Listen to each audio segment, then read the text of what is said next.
O te whātala whātu I le tuna ule nei tae fōu wha māno o te wholau, tae au le nei o le stofi I le asotolu o ke topa lua whe luas furu mo le whā. O le amatalia fo le tautua le siwfonga le naumua. I alo mai loa le tātou saunu ngā lotu le tae nei, te ia le sunga le whaiwhau to ina, Reverend a ufanga whaafia ma wale vau, mai le kālesia whapatonga ke wisiano Sāmoa, Cannons Creek, Porirua. Ia usi mai loa le whaafonga.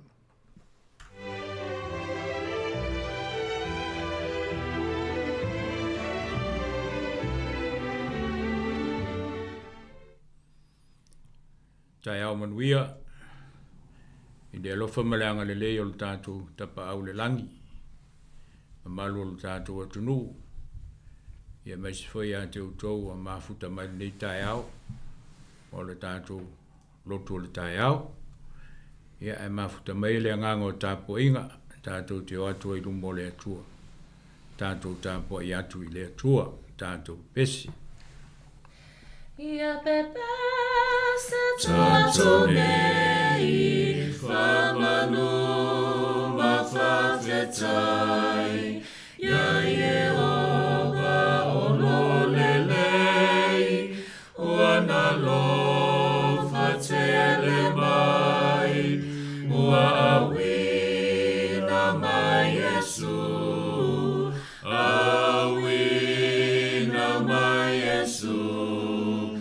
Ia mga loa I tato, o le mea e ofo ai, lona lofa whapenei, ua na le whasawi nai, lona lolo lelei, ina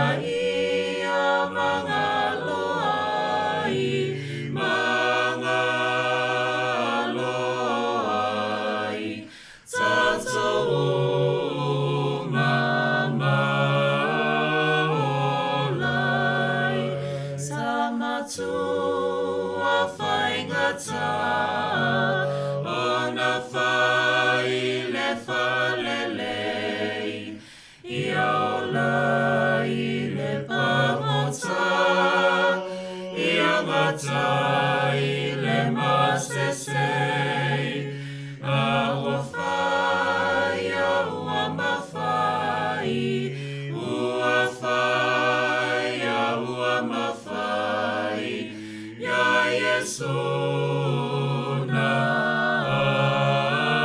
whio mai, ele whano sola tou, e o tonu ai, e o lai e whawawau, talu lona whio mai, e mangalo I latou, mangalo I latou, I le mali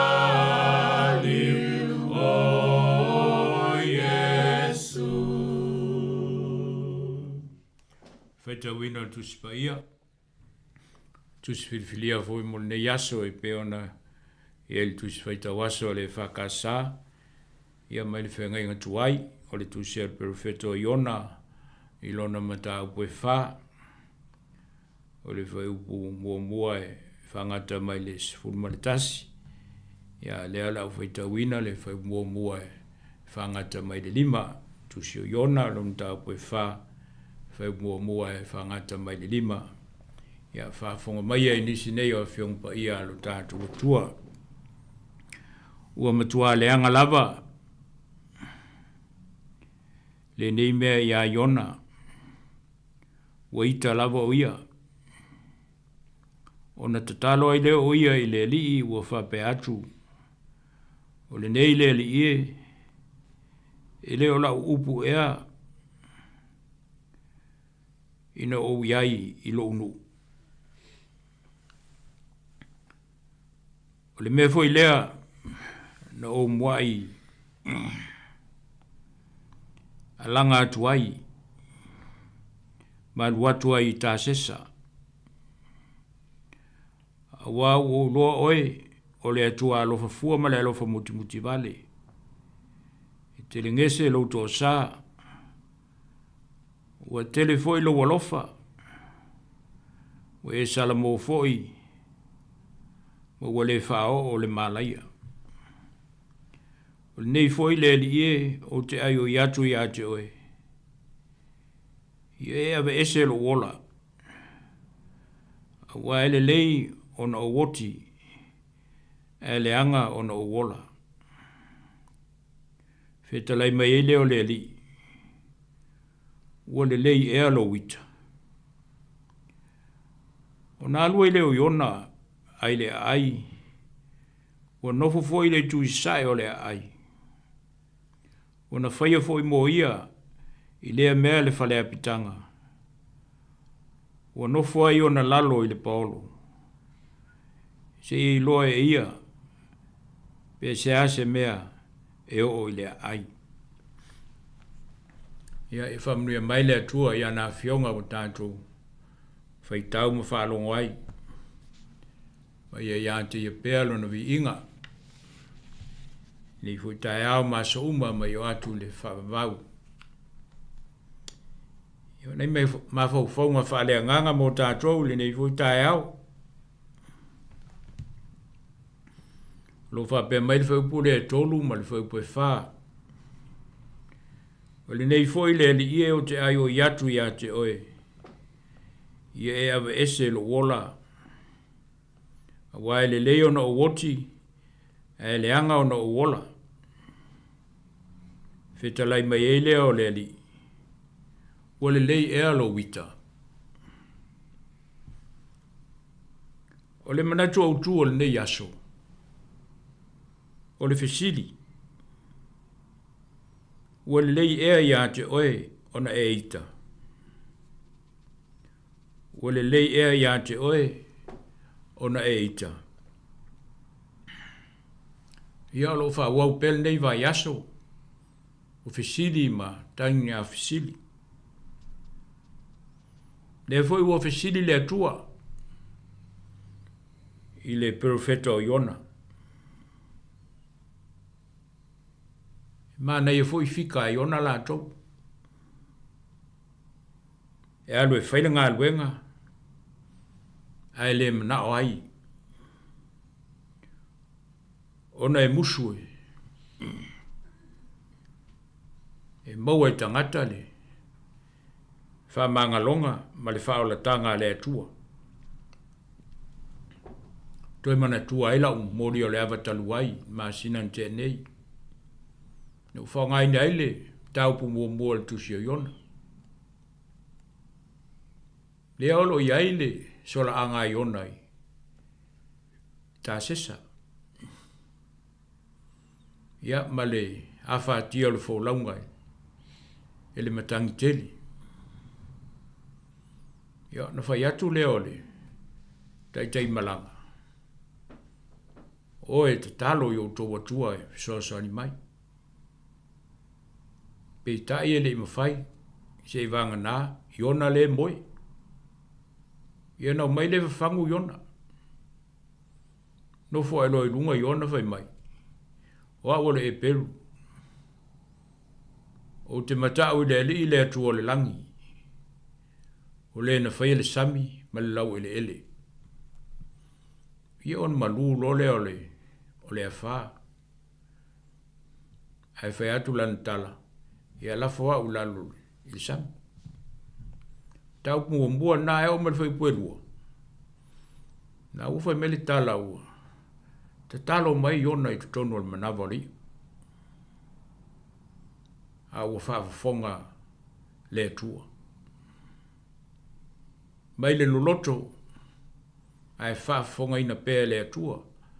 Le te talo a Iona. Ua salamo. Ua salamo. Me la o lo whamatala ele mata au pue tolu. E toi foi o Iona i ni neva. E wha au le ngā luenga e tusa ma le fina ngalo le atua. A le sau tau e musu Iona e o olfa o le tanga i ani neva. ia po asuria fo. Ia e leo se mel na ia. O le whaole tanga o le ngā lue ngā lea tua, leo tō fia e alue whai. Ia lea lau tō e fo i e whai le ngā lue ngā peo na wha matala le mta aupu e tō. Ia e wāne. Sa wha pēa i ona na ona, fola atu. Ai furi tua pē tangata ma, whai le angasala, pēta. Wali liu mai tangata. O wha alongo i le whiau, o tau longolongo atu. O vai atu i ona ua Sāmoa tangata. Lea ua o ale tupu o Sāmoa. Whai mai ua ofu i e tala. Mano nofo le lefu. O le whai longa o tangata o Sāmoa. Le aioni neva. Ona tupu e lole o le ito i ona. O al mele le imanao ai. Ai o ina i foi tātou whalitaita. Pe o leo o whamatala nei le matau pe wha. Le toa tā mai o iona. Me tonu leo le o le ita le vale. Ia la eita fua e leo sau ngā luenga. O me whai o leo loi whatau nu le ngā luenga. E lisi me te ita i fua. Ia lea la o ai le oti. O whai lea tua. E sili lo woti. Nei lo le ola. Ia o whese me o whapea. E taun fia o Sāmoa tangata. Ma fo i lea tua. Ia lea la o Sāmoa tangata ma fo i lea tua. Ia ai oti ona. E awa mai mo tātou whale taita. Whai malua tātou whaiwa wha taita. Awa tātou te whei taitangata. Tau tala mal whalo alo. Tau tele au tātou e. Whai ngā luenga. Whawhai whiau. Ala i taitangata. Mantua le tala le ia iona. Te tala ia iona. O loa mai se alanga wha perfeta mo i tātou. O e u whai ma perfeta inu. Lea la ua whesili lea tua. Iona ua uma elo wita. E la esa ngaita i whea. O le winga le tala e. Sila fia lea tua me uma. A mea tātou te mawhatia i wha leo langa e. Sila fia uma lava lea tua. Nā fo e loto i e lea tua. I o manatu mo langona mo mawhauwhaunga. O lo o atua i ate oe le ita ma le fia. O lea onga tā ua le nā mo i tātou ni nei tai au. Lo tātou wanga atu i whiau mga luenga. I lo wala wina i so seala. O lo whai e foi oe mataita. Tono ngā luenga ma o unanga ese. Mana tua. Tātou te whaia ma le fia mea uma. Ono le atua e ana le ngā luenga. E mai ato e upo Iesu. Aua le whaia lo loto. Ao lo fina ngalo. E le toa tā mai a Iesu ina ua. Anga i atu le oti. Ia ma o atu lava i le oti. Ai whai mai lana tala. O lan tatalo le leoa i lona atua. Aua le whaia lo loto. Ao lo fina ngalo. O se tala foi nā mo tātou. E ave e se le ita i ante i tātou. Ono lo tātou ngā lue, ono lo tātou valawina. I le whi au mal ngā luenga a lo tātou atua. Manuia le tala leo tātou whalongo ai nei tai au. Si o tātou te talo. Le atua pa iai, le atua mamalu, le atua sili ese. E sili ese lava lau fio. Mawalunga lo no fuanga. Alo e loto lo toi pea, i ante i mātou, i tu aso uma, e o mai lava le nei tai au. Po fe lava mātou te anga iai, o lo iai fo i lau fio. A wae te sila fio mātou lotu. E te sila fio mātou mana tunatunga, mo mātou mafaufau. O le whaelonga le lilo lava se mea i lau fio. A wana e whaia i mātou, o i mātou mo lau fio. O le tala le leifo i le aso ma le aso, pe fo i o le neitae au. O le tala le lei lava mo i mātou. I lo fina ngalo lea.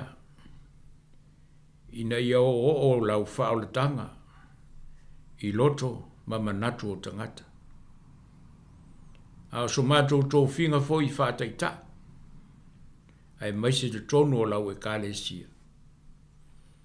Ina ia maua tangata umale loto salamo. Whātua tua ma loto atu e whaia lo fina ngalo. Pei tai wawa o pea o fionga pa ia mo i mātou. A walo e tūwhisiri pea. O le winga leo lo sila fia i mātou umanei. Whawhitai tele lea tua. I lo le tū lafo ina i mātou. Ono mātou vai ngā lava whaletangata. Ma mea ua mātou manatu. Wa sili lea ia i mātou. Ma ua sao fo i ate i mātou. Ia le lava wo o le ola e le o se mea lea mātou. A le o mātou manatu. E sili ailo mātou oti. Le li ie. Alofa mai ma wha maa ngalo mai. Wai anga sala lava o mātou tangata. Ona e le eiso mātou ato toa. Tumu lava i mātou i vai ngā whale tangata o leo langa nei. Io fōringa fō ia e tele na whai o mātou loto. A wale eiso mātou fisili atu po lo fina ngalo lea. E te tau o na mātou whaia. Haval ta mai. Alofa mai a te i mātou le tangata anga sala. Whama ngalo mai mātou i o mātou vai ngā ia. Lo mātou wola whale teitai e peone te tofi ai mātou tō whinga ese. Whama ngalo mai i mātou. I ni o mātou a leu mani o mātou se. Ai a vea le whaole tanga na saunia Jesu. Toi fuata ina ma whanau fo wina i mātou nei. E mātou whawhitai o le aso e a mai. Whao popo le whaita wina o aso o mātou o langa. O e mai le ola o e mai le mālosi, le tino le māwhau, mo mātou o nganga.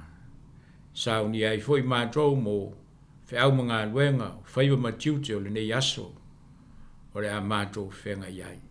Whawhitai au mea lofo le ola, whātamau a ingai nei pēa i mātou, lo tumu ato toa keriso, lo mātou ola whaletino, whapea foi lo mātou ola whale nganga. Whawhitai le moli mau peo le tala le lei mo i mātou i aso uma. O lo fina ngalo le li ia au lava ina mātou wola ma sāwa mani ai. E mai se foi o le nganga pa ia malona fisoa sani mai. O lo mātou mālosi lilo o lo tautu o luaina lo mātou vai.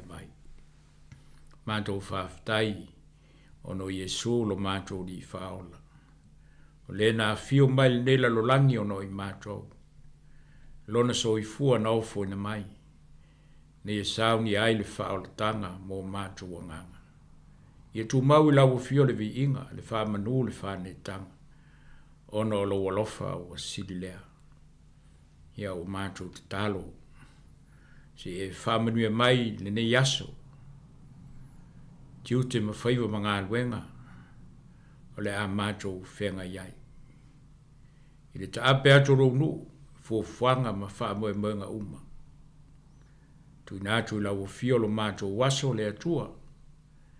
Ina e tautai mo i mātou te saonga le muai.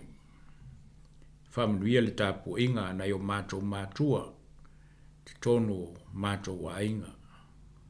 O lātou tiu te whai i e whamanuia. Whamanuia foia o nanga ese uma wofoi nātu. Mol manuia lau tele o tangata.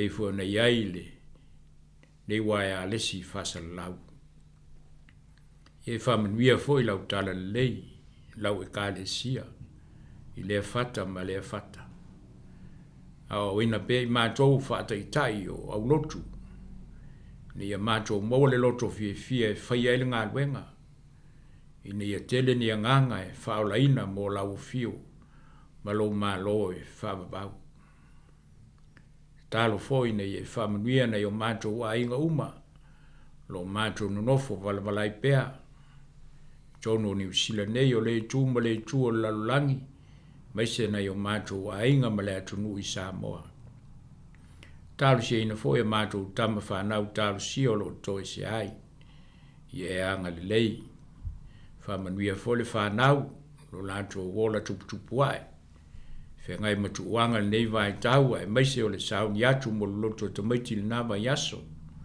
i sauni ia whale nganga i lato mato mantua pēr nei o mato uso po ngatia o e lo maua i mai maftianga whale o langa nei tu tono a inga tono whale mai whengai matongu fitinga whale le au matua so se ai usul whainga pa iatu lo mana wha malo lo mo i lato umalava a lava tong fitinga o sauni e ona fo mai ma tau lasea o lo mana e tupu ai vavenga to e whafo i mai lo mātou malosi talo foi mo i latou maua i whanoa noanga mai se latou lo maua i mawhitianga o no lawa laupa ia wha maise ma wha mawhan whana lo nganga ili ne yaso le atua wa mai mo i mātou ia tātou ia malau fio pui malutia lo mātou wola i lo fi le mu mo lo saunga le mu e ua i foli ne yaso i no po lo tu mau pelo wanga le leia te i mātou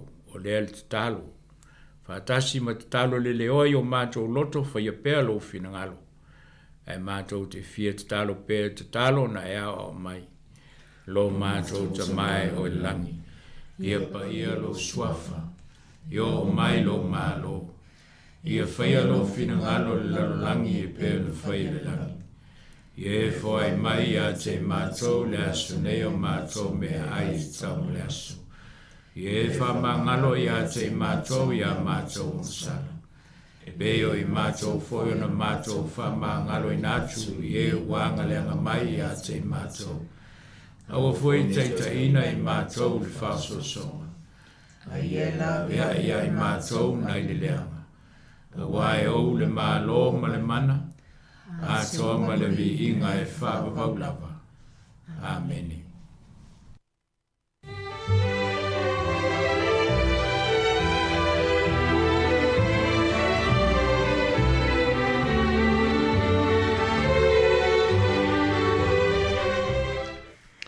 Rena ua whafonga le tunu i tātou sauni ngā loto le tau nei, na teita ia le sunga i le whaiwhi auto ina, Reverend au whanga whawhia mawala i vau, mai le kalesia whapotonga ke usiano Sāmoa, Kenneth Creek, Porirua, i le nganga le whawhtai mori atu, whamalo lava, tā pena le sunga le whaiwhi auto ina, whawhtai fol tātou whipese, ia manu te le ina nei aso i fuafuanga, ia malam singa o le awhenga iai, whawhtai tele lava, mātamo fie, pe fuan whawhtai mai lau whafonga, i lunga o tātou whaasai launga le social media whawhtai lava. Luas 5 minute au te elfitu o le pese en saunia lau whi pese, mai alea o na luatu leo whafonga i lea i tātou pese whalenga lu, whangasolo le tātou porogalamen le tai au tālo whalava. Tua o ana feta lai mai, i atutupu mea uma, mana fatu mawinai, i avia le atua, le alo fatele mai, i a fata si mangelu, i le pese fa fetai, lana fionga mana, ua tausi a pea mai, mea uma wana faya, ua fasanga le mua. via le atua, le alofa te le mai, ia fata si mangelu, ile pese fa fetai, e via ilana pule, ole pule tumau, elele ai mea uma, elele e favavau, ia via le atua, le alofa te le mai, ia fata si mangelu, ile pese fa fetai, ia fa fetai alava, lona lo fa fua mai, i tanga sala, ia mangalo maolai, ia via le atua, le alofa te le mai, ia fata si mangelu, ile pese fa fetai. O le tautua le si ufonga o le laumua o lo iai fo i le langolango a le New Zealand On Air.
Hi Sāmoa, it's Auntie Chala here. Instead of Fifi Falo, ile atau le tayao. Laugh of the morning. Amat semel apple tea to the vanveal, su fongalo mua, atau le tayao.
Ale tata programa le ata le tai au le fu tatu tu filo i lungo pe e pe ona tu mai tatu fa sa lungo le aso nafi ma non so fu mruia le tai au fo le aso tofi u tatu dia o le aso tolu le masino ke topal tau sanga dua felues fu mo fa filo e toi malanga fi tele sunga fa finga inga mo fa tua tamam tina ma tu malava so se vai ngol langi mo mai fa sa lunga le malo sire tu no mai fa nau fa ile limpe fo fa talo fa tu por kalame I lato e whai malanga mai, whai malanga atu, tātou paanga I lunga o le tātou social media po penga o whaasala launga whani una po, Facebook, mali YouTube, whātala whātulu nei tai au. Whea lava se atunu o laulangi o momo I tātou whaasala launga.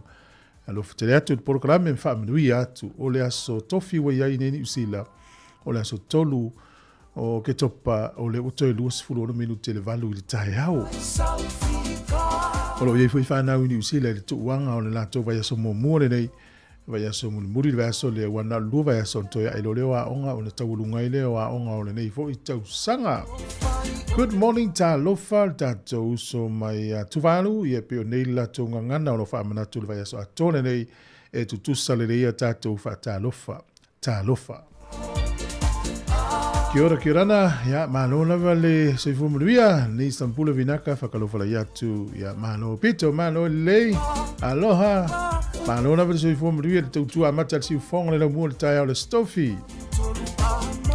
O mea tu fui whawhuru tātou ofisa pi whatimu le nei aso, le lau wasi aseo tu talo le tau ne minute o iluma, la tau fo lo fale mai le fale pui lo tele atu le porkalame nei matua tausi uma oe lea matua tausi a lofa tele porkalame mo oe fa tai mo le tapo inga fa tai mo la talo nei tatu pa anga fo yo lo lungo le tatu leina lo fa talo fa mai lo fa tele atu le porkalame tau tu e mia lo lisila ya mes fo ma tanga moni le reverend missionary tu ta mai moni le misia fo ma tanga lo tele atu mo wier ngan fo lo ngan lo ai Sila fo ya Epimerna, Pearl Hapa, lo fatu proclame finga wia iso farasua. Lui e tele ne yaso, ye il fa formai sa vanilla, ya fa pele tetu avet, ya lui ne yaso reverend. Pasta tu pa ino to no fo inga mafuta mai vai lo Sāmoa ina I faleata ngalu. Malua fila pepe, asina tua, lui e tele ne yaso Kevin Swalker. Tai level to fa felo I mai ya sina leo po pari Victoria Fesolai lo fatu porklame malui tele ne yaso I au ngalwe nga po fiti fito ai ya malu teleina sina lauvi sina siva lauvi lo fatu porklame mo oe tiu lilo lo fatu Ola tato sesi atu sfa fie fianga le o te duas fur fa minuto na tano le valu tai le stofi le tautura nei mo si fong le mo sunga lene sopo anga pepese mai Sāmoa disi o tato waterfall mai Sāmoa. Pese mai Sāmoa mua o pese mai Sāmoa mua o pese mai Sāmoa mua ia mua o mawhaasa o mai ala ia pese fia tulu inga uma ole Langi, ele atole sami watu basa matafa matangi Sāmoa uma pepe se mai fatasi so solo loa leilinga le fofoa le tali li mai alali Pese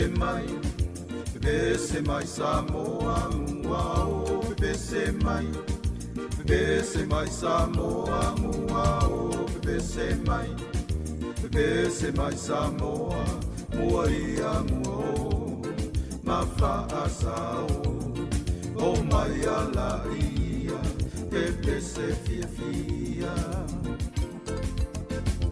From the valleys to the peaks of the highlands, to the oceans and streams of the islands, all Samoans were cherished forever. Songs of love we all sing together. The island drum beats inviting was there. The sound of happiness and love fills the air. Pepese mai Samoa, muao, pepese mai Samoa, muao, pepese mai Samoa, muaia muao, mafa'asao, ukulele kitara, tamai malefala.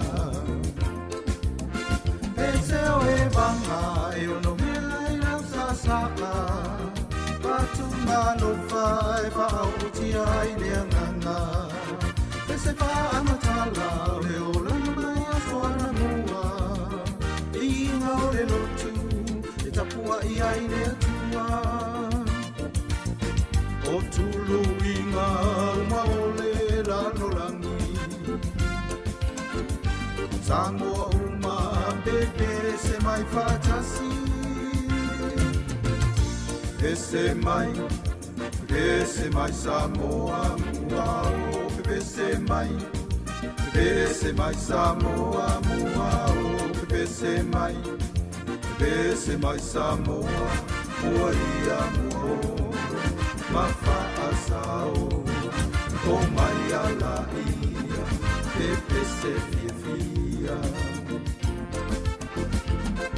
Muaia muao, muaia mafa'asao, olo watini o nei la sinio. Ai tuo, ai le langi malana puleto, olo watawi manu ai nei le aso. Muao, muao, muao.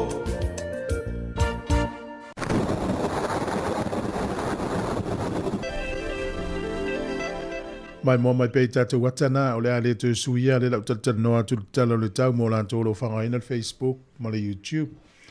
Ia tau tua ngā fwy ma oe wha mo le share tu tatu pe wha soa tu tatu tau tua nā mo nisi o lo tau ainga ma wo e mwhaina mai mo ai. O le tala le tau mo le sofa melo fisi o le vai tau e timu le aso nei pe wha malu malu. O le aso atai au e langi le lei le tau.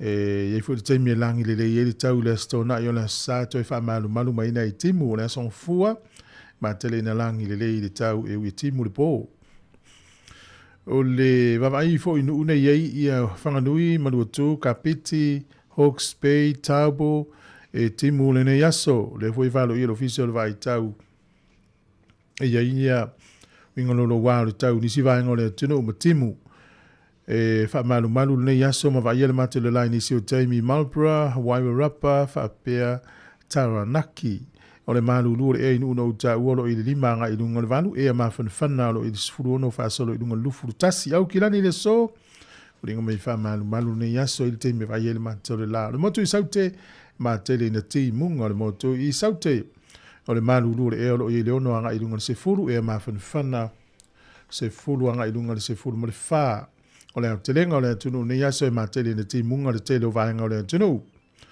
O pia e yena i timu lu sulfitu fo le vela lu fu lima le mafana fana.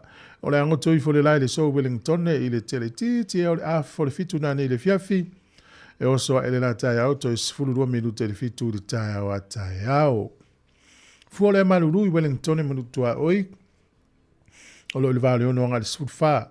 E a mafana fana lo i le sfulu ono anga i lunga luas fulu. Tala o le tai mo la toi whanga o tana ni aso me ruia whainga whaiva whianga iai o tau. O le tala o le tai Wellington e sua le tai le te ale tito le ono i le tai o nei pe le tai te o le sfururua i la wauri toi sua le tai le te o le ono i le fiafi. O pori rua sua le tai toi sfururua minute i le se furu tasi le tai o nei pe le tai toi sfurufaa minute lima le fiafi toi sua le tai toi tasi le minute i le se furu tasi na nei le po. Ya ma lo lava lui tele ne yaso ma fuanga le afenga yai ya mo la to e la fo la to se le ni ma lo lava le angale le ne utato a inga o fa muri mai Sāmoa tasi tala New Zealand mawala tupe Australia e fiel tupe Australia valu iva sene o le tupe America e ono tasi sene tasi tala New Zealand mawala tala fiti tala to lu fa sene tupe Sāmoa le o tāla ono se fulu whāsene i le aso nei tāla ono whāsene tasi tala New Zealand maulau tupe tonga po le paanga tonga tasi tesi ma le toru lima paanga tonga i le aso nei. Ya, wawaina le tūlango le tupe tāla ono whāle tupe Sāmoa i le so. Ngā la fōlau whātata ingo whare tupe la iti e nei le anga le lei ma la fo i Sāmoa tupe. Le whai le tautua lea. Ia me whai ana o tu tālau no lima tālau no ngā la fōlau se lau tālau maulau se lau ono sumo tupe tālau. Ia, tatou se mai lawa no whamani anga wa soifua. Mo le ato umana soifua na iaso whātara whātut po kalame whamanuia tele lo waso whanau. Tatou e le aso toru o ki topa manuia tele lo waso soifua. O tusi whai tau lo whanga solo nei teimi whātau la fo i le aso tamaiti. O nei lalo i ele mātai o e se furu iwa whau pa se furu whaa. Au o whetala i atu Yesu i nātu umaia o tamaiti o mai a te au. Au o le vau ia i la tau. Au wae whapeo i la tau nei o i le mālo le langi. Toi whawhonga mai. Au o whetala i atu Yesu i nātu umaia o tamaiti o mai a te au. Au o le vau ia i la tau. Au wae whapeo i la tau nei o i le mālo le langi. Whapeo fuwingo tangata Sāmoa turi whawtamaiti o tā whaupe au tō mālo wawau tamaiti au le pisa o Yesu la ia. Manuia tele o tō whanau lo tō tāpinanga lo tō waso pae o mua. Ia le tusi whai taunama o tō le so. Ia pei tātou tamaiti. Tā pēra umatangata le mālo langi pēr whetare ngā leli. Pēsana nei mali sāwari ke riso. Manuia lo waso i fua tō 5 minuti ana tālo le valu.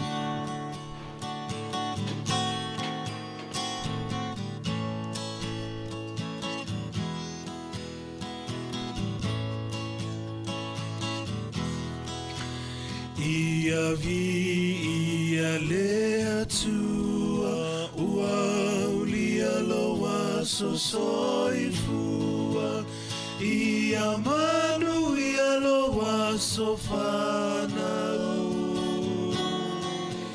whamanu ia lea tua ia vi ia lea tua ua ulia loa so soifua ia manu ia loa so whanau whamanu ia lea tua ia avea ne Yesu matautai o la umalanga ao fesoa ina lolanga o Yesu le tai tai ala ia avea ne Yesu matautai o la umalanga ao fesoa ina lolanga o Yesu le tai tai ala a fesoa ina lolanga o Yesu le tai tai ala.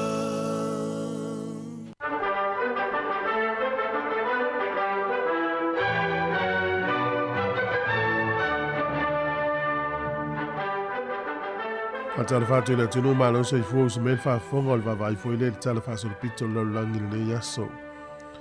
O le solta usanga tasi fitu valus funu mele iwa o le plestene mua lava leo Amerika o George Washington. O ia lea na whaavaina le urua i aso whaafitai o le mālo Amerika na whaataunuina le i le aso luas funu mele ono. O ia fo i lea o le ao ngā le aso whaafitai o le aso whawhitai matatalo a wā lava se sele ngatele mo le mālo Amerika. Ia le lava o lo o alu ai lava. Tūla i mai foi leo apela amo linkone ia matoe wha au fo i laso luas furu ono lava le masina lea o Novemba. Ia e avea maaso tatalo le mālo tele o Amerika. O le solta usanga e tasi iwa tolus furu malelua na tuto tasi e Iraq mai pulenga Pelitania e mai au le sfufitu tausanga o na pulenga. O le sol tausanga te siva tolu sfuru ma le lima na pu e vai lua ai pe na osfa ia Italia le nule o Ethiopia. O le sol tausanga e tasiva fasfu martasi na whailoa le tangatelo hiti la ua motusia la whainga ua ma Soviet Union po Lucia mai leto e whaisa la maftanga.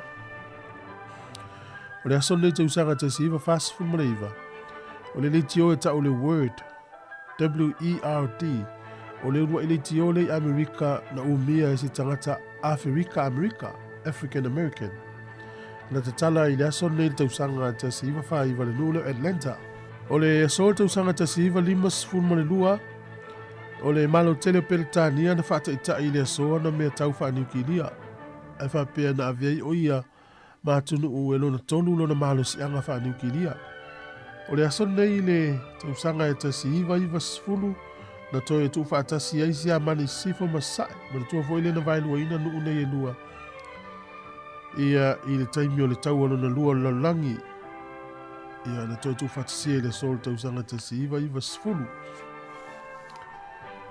O le so i le tausanga e tasiva iwa tasi na manu malo le tamaitai mai Afrika e saute politina mai Afrika e suafa ia Nadine Kodima i le whailonga o le Nobel Peace Prize i le vaenga o le whaitautusi. O inga te le sao nei tamaitai tu stala o le leiti nā tu stala i tono Afrika i saute i le awa wina le whaitau o tamaiti. Ia o lena ia maua le whailonga le nā o le Nobel Peace Prize i le sol tausanga tasi iwa iwa tasi. Le sol tausanga e luafi se fulu na tatala ai a taalonga o Commonwealth lona sifuma le iwa e to tono o Delhi i India. I tala le atunu ni usila o le sol tausanga tasi valu. Na taalo ai le aula kapi mua lava le ni usila na lato whaanga ina le Silver Furnace whaamau lato Jersey. Ia malato ofuina fultoni gauli sa ta ua le aule o New Zealand Maori. Na taalo lai le soi Peritania manu malo e lan taalong mua e luas funu maleono tamata alo le tua na alu ia na iai Australia malanga ile Peritania sa iai matama papalangi na ave le whaiaonga ia e fesosoni e whaamalo si atili ai le aule nei e pei o le ui aule nei ani usila na ta alo i tono Peritania tausanga e tasi valu le asu nei ma o tatu tala te masani whaftai lava. Alo e whafonga mai le tautua al sifonga le no mua polo e mai mai fo i le tautua al sifonga le no mua le uto iwa miru tia na tāle o le valu. Nisi nao tātou wata fau mai Sāmoa pe ona mai mo i pe a whai o Isau TV po e mai mo fo le telefoni. Nisi nao tātou wata fau na tui na mai i le nei tae au le sunga ta sesa. Sisi mai le mana vale le wha solo mai i e pia.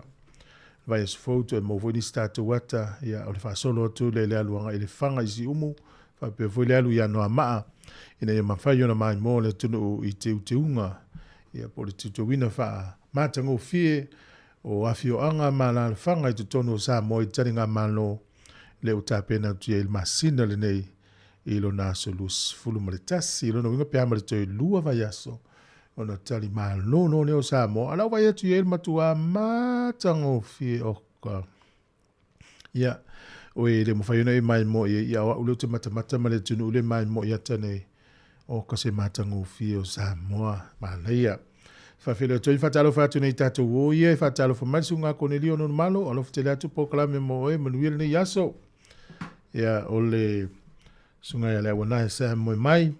Ia ma fo Eric alo whatu pokalame Christina Roach whaftai Eric am oe malo. Ia sunga vai malu le afa. Duia tele na yason fuafuanga o whenga iai. Ia o le totelo le atunu o le fui mafuta me Australia. Ia o nisi o Amerika o Amerika Sāmoa. O le whawhiwhianga mai la fui pese le RSA. 5 minuti o le tōna tāna o le valu tala mai Sāmoa. Mtalo fau te tātonu o le valu o le whafonga mai. Mai mo mai te tautua si fonga le ramua.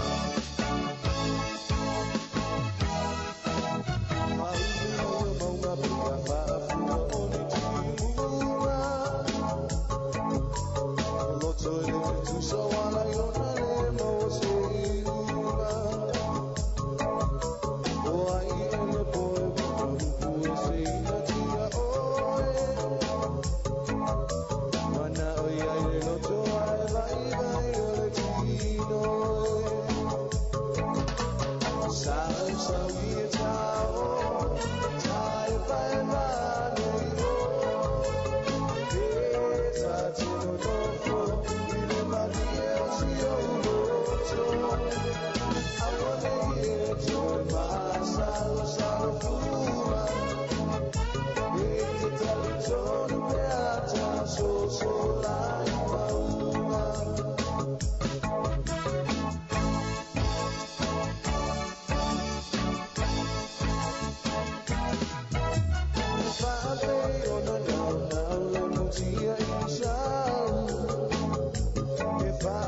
Talofa o tono pelongi o lo e fafonga mai i le sifonga laumbo i Wellington.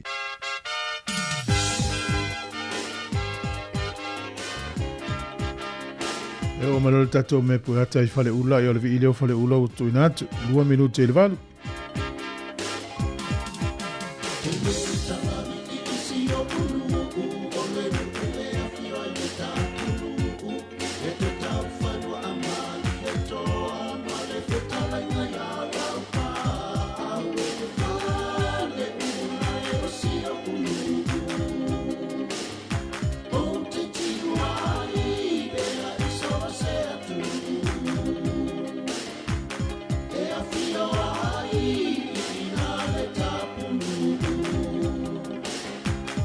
Tau whanua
Le fai tua na lua le nao video lo e mai mo mai po ata o le e kalesia me tisi fale ula o le nale e ai ale e kalesia me tisi tuala o mana e lua te mai mo mai tatu wata na te minele o tale valu ia usmai lo fa fonga e tatu tala mai Sāmoa telefon.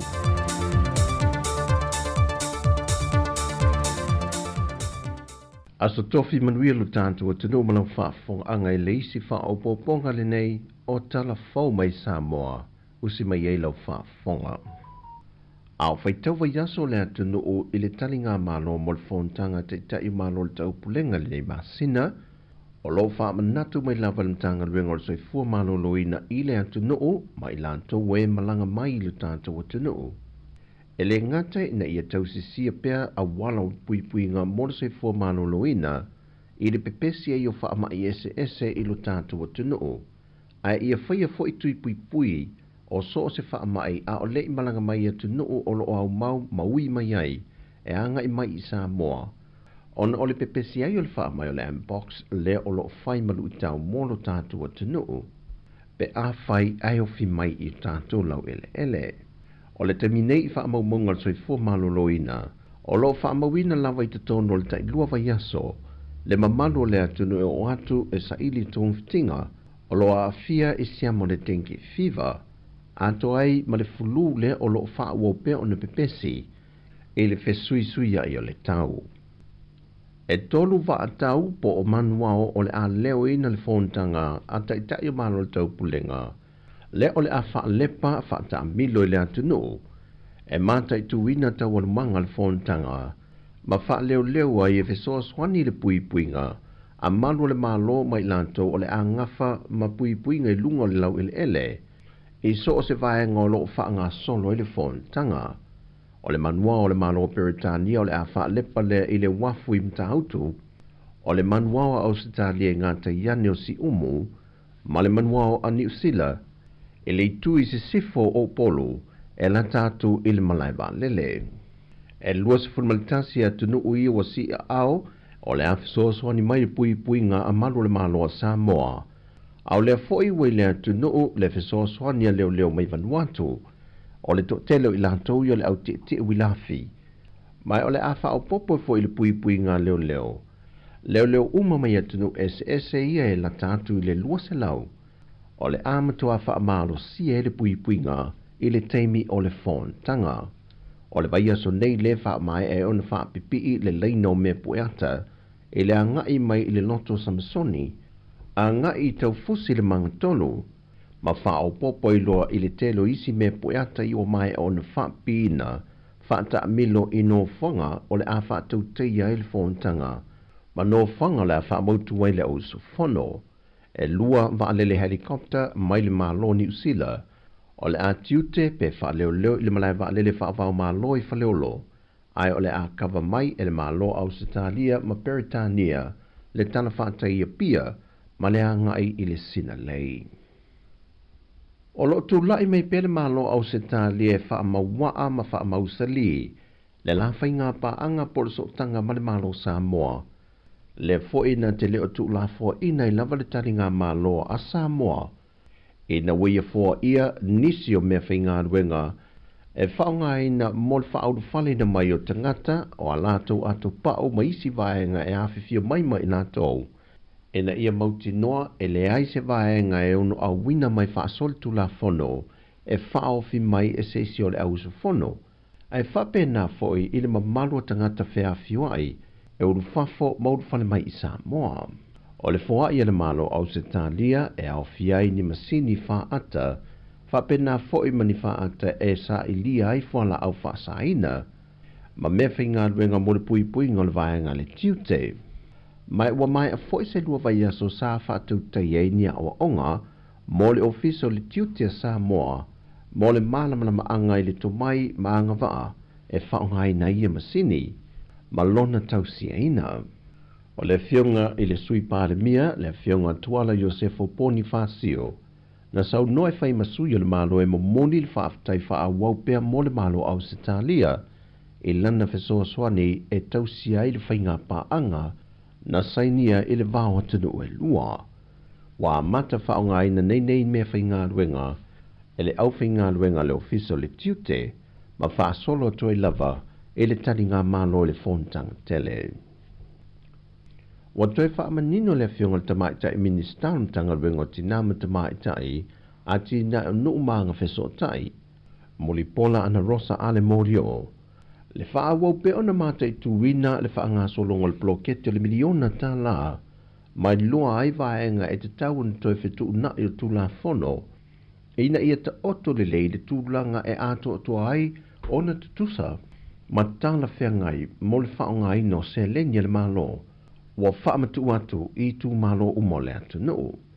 O se tasi o suinga, wa toi teu nei e le fionga le minista male au whainga wenga, e au fie le tau fie lo se isi whainga sa iei mua, i le whaanga solonga le wa toi whaatati atu tūla whono.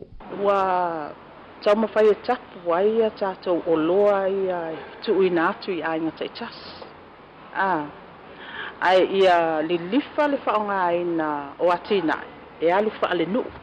Na mātui tuina e le fionga le minista le whainga mua sa iei o ta iala, sa tofai me whainga ruenga i ainga te tasi, peitai na ia toe mai ta wina, e ese umamana onga o ainga te tasi o le tūmalo, e le mo mia e nisi o ainga, me whainga ruenga i o tu inatu ia i la tau. Tali lifa tātou miliona mua, le whaatau wina o whaasafua o mai ainga uma. E mantua fo, e reo ainga uma mana o mia. Wa oisia ainga sa utala noa tue, ai se a mea o le whaonga ina i tō mua bauma. O le isa kangaka mako ainga. O la wanga i whafo le. Ia ua maua mai fo'i li poti si fo'i ai tū malo mai sinu. O toe o ainga nei toi whaatau i lato pisinisi ai e te tono le lalwhanga. O toi whaafo i mai i tato supply a sia. O na iei i o le manatu. Ele ai o le tau ai o ati na e community. O le a le manaonga ma le wha mua. Anu uta i tas. O ina te tau na lilifa i le ati na e. Pei tai wa wha amau ne fo i le fionga le minista ma le au whinga ruenga. Le wha manu i nao polo keti e tu inatu i wha la papatonga ma asosi. Anu mafia anga te tasi. E au fiai vaenga nei. O le wha fo wina o whale a onga. O le toe tāpena ina o latou vai ia e talatu. Ia o le isi vai le ia sanga o se tasi le nā mata anga sa au ia. Alu atu ale awala si mākau ai pua. E atono le sasa unua le fionga le minista sisi o manga. Atonu sa telefo ina latou ngā lulu e mea tau sisi o manga. Ia pe o waikiki ia. Te anga i tua. O ati nae na alu sao i ainga te itasi, o lo tu la i mai ele tele o whaafita au li malu i tau, o lo whesanga i nei mane au whainga ruenga, mane matanga ruenga. O tala fowia mai sa mo le ni aso tofi, whamanuia te le atu le toe fua whango le a whenga iei, whasoi foia.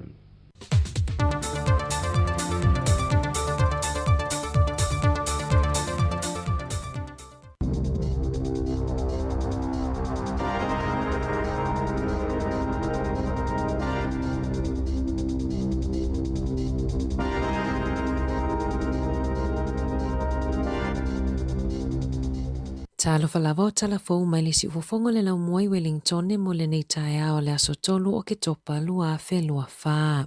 E fitu se fulu pasene ua siti ai le tau mo pakata avale i a New Zealand atoa ma ua tula ai mai ai se fesili o mawhaiona alo ese tangata mai le tutongi ina o ia paka. Ua siti a mawalunga tau o paka mo le taimi mua mai le luas fulu tau sanga taluai. O le paka fast fulu tala na maasanio na mawai Wellingtone ua o atu i le fitu se fulu tala. A le sa o le tupe tu uina i masini i tutongi ai le umi o le paka e mawhaiona toi fa upopo i ai le sala pe a o vale taimi e paka pakai mai le taimina totongina mai lata ili se lauta la ia sala o le aso mua o ke topana a matafa mamaluina ia tau fou. E ia lewa noe mawhai ai ona apili se sala pe a lafo atu peitai e se asea lava sao se tangata whaatau e ese tau o sala mo paka a pulenga nuu ma paka e umia tu ma oti e pe o le Wilson Parking o paka tu ma oti ono sfuru lima tala i le valu sfuru lima tala le sala pe a o wale taimi e paka i le taava le peitai ua iai ni whaasea i le fea o ia suinga ona a whapea ono lima tala le sala e tutongi ono le ovo le paka i le sefunu minute le supermarketi e matua i le fetau i tele pei ona ta ua e se tangata i lungo le tio New Zealand.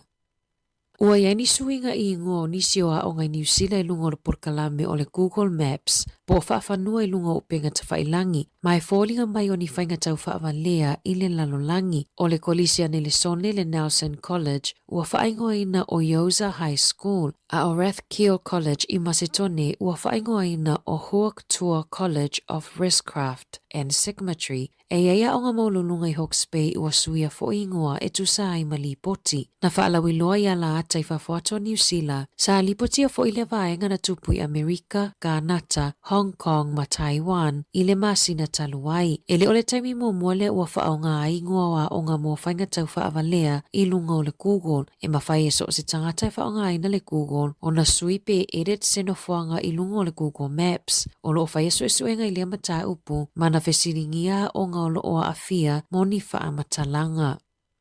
O se whaale tonu i le au nanga le ofiso fe malanga inga i lungo le initaneti i le po le aso tolu se fulo se te ma amalama le aso mua o ke topa na amata wha mamaluina i tau fō mō visa ua to o te le tangata wha apopoleina o no tupe na wha alu mo le talo sanga ina o visa e tu sai ma se wha matalanga a le whau tua mo le ofiso fe malanga inga. Na lo lofi le whai tau wafi o tangata i talo sanga visa ai le iau lia le aso mua o ke topa na amata le vai aso taluai o na fiu isi tangata i tau tuu lunga la tau tarusanga peitai na tele ina whaale tonu laina male upenga ta whailangi. Whaalia le whawhautua le Immigration Katie Armstrong o whaafita auli na amata le vai aso taluai o na le toa tele o tangata i lunga o le initaneti o lo o tau wivi e tau mawhai e tu ina mai la tau tarusanga i le Immigration o isi na tarusanga mō visa no fo mau i le po la songa fua petusa o le se fulutasi lima iwa i le po na tutongi le lua fe fitu se lau lima sfuluta la ma a whaina ave ese le tau o le visa mai le card i le te ala ititi o le se fulu lua i le wawea o le aso mō o ke topa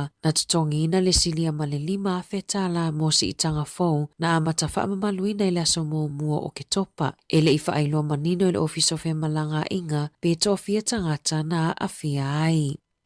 O lo tua ia fo mai le i di le soifua maloloi na New Zealand i le tutongi na ato a launi mō sifi na whai ai se malilienga i le se fulu masina taluai i kone karate tu whaatasi mua. O lo wha ngā solo o na soa lau pule le mata upu i na ua mai au na ave e le asosia fo mai la lato mata upu i le ERA. Na whaalia le whaatonu sini o le uni Sarah Dalton e lua se fulu pasene le a launi mō sifi e lunga ai o le si itanga o tutongi whaavai e amana ia le nā tūra o ngā luenga i te tonu o le ED. O lo o tele ngese le tutongi nātu e le Health New Zealand o ia alau ni mo le tele o fō mai mo le soifua maloloina. E le Italiane le soifua maloloina ina ua fesilingia e le tio New Zealand.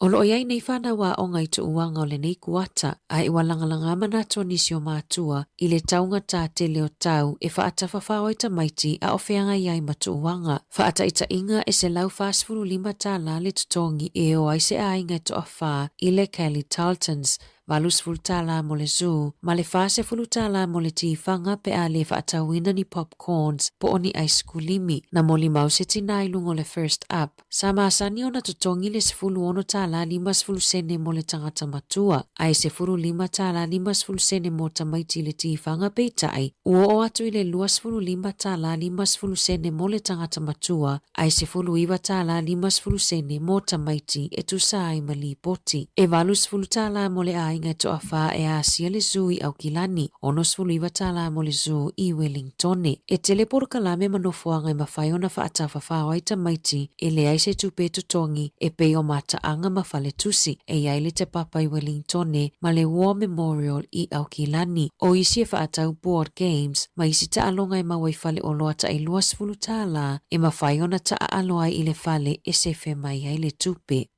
Ua ia se popo le ngai fō mai ina ua le mawhai ona toi mawafua tests po oso e suenga mo le COVID-19 le ana ngata I le aso tolu sfulu se tema o na mawafua. Na whaalia le whaatonu sili o lea o ngā whaafo mai Dr. Luke Bradford. O lo o mana na afo mai e awana I o tangata I whaingaluenga pe ama mai. Peitai o le a ono pe pesi wha mai a mai se le COVID-19 pe a whaapea e le whai aso e suenga e iloa ai po o maua le COVID. O le papui pui wai ai nei o le tawa tests pe ona whailoa I Bradford. O tests e maua I whale talavai e maua I le 5 tala po o le 1 tala. Mana whaamanino e reti le minista o le soifua maloloina e tele atonu ui whawhato New Zealand ua le toi mawafua ai tests. Vanga nai I latou e maua I ngase tū mau maonga a fianga pe a maua I le COVID. O le aso e tapuni alo I ai le kamupani a le Winston Pub International I Ruapihu. Sa whaawhaingaruenga I nai le whaitau se lau o tangata ma le whaitau miliona tā lana maua mai ai mo le tamau a inga. Mo le toa tele o le au whaingaruenga o le kamupani e le na o se ngaruenga na peo se a inga ia I latou o na o le umi na whaingaruenga ai. Whaailoe Zach Ryan I le aso muli o ngaruenga I le aso na amata whaingaruenga I le kamupani I le sful whatau sanga taluai I le whato ai umai le kolisi. Ele I maua se talalata mai le kamupani po le ale tūlanga o le a o ia I le whanua, ona o lo tau sa ilia pese tangata whaatawina, vanga nā I lau papa o lo tutoi le kamupani, ua whaatawina atu I le Nature's Flame e whaaliliu I pailate. E to atasile tangata wa lipotia na maliu ono se mui se fale whitby I porirua I le waweawa na leila. Ua whaamaonia e leo e to atasile tangata wa maliu ai o le isi tangata o lo le fale mai. E ai foi male taifau o pe ai e tusai mali poti. O lo langolango ina e leo le ainga ua afia ma whaau au su e suenga I le mafua anga o le mu. I ta alonga, na manuma lo le awa le Rose a Engelani I le sewa Ferns a New Zealand, I le lata alonga lona lua mo le taamilusanga o le Tiny Jameson Trophy, sa whaia le whaleta alo a le te raupara arena I porirua I le afia na nafi. Na manuma lo le awa New Zealand I ai tolu I le kuata mua ma aisi lia I le ai tasi ina watale a whaleta alonga. Peitai, na toi tuli e Engelani ai ma aisi lia ai I ai ono ma manuma lo ai. Na whaalia le kapiteni a le sewa Ferns Amelia Rain e kena sio e televaenga mo mio na whaalelea sa whaale tonu aila lato ta alo. O le ta alonga lona tolu e whaialea I Enwakagol I le aso saa ma o le afa afai leo na ta alo awe lua I le aayo Enwakago. Tala fawia mai le si ufofongo le lau mua mo le nivaenga o le tae ao.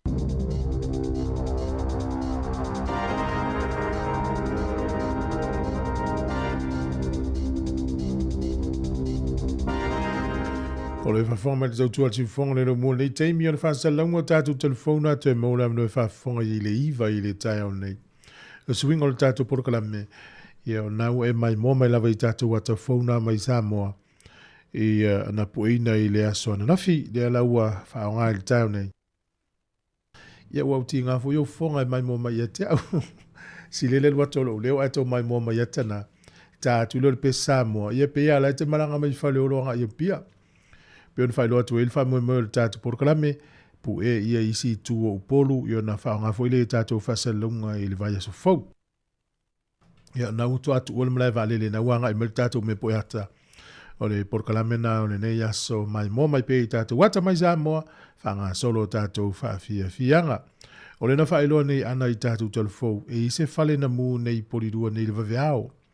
A fia iso I fua stasi ma stangata na maliwai. A mate I maseta I whau. O le wha manatu mo nei taimi, tautua nā, ia siaki ia o meo smoke alarms, ia po o vaenga ia whailo asu I tono o whale, ia ma vaenga lava ia mata I tū, o tato ilo umal nei atunu ue. E maale a mea uma o a lava, e o fo I sa moso se atunu o langi whai te tinga tā, ia ana o le wha manatu atu. O le na ma uma ua I se soifua nei le tae au, tā lo whai.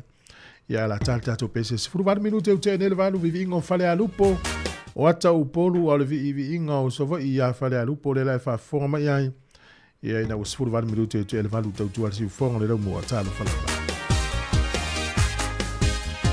o ia le alula le tātou pese whatalo whātu nei tātou pāanga i lunga le tātou leina Naomi Matoka ia manuia tele nei tae au Robert Peterson ti resa ene tala milo o lo whātu porokalame Roberti Mailata ia manuia le nei aso ia nutu tasi o sia whiro pe fulsunga pe amo vala ia Cornelio Nunumalo sunga ia vai malu le afa ia saulo whaea lo whātu mo oe manuia tele le nei aso i whia mga luenga o whenga iai sunga o kalangolango mai nai mastone ia mluia le yaso tapsoli mai ava mle ufenga luenga yo kilani lo fatu por kalame ia na ifa fianga o le tai ao sfuru iva minute o te ai le valu good morning ta lo fala va si fongo le moa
Talofa pa o tono pelongi o lo e whafonga mai i le sifonga o laumbo i Wellington.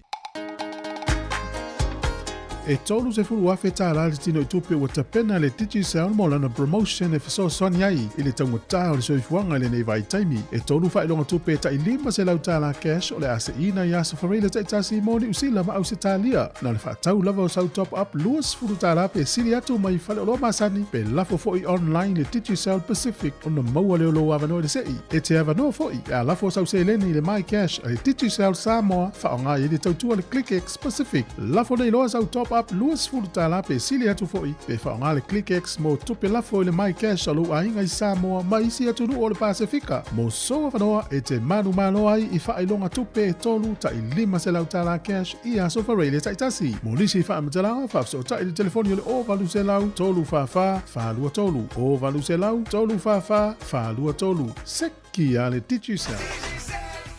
Whaasila si langa tā ua. E tusa malo mātou tu langa e vea ai ma ofisa whaasara lau. Mātou te tausisia tu la fono ua sau nia e le Broadcasting Standards Authority a whai e fia whaia sau whaasea i se mata upu na e whaafonga i ai i le Sāmoa Capital Radio e re tau na lafo mailau whaasea tustusia i le tuatusi Limatasi Mangavin Avenue Porirua Wellingtone pe ole i meli mai te alu .moresi@samoacapitalradio.co.nz e le tau na whaia i le tonu le luas furuaso whai ngā ruenga talu na whaia le whaasala launga. A whai e le o whaamalia ina oe i se whaai unga o tu inatu e ma whai o na tu ina sao lau whaasea i le te mana whanonga kai pāho po o le Broadcasting Standards Authority e maua nisi whaamtalanga i le wha ngā solonga e whai ialo ia lau whaasea i le upenga te whailangi bsa.govt.nz whawhitai. Malo whawhitai, nisi o tātou tautua e whalau loa mo le sirifie le tunu u ina ulua sifuru whanu miru te ute e le whanu tai o le stofi tauru aso le tātou whanonga i le masino o ke topa. O nisi o e kane sia e whamanatula lato lotua ta maiti le aso sa nei ia manuia tele ia le au ina fu talam pe senga lotu te maiti po pe senga whapea ia tau loto te maiti. Whatalo whatu ia Simona Manava ia malo pe wulusunga malutafa maluia tele na yaso malo lava whaftaili mawhata mai.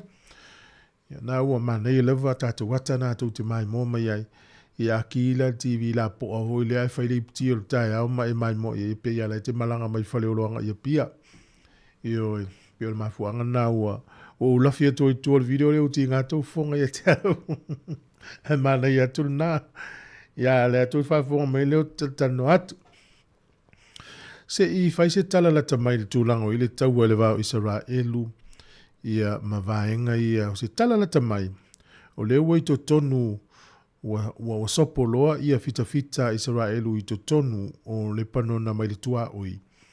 Mai o le tūlango ia i leo lipotia o matua vela la fatawinga le vainga le Hezbollah fita Israelu e valu fita Israelu le o mali liu le taua ina wo i te tonu mo le tua foi o le Hezbollah la lo lafi mai tonu le panona ia ai le o te fatali Israelu la wo i te tonu na fita o le aso fa na fina ta fana mai Iran ne iniana loketi fatun tonu alu mamau e anga Israelu ia o le na ripotia fo le taio nei o se tala la tamai mai le mano o American Peltania. Sa fiso soania na fita. Ina ia puipuia Israelu mai i a upenga ia tafana mai Iran. Le la e tato mai taula le temine ono i le taua fai mal Hamas e totono o Gaza o Iran leu tafana mai na loketi i totono o Israelu. O le Hezbollah le panona ma le Houthi se tonu o Yemen. E le la walu e whapena le taua le taiminei. Ai o lo tutu malosi pe le tania Amerika ma isi atunu u. E lango Israelu ilo latu te e atu yos whainga o lo whaielu na nau ele mo na tangata. Stala la tamai nao le taua o lo whanga solo i le taiminei. Tāru sia ia uane ia whaina na soifu o nisi. O le la tato ulata i le aso fitu o ke topa. O le aso na amata i le tau ole nei, ia leu atoa le tau sanga o whai. Talo fai nei tangata tele nei tangata ia.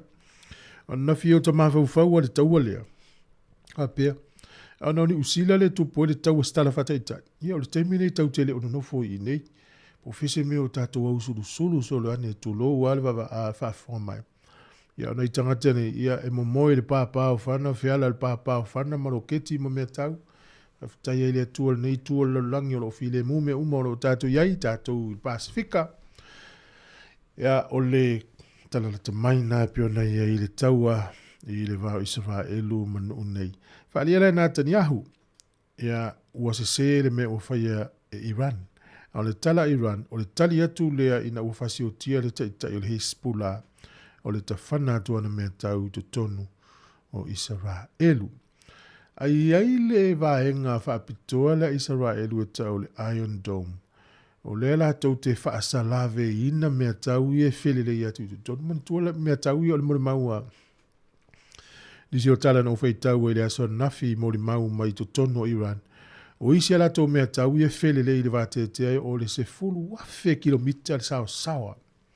Se fulu wafe kilomita le sao sawa I le tula. Se fulu wafe kilomita. Inga matua I sawa lava. Ai te lor me te ofoi. E whaasala vei e Israelu le lato a walana I le tele o nei loketi. Ia o isi loketi o lalo ifo. Lalo ifo le sfuru wafe kilomita. Ia e le tele tonunga I whaitau fie sfuru wafe ia fita piona mai li poti. O li poti o te maua lungo le BBC, lungo le Radio New Zealand, lungo le TV1, lungo le Al Jazeera. Una umale whaitau e li poti e whaasoa atu I lau tautalanga fo le nei taimi. O nisi o tala na umai e pea ma le se lau limas furuafe le au whai o roketi o lo te wina. E le Hezbollah ma le whaitau fia se furuafe o na fita. Rono inga ele se vaenga whaingo fie. E mafua mai o no life so ni ele mahalo Iran. O le whainga tāna le tūlanga lo I le taimi nei. O le vaiaso fo ile nei le amatanga na whele le atua I whaale le tau a Israel. Ma la tau tu I pomuina le vaenga le o Yemen le tau nu uia I mea tau e whaau I atue. E mamoni atue I Iran nanga o le Houthis I tutono Yemen. O a vaina I le whawhanua. O le mamau I le vau Yemen ma Israel. Wau nane I tonu vaenga le Houthis. Le fo il tantununga tu se malipoti mai I la tunu. E whaatupe mafsosoa ne ele malo Iran. Le ana na whele le I vaale le tau a Amerika. Na ufai tau le tala le lungo le BBC. Ma la tau whaaleanga ina le vaenga wafu ma tau langa I e tau nuu I mea tau nei. Whaaleanga ma le vaenga oro I ia mano si anga wha eletise. O nisi lau tala la tamai ia o le tūlanga o le taua.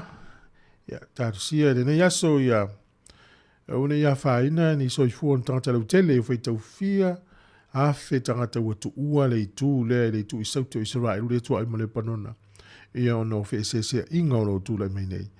Tu sa o le aunga lava o le taua le wafai nei le va le Houthis, Hezbollah, le ua sautonu male atunu o Iran I totonu. E mafua mai o le fia ona osfa inga Israel I totonu o Gaza. Ia le utau te iloa le taua nei na mafua mai ona osfa ia e fita le Hamas. Tangata Israel I totonu o Israel I le aso fitu o ke topa le tau sanga lente. Nei, le alau tatou iai le teimi nei o lo whanga solo. E ui o lo tamu whai atu malo o whatasi ia ma Amerika maisi atunu ina ia maua se no fole le ia pangalea. Ia ele ui se no fofile mu le teimi nei. Whalia fwoi Joe Biden le lango ina e lona atunu o le tamu whainga Israel e puia o na tangata ma ona lau ele. Toi luas fulima me lutona tale o le iva I se o tatou maranga I Sāmoa e fia whaasoa ma le tatou programe I se wa inga fo inu I tua ele o au I le tatou me po e hata me se o I vili ma le toru walu lima lu o whaatasi tatou tala noa. Whawhiwhianga ma le vipese le fetu lima. O le pese nei tu sia le ati o ngie whafu au lalo le tia maa. Ona fo i le o le pese nei ma le fetu lima. Le ala e longo a I le pese nei tasi nei pese na whapea vea ma vi I o le mano Sāmoa. Ia lea na manui ai le pese le na tūsia o lo iai le teimi nei Sāmoa tūlai. Ia le pese le nei na tūsia le ati o ngie whafo au lalo le tia maa.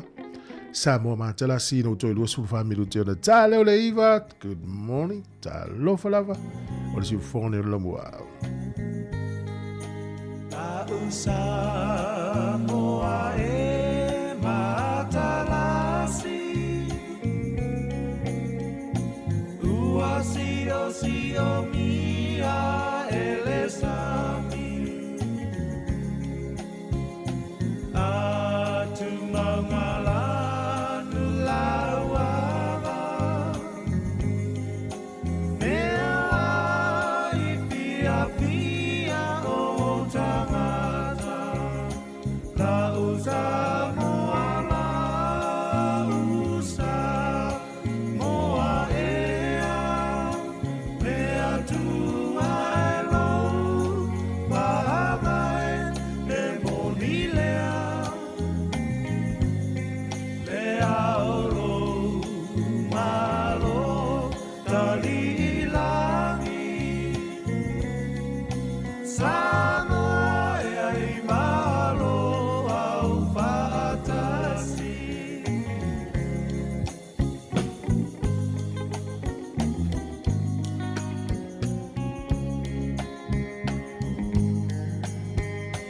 La tau e I le kueta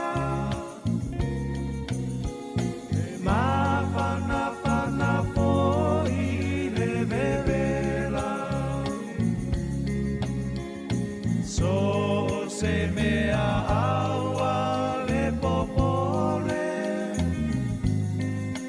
E mamulu mai le pamole mole La usa moa la usa moa ea Mea tu aero Wahamai e monilea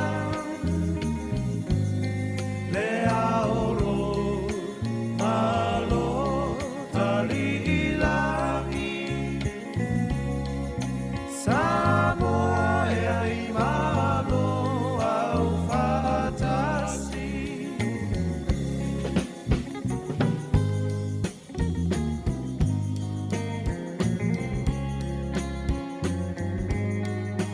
Mali e toa ua malo tau O nai upu whaala e au Se mane so tae au Sāmoa lo tawa I asau La usa moa la usa moa ea Mea tu aero Wahamai e monilea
O le tautua le si ufonga o le laumua o lo iai fo i le langolango a le New Zealand On Air.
Le fa fonga te tautua si fonga le no mua le mai mo mai foi tātou ata le nei tae o le a so tofi o to is full 5 minuti o na tāne o le iwa ne minuti o lumon tano le ma le fionga lau pepetele tala ilene o lo fa ulu ye di titi sa nu sila ya le wei tātou lau dungo tātou leina mano so fua talo fa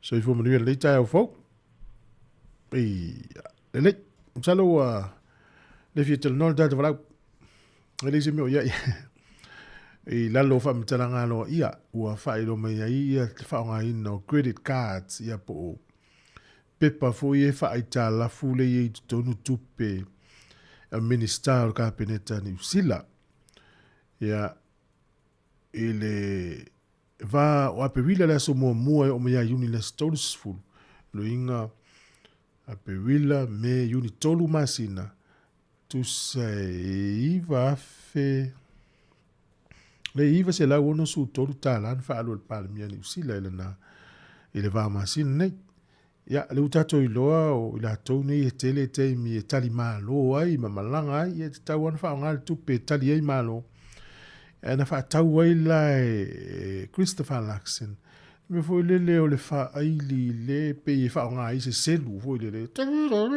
ale mana ia pa o fo ia tu la malanga ile mano fiti na malanga fiti ya e pe o la tone o la ia la to credit card to tu pel mano fa alu me tau no fa nga ia ai fa malo le vol tau atai mana tua o wa yeile si inga o le tau paka o le isi vaenga no vai pele na mai ni ana i telefo o le paka sa ma sani ni fast food ta la usi le fitus furuta la ai vai nei ai le mana onga o le mano le ai o na watangi sa mai fale o loa ma pisi nisi Wellington o le inta ta fata ia tasi le vaenga tutuli ta fata o le si ilungo tau paka ia oila la fia le fata o malu te fa Wellington e pa fa fitus furuta la le paka e ovalo se minute to sa mala le si tu petele le fa salanga ia wati le fia o tangata itai Wellington o le tu langa na le fa pena fo au kilani sa ila va no ma fai ona paka lau ta vale na minute ona fa to atongi le o la o fa le fo au kilani ona so momo ke topa tala tu ana nafi e maua lo le ta vale paka i tu tonu le tau loto inga fo le o pisi nisi au kilani le city au kilani sala lo le to isi ava no tau tu na mata tau so se mea la veteanga ia i New Zealand si yaki pe to tongi se paka ona le mafuanga e ma uma wela utupe ya fa pe fa na halu se momoli o le vanga na fe lo fa tau to ya luta vale paka mama o mai se vanga fo le mawafua ya silia tudena pe so soni fo le tatu tu e fa sa o le tupe ma uma uma le va ya so e fa ya sala ta fa sfurutala e wero se la uno sfruttala tu petia tasi na vaenga le ua te leile tu pe o me poata e me poata i tu ilungo na uranga coach i saule mai Wellington e pole watu foi Wellington e alu i watu nei poli duali Wellington e wasi le fia o mai tangata i nei o me poata ia pole ala vale loli le ilu me poata e maua le leile ta avale le isi tu wala e malo losi tele me poata ne e mo tatou e malanga mai au kilani po fea lavo ni usila o mai ni tafa o ai tautua na o le tele i o me pueata i nei. Ai mana i tu la fononen pasi el whainga malo le nei. O le afa atu ai wha ilo e lapta i tangata i me pueata i ilu matu. E sili atu le na ilo le sala. E al whatata inga alu atu au kilani wha o ngata avale se siolo o ainga au kilani. Ai mawar sala na saule wala sala i tangata i lunga. Ie pe na foi pe amalang me uto i nei o nei vaenga whaapea. Ia, o le sunga peni rosa sa kai o e valu lima ta la pe atuai no tongi lau sala. Ai ono lima pe a pei le tai miana nal sala i Wellington. Ia vailai, le si le fia auto. Alo fatu peni rosa whaftai alu mamano, malo, pua Maris, maduia tele tae au. Sunga ia fia tau pou, lo pati, lua mana a lua. Manuwai, alo fatu porkalame sunga to ina lea me au kilani ave au. Mila te toa lo fatu por kalame whaftai le mafuta mai. Tal tato pese. Maulo lewa no tel no atua i le fionga na pep tele. Nai whawhiwhianga se uwhiwhiro i le tai au tau tual siu whonga le na mua. Toi sifuru tasi minu te ona tale o le iwa.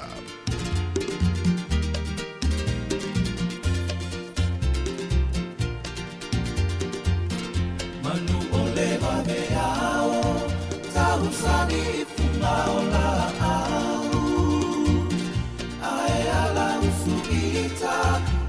Faiva o mafau fau Talu o lo upo pole I te i uwale tau lau Tau nu uai le upo Uale au le ina i lau Aue, aue Se i fai mai sau upo E tua ini mala E tua imanu Sau funala upele Tau o sinai pumai manu Se inu ane ai Tama one nuku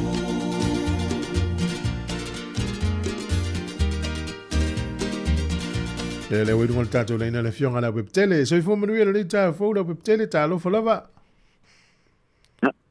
langi mai nei tai au fa filo at foi pa anga le tatu pukalami lo mua malo foi le malo singa wengo le nei aso le wa abitalia ya ole fo wa sa o tu tatu pukalami mai nei Brisbane a setalia ole fo wa batana mal malamba mai foi nei tai au malo lava foi o mali tau na Brisbane pe tau fa malu nei aso no si o le fa pe ai lava ina ia au fo inde fai o le mele tau vai atu ai ia pe o tau mo mai matou ma mele tau au kilani hoi le tau malu sa vili e isi o taimi ia ai o matua ma nei lava le tau le tio foi ato tele tanga tatu ina New Zealand o le o mai no foi nei e moni la sa tu langa i talonga nei fa naule malanga tuela pepe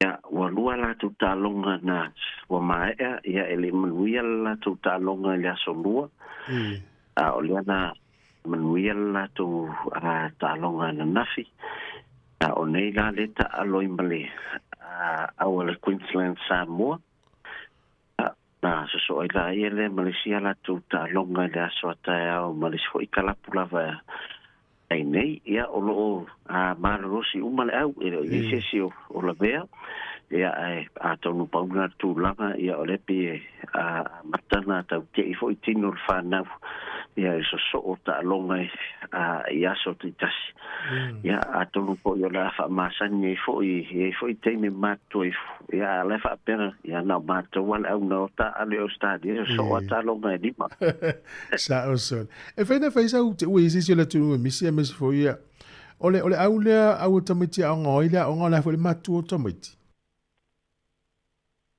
au le kalapu papatoi ya molo si fia foi tu foi ya o matu te no foi mangeli ya e pe kalapu le la la foi ya matu ya awai tua oi lava ya mangeli papatoi ya ila ya ai uma ye avet fanau o le kalapu le e au ya ole au le mate o mai e au la to la los fu bota usanga na o to fitu le squad na mai ona ele me faina mai e le to tele le au e na le lua la to reserves le ia e tasi folta mai tai aloi tono le au le ya mai ya tu la na ono popotoi ya o le la to development foi le au tamiti e la tele tonus fu ia au la i te papatoi a mata mai lava le ono tausa ia se pa ia le la los futo tausa o kana pule papatoi le isi o walo le talo e ini tama fo yo le o le blues manga i lunga au tele o ye na mai au le i kana pule tua fo ia le sunga ia junior polu e fo isa ta ave le blues male Sāmoa e le lio Charlie Faumuina ia na fo isa le o Blacks e fo ta alo ia tatou le lio Simon le malu le fo isa ta alo le tatou mon Sāmoa ia o i fo isa o le lio te Angelo le rua le wila ia lo le wila ia nai o lo ta alo le tatou awa mon Sāmoa ia malo le NBC fo ia so el timing le malo la sau mai tau de la kapia Australia au laiti o wa fu au tele pe e pe ole ati enga mingo ta longa ilalo la sau sitsila ole e mania mato tau ole au mo na mato ta alo ia ole au le e au le western suburbs rugby club e te tonu la Water City ili to the west ia o lo to tele lava fo il fa no laiti te vai o lo ta alo ia ele talo ia mana ia fina o ele talo mo ia le mele mate va ai mato ni ese le mana ia facilities yes o mai bua e o mato ta le ngate le te leo o pale hoi o la to club houses ia tu nisi to ton le lema lai ia mo li e ben faita longa i po le to tele matua fo e lango ye o ya o le tfa peta to ye o la kapia to tele ni sino ya o pelani ya to ya o luat kalapu mato la to facilities ma meopa te ve yense kalapu ya kilani wo vai mo tu ni la to facilities pe o kalapu mai e wo monta aloma mal matoa sa ola no ingo ola le ya paula vai o mai lunga le wolo pis tono tu la kana o le ala vai le development mai lalo ya e o lo lunga yo telephone options at the mix finally ma final for asivu e peta alo kit sa ya e pe yo le tu la kana e de pota tu ni silo to telia uma o le lakapila va ai ya ni seva no en faina lu liki e pe alu kirkit pe yo stadia fa isitelo talonga fa professor lo fa no sa tinga ina lakapia ti ata miti o mai lunga wo so malu ye isi talo ma no o to fiela talonga i to au na ita miti ma so fa ye talonga e la talonga ma le Queensland Sāmoa nei ya so le ma la talonga ata ya ma se taso kalapu ya o la sto nai ya le la malo lo se mato e ave ya se mato au fudele se a fata fau a wa lunga nei le e Brisbane pe le la te ko le tatu te vai nei lunga TV tele yo le voi in fa se tele ma ba vai to swimming pool ya masalo la stona yo la au fata fa fai uro la tuta longa la sa malawa nof o fuoro ya to te pena ato te miti mangi le pa to ya to fo ya man ye tele le vai ngol sui fuanga ta mit ele ngalo fo ya lato la le se singo fo itino ta mit yo tato au le va tu nim ta mit yo au na ina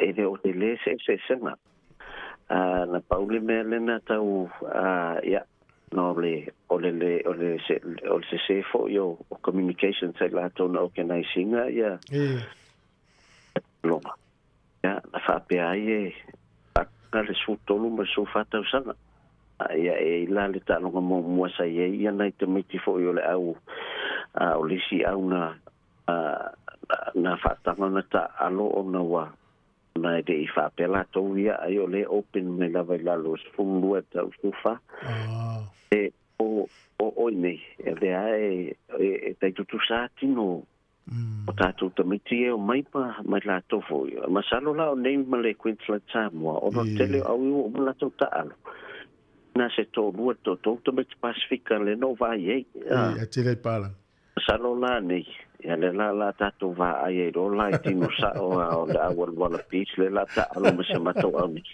malo ye mevia ye talonga tamiti ma ye se vai ngol tatu to ti sa o telefoni ma ulo fiona la pepe ya ningalo le tatu se la sota yao na fo wa mai ani so ya so ya ye ni so tatu paanga mai tono lo mo fa manu ina ma mawala to tai lima sela ya tato se e fatino lasto la sota yao los fundu al pona nei fa tato entries ya olonoinga ya taunu va faila to pa lo suta la pesiliatu ya pe fa nga foi le click x ya la foi lo selen ya no mo lo va no to tato se u failo ka tai lima sela se ina mo New Zealand. Ia tolu foi fai longa tai limsara wala ina mo Australia. Ia auna ingalo foi sau taro favata. Ia fatau o ainga Sāmoa ia lato fatau gole weekend. A over Marcela wata to faloloa. Fai ona la foi levata. Ia e foto ainga fai lato fatau. Ia faso tai mele o lua tasi limono to tolu fafa o lua tasi limono to fafa. Ya mo se avno pa te we se me na mer so son ya after te to foi mole ma to avno pa mi te foi po para me fanga solo to ne veso ya malo fa tai me voi ta longa nei fa na o wona ila ve se si ma nei voi la filo te lo sa mo ta longa nei lo te la lo pepe me fa un ta longa ni vas fo pe aulia fa tai la se fo ta to no nei va so me fa fonga i tala mai sa mo telefone ni ta ya to ti fonga na mo Aso tofi manuia lo tātou atunu malau whaafonga angai leisi whaopoponga le nei o tala fau mai Sāmoa usi mai ei lau whaafonga.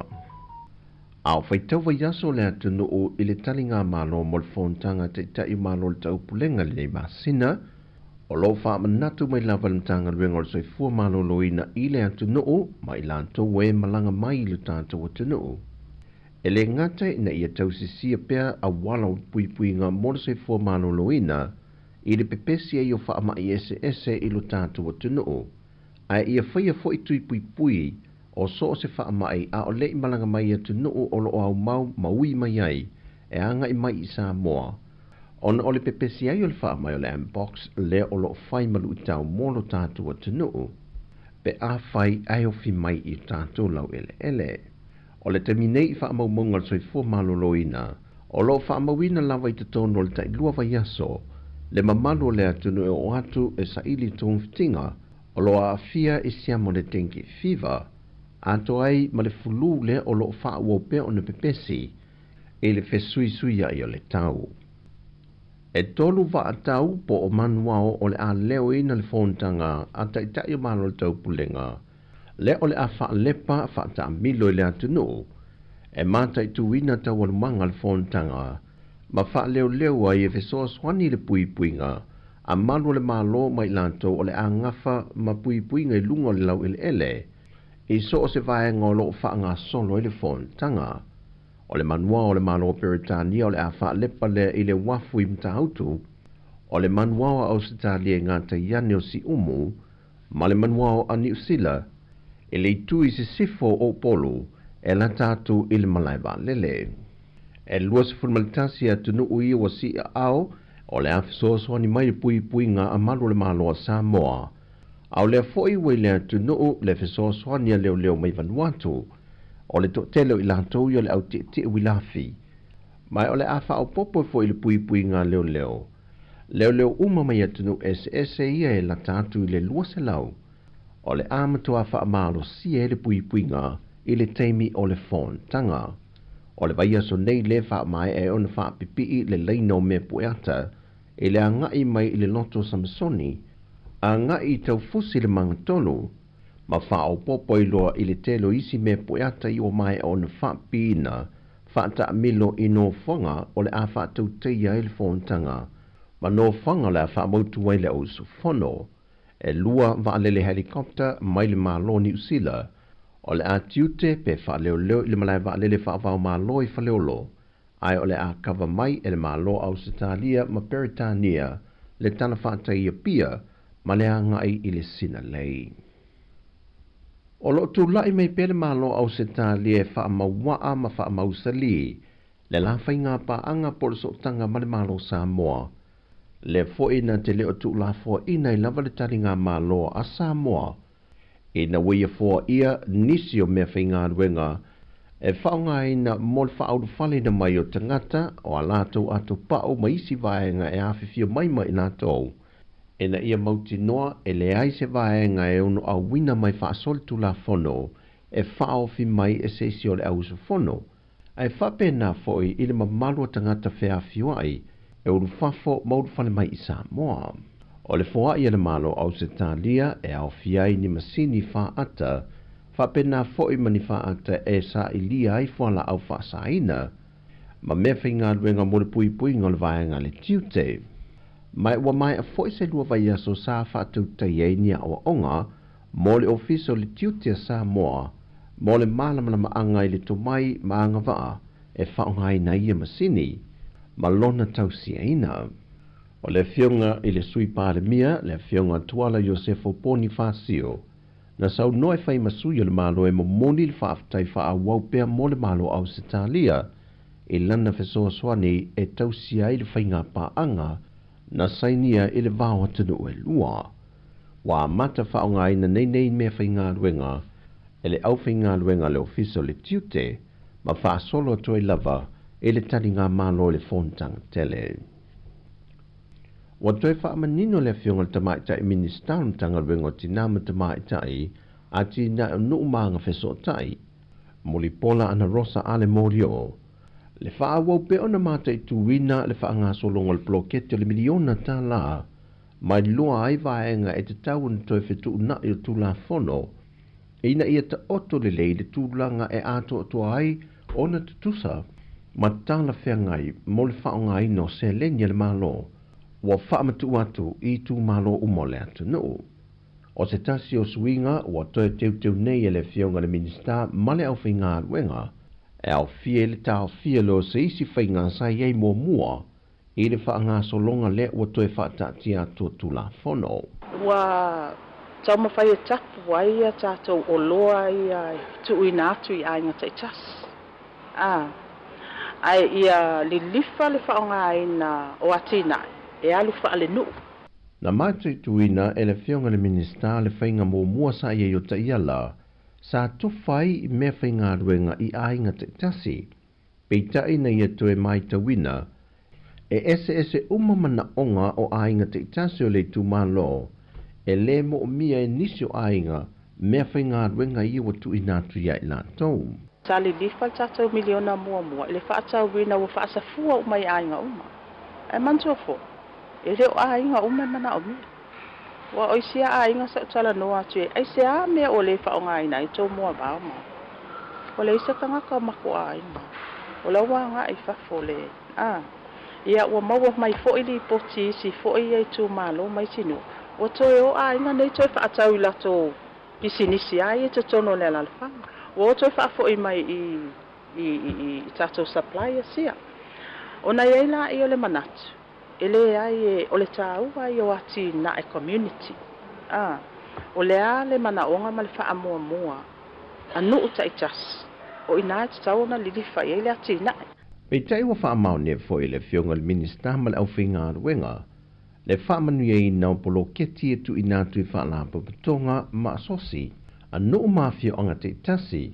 E au fiai vaenga nei. O le wha fo wina o whale a onga. O le toe tāpena ina o lato vai ia ia tala tu. Ia o le isi vai le ia sanga o se tasi le nā mata anga sa au ia. Alu atu ale awala si mākau ai pua. Ia tono le sasa unua le whionga le minista sisi o manga. A tonu sa telefo ina lato ngā lulu e mea tau sisi o manga. Ia pe o waikiki ia. Ia ngā i tua. O ati nae na alu sao i ainga te itasi, o lo tu la i mai le tele o whaafita au li malu i tau, o lo whesanga i nei mane au whainga ruenga, mane matanga ruenga. O tala fowia mai Sāmoa mo le nea so tofi, whamanuia te lea tu le toi whango le a whenga iei, whasoi foia.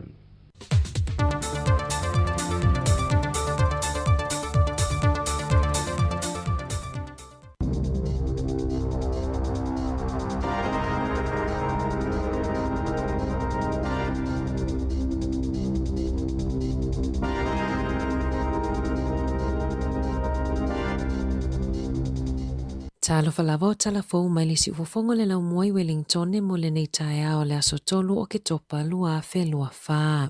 E fitu se fulupasene ua siti ai le tau mo paka taavale e a New Zealand atoa ma ua tula ai mai ai se fesili o mawhaiona alo ese tangata mai le tutongi ina o ia paka. Ua sitia mawalunga tau o paka mo le taimi mua mai le luas fulutau sanga taluai. O le paka fast fuluta la na maasani o na mawai Wellingtone ua o atu i le fitu se fuluta la. A le sa o le tupe tu uina i masini e tutongi ai le umi o le paka e mawhaiona toi whaupopo i ai le sala pe a ova le taimi e paka ai mai le taimi na tutongi ina mai lata i le se lauta la ia sala. O le aso mua o ke topana a matafa mamaluina ia tau fou. E ia lewa no e mawhai ai ona apili se sala pe a lafo atu. Peitai, e se asea lava sa o se tangata whaatau. E ese tau o sala mo paka a pule ngā nuu, ma paka e umia tu ma oti e pe o le Wilson Parking. O paka tu ma oti ono sfuru lima tala i le valu sfuru lima tala le sala. Pe a o wale taimi e paka i le taavale peitai, ua iai ni whaasea i le fea o ia suinga. Ona a whapea ono lima tala le sala i tutongi ono le ovo le paka i le sefulu minute le supermarketi e matua i le fetau i tele pei ona ta ua i se tangata i lungo le tio New Zealand.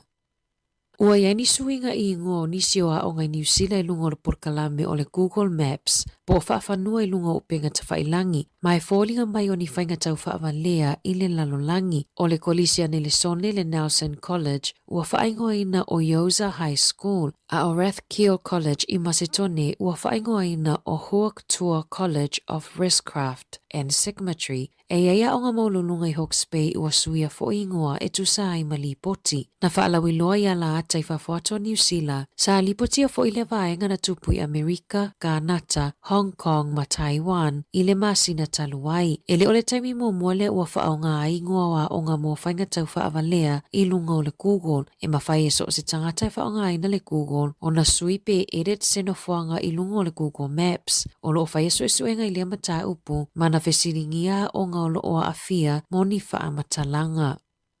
O se whaale tonu i le au nanga le ofiso fe malanga inga i lunga o le initaneti i le po le aso tolu se fulo se te ma amalama le aso mua o ke topa na amata wha amamalu ina i tau fo mo visa ua to o te le tangata wha apopole ina o no tupe na wha alu mo le talo sanga ina o visa e tu sai ma se wha matalanga a le fau tua mo le ofiso fe malanga inga. Na lo lofi le whai tau wafi o tangata i talo sanga visa ai le iau lia le aso mua o ke topa na amata le vai aso talu ai o na fiu isi tangata i tau tu i lunga la tau talusanga peitai na tele ina whaale tonu laina male upenga ta whailangi. Whaalia le whawhautua le Immigration Katie Armstrong o whaafitau li na amata le vai aso taluai o na le toa tele o tangata i lunga o le initaneti o lo o tau wivi e tau mawhai e tu ina mai ala tau talusanga i le Immigration o isi na talusanga mo visa no fo mau i le po la songa fua petusa o le sefulu tasili maiva i le po na totongi le lua fe fitu se lau lima sefulu la ma a whaina ave ese le tau o le visa mai le card i le te ala ititi o le sefulu lua i le vavea o le aso mua o ke topa na totongi ina le silia ma le lima a feta la mo si itanga fou na amata wha amamaluina i le aso mua o ke topa e le ifa ailo manino i le ofiso fe malanga inga pe tofia tangata na afia ai.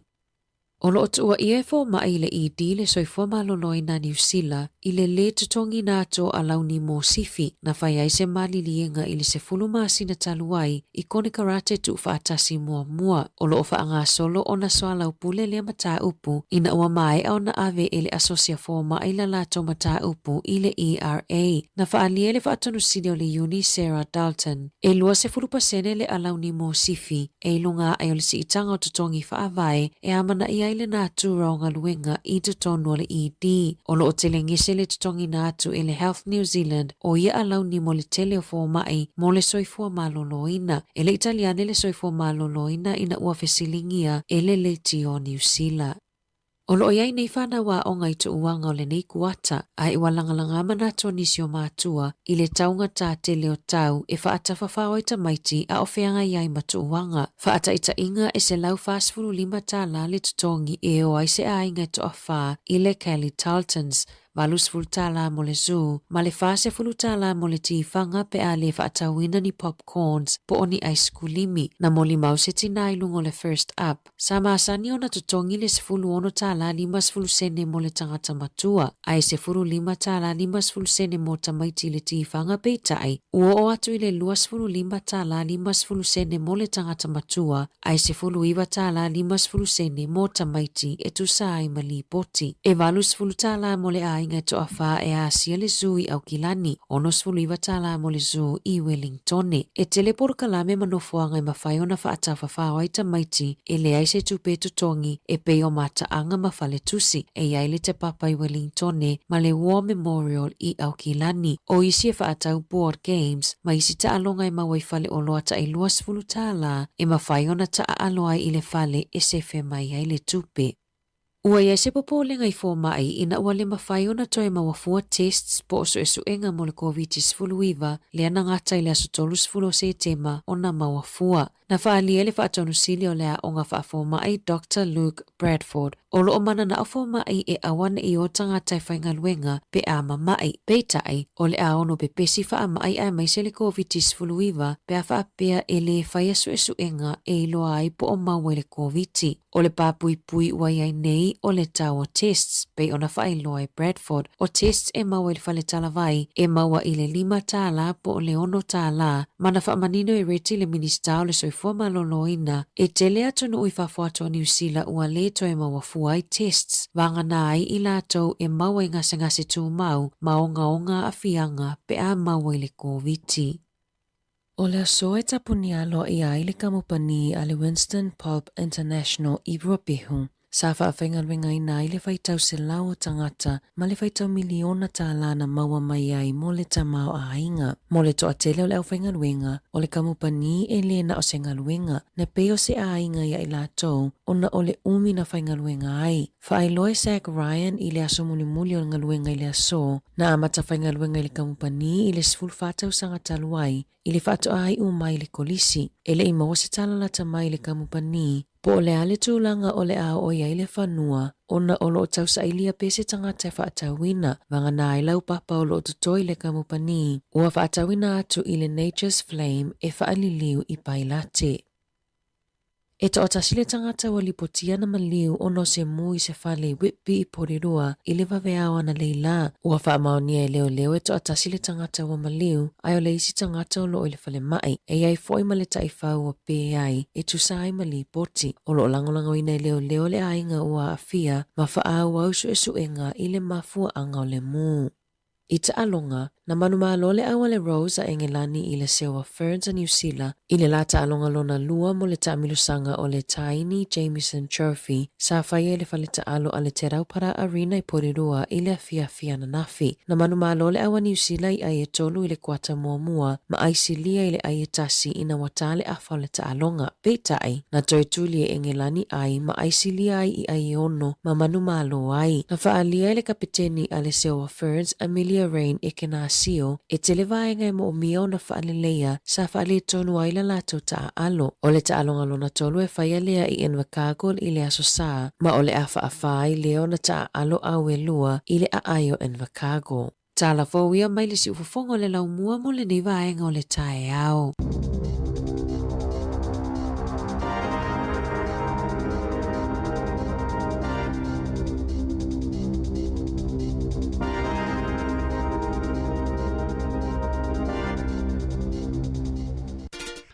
O le ta fa forma tau tua si fonga na mo le taimi le ua sfuru van minuto o te iva ma no la val fa forma ta tu telefona ta pena me ta se santa la mai Sāmoa ano fa solo ta tu tala ini usila nei o sfuru rua e il fa poponga o tala e ini usila nei a ma no fa manu nei aso Wellington tau ia wale tua o ngal fa na me te wina la vai tu wanga o ngato tele yo nei matua a feta me te fa ta fa te mio i taile ofisa ta te vai e le tele o ta mama tutua mtina ma tua papalangi. Fia via i whioa i solo mtamaiti o whanau o whanau. I te tau langa i Wellington e. Whata whawai. Ia e whaonga i ia a walai o whilawa inga lau tele i ei no whoafi mapasi e whioa i ei. Ia o te loa o leisi lea vaenga o le a li liu fo i ei tangata e whaonga. Ia ona o le si i lunga tau o paka o ta vale Wellington e. Ie pe le ia le alu le pasiport no fo afisili atu na tau ngo fie. Ia le maruia ta whaonga ta maiti o iai i manatua o ngā tau loto le loto ta maiti. Te ele iwa miru te sifuru mara iwa le tau tual si ufonga le lau mua talo whalawao.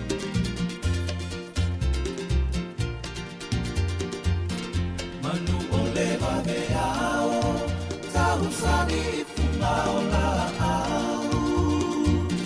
Ae ala usu ita, le whaiva o mawhauwhau. Talu o lo upo pole, i te i ua le tau lau. Tau nu ua le upu, ua le au le ina i au. Aue, aue, se i whai mai sau upu au. Le tua ini mala, e tua i manu. Sau funala upele, tau o sinai puma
Sekia, Sāmoa, Keputsa, Radio.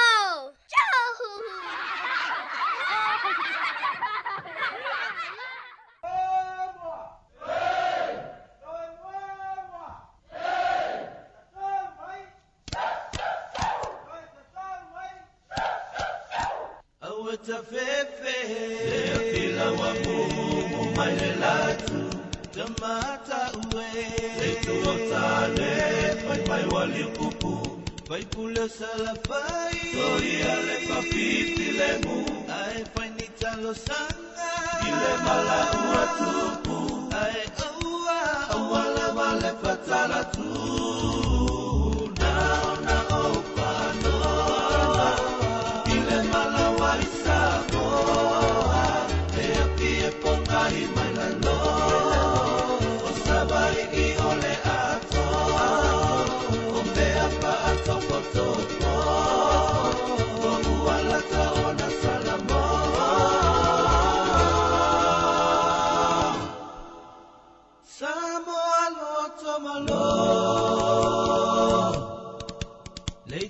Tane ola ufa ato ese ele la maona esola ese ulo ula ele se ia tu male pelepe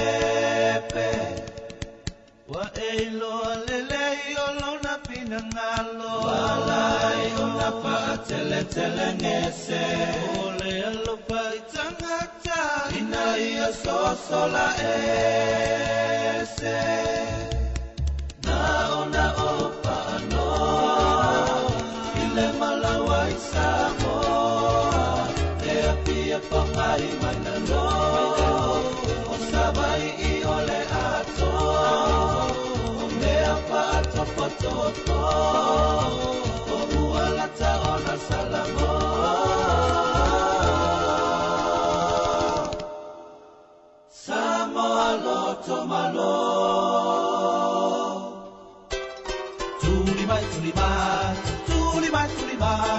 Tulimai lea I tu malisau ai ama wai ai Tato soso la ia na le usau e lo o matua Paapea male toe I ngai pulu alo na papatua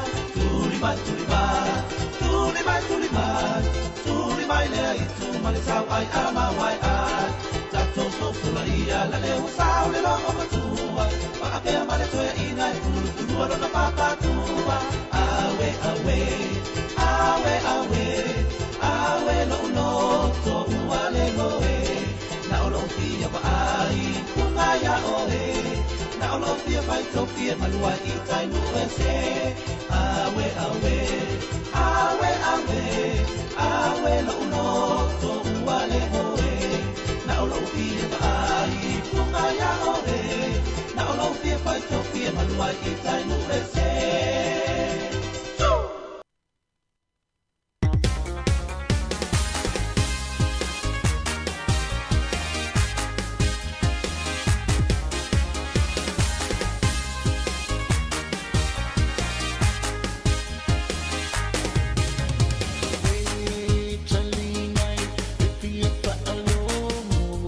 Nei whawhiwhianga su whiwhiro i nei teimi o le tae au luas furu ono minu te wate ai nei ia le iwa.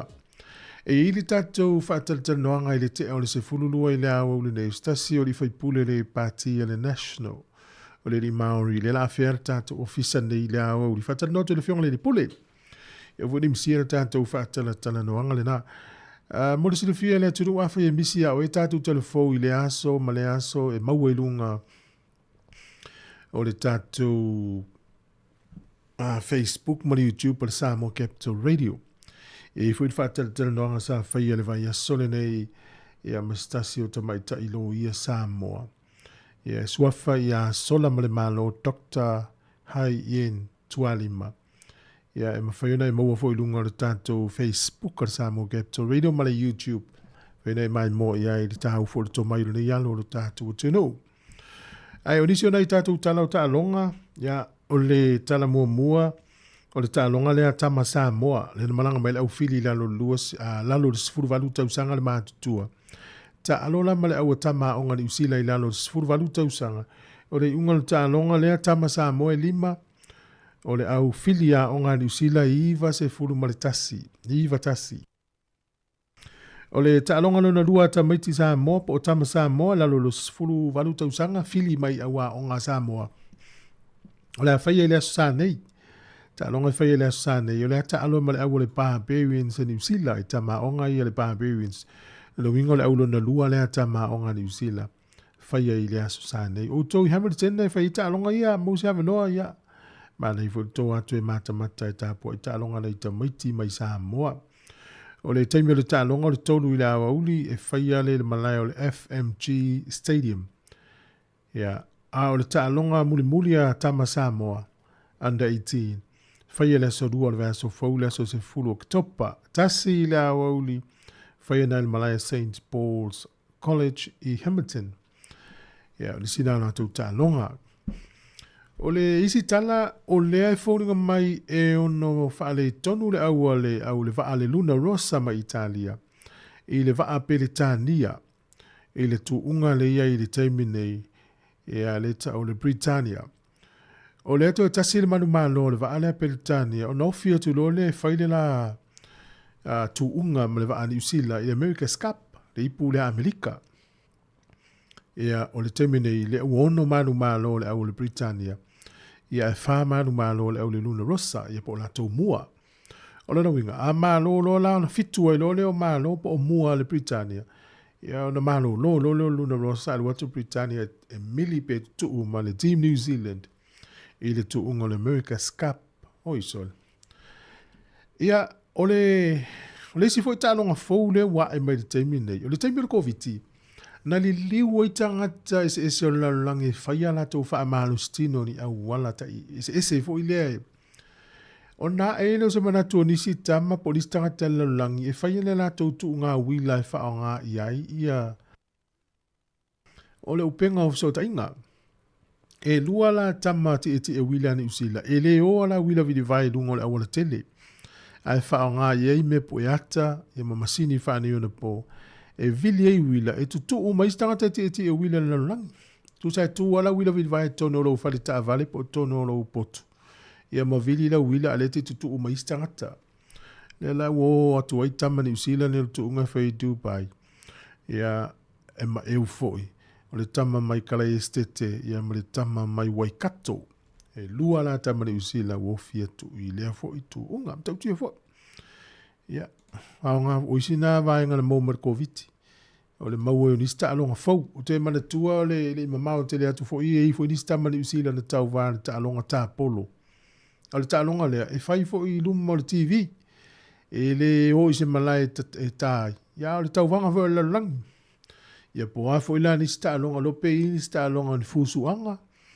E te fusu atua oe i luma o lau TV, marau me po e ata, alai fusu mai di stangata po feise i tua lalangi wafo i lea e a ngā i luma le poto whane o na po e maise o le AI po le poto whafōringa mawa e le usau nei e ma whai ia o na whai atu rau ngā nuenga le whale ia po lai ta alo mai di stangata i Afrika i saute ia ta alo atu reisi i nei suinga na lalangi o tātou iai ia o nisi nā o nei talo ta alonga ia ma le isi ta alonga o ile ini ta alonga le Blacks il fa ngol vanso nei ile wata penna fa ngol masina nei o le amalanga ta milo ile awol o Blacks e ui atu Japani ma fa solo atu iloa ile atu Europa le la so titilo atu il kalena o ta alonga le Blacks ia e fo ia mai monga o le fa ngole o le tausanga ia me se la fo ia se fe fo ile fe wa i fo ile o tatou ia no fo le fale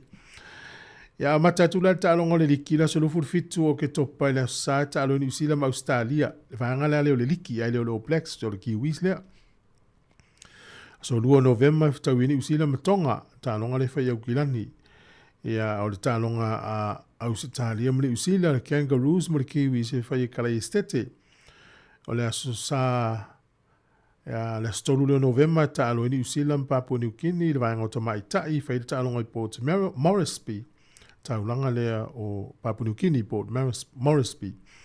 O le aso se fulo November ia o le ata aloa le Grand Final lea o le ipu lea al Pasifika fai le talonga i sini Australia i le vanga o le imatama i tai. Se e mai lea i le tua o le wha iunga o le tausanga au malolosi ne ni usila. E fe el meo e la fiai. Ya, se umana uto apatule. Ya, ai... E no fai tau ona nafi se tala i tamalaka pi o loo wailalo nei o me poeata ni usila e 5 furu tamaiti tala vau lalo 2 furu lua tausanga.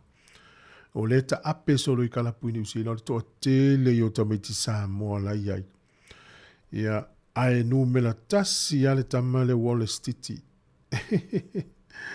Iyo e se fuere mo tautia. Ia o le lai... e wailalo me poeata ni usila. Ia la wali ina e 5 sulu e numele tasi e stiti. E na whaalie le whaia onga o le awole o Blacks. E iai la kapiliki Australia, kalapula kapiliki Australia, la ua mata o na li oli oa ia stiti. Ia ai o le tala le na whaia i le whaia onga. Ia e se fulu tausanga le wa saine ni usila stiti. E le mawhai e skala pulak pili ki ona toi avea. Matau tia po iri. Ole e ilo taltonunga o le taalonga le na whai ale Hurricanes ma le Chiefs. Nea na mafua i lava na matua maatila tila le lei o le taalo stiti. Whai a ina ilo ma le awani le Hurricanes le au lunga i le final le Superakapi. Ia ma manuia ilo ma le tamalo stiti lo Blacks. Ma lo ma le il tamwhai. Ta longa la ia le fai ngole tausanga le Blacks e malo lo le verso nei ma le verso na tua. O le aso lufuru ono o ke topa ta aloa i ma le awa Japani, fai ta longa Japani. O le aso tolu o November ta aloa i ma Engelani, fai ta longa i loni tona. O le aso iva o November ta aloa i ma Aielani, fai ta longa Dublin i a Aielani. Ia o le aso sfurfito November ta alo i mafalani, fai ta alonga i tono Paris i falani. Ia ma ta alonga muli muli ta alo i ma Italia. Fai ta alonga i tono Italia i le aso lua sfurfao November. O na mai ai lea ia o ta alonga le o Blacks o ni tausanga. O le winga tasi lua tolu fali ma e 5 ta alonga i totoe le o Blacks i le tausanga nei. A mata le wha ungo le masina le nei e mai ai le so luas fulfao November. Ia o le taimi o ta'alonga ia le mai tau atu o le tele o le vaveao e sau ai o le vaveao le wha le sta'alonga o le iva i le taeao le sta'alonga iva le taeao le sta'alonga iva le taeao le sta'alonga. Ia o le taimi le a whai a mata le tau lotu le valu ia o le iva le taeao le sasa o i ta'alonga lea. A sa lu fulfao November a sa fulfito November. Laki la talonga le sau ai lani mani usila le o Blacks i le asto nai. La so iwa November i le iwa fo i le tae ao. O le whaalwa vealo talonga ma Engelani. Ia na fitau le lei. Ia ma le talonga ma Japani. Ne se wha mautu ma le taimi e le o yailunga o le ka lena. O le po le aso sa nei i le awhariwa le po o le awhai ai no le su e ngā siompini. O le NRL lua afe lua wha le la fitawi au malolosi. Me le pone, Melbourne Storm ma le au Penrith Panthers. Ta longa lea whai ai Australia. A whariwa le po le sa nei. O le tua fo i le toa Sāmoa i le tautununga mai al tālonga i le pōles whele nei o le whailone o le aua le toa Sāmoa i le maranga tā milo i Engilani. Tālonga le whai e le whai ungo le masina nei tālonga mua mua. Ma le amatanga o le masina fo tālonga luna lua. Nona winga, o la ve vela maranga tā milo a New Zealand o Blacks, o le Wallabies, Argentina, i Afrika i sauti. E ala fo i e fe tau i Engilani misa mo le tālonga o lakpiliki.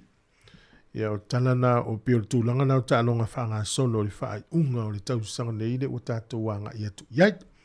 Ia e pālo la vale mai mo mai vatana whātulu iwa, whaftai. O lo mafuta mai la loi ne le soni i le sunga Larry Benson. Ia lo whātulu porokalame. Milu ia tele na yaso vale le mati. Whaftai le mafuta mai, ia Penny Rosa sa kaio. Ia mele mamanu le tunu le whatalofa mai ia whatalofa atu fo in family le tai hao. O le talo sifunu toi whasa lau porokalame o tala la ulungo le vai aso. O pesenga nau o toi tāwale mo le silifia la toi le itoi o isa moa o whaisi lewa le itoi malanga i le atunu. O le nuuna ia po ina i pesenga. Tapsoli le maiava, malo, o mai le au whengaruanga iau gilani. Lofa te le atu porokalame family le nei tai hao. Sunga ya sili wele. E matango fie malele, le mafana fana le mafutanga. I tonu o ainga, nai fana o mamatua. O ilato ia o polo fesa mawhaia o ngā mua mua. Ia oa o ina le whanau i le ala moni e tatau mo le o langa. E maua mea uma e te le toe maua ni matua i lo o langa atoa. Whawhetai i le atua, foa i mai o nei matua. O matati ai le lau maua, o langa lulu e ma le whau whau tua. Le whanau ia whauta uta ata, mai ia lofa ma le whaatua tua. Tama e te le whaafiti, so se mana o ngā o si o watali. Tinga lava le tau ngata, malele lava o le whaasoa. O te le ma e whaasaua, ona o le moni o loa lofa. Ina ia le o la whaalolo lau whanau iaso o iluma. E maua mea uma e te le toe maua ni matua i lo o langa atoa.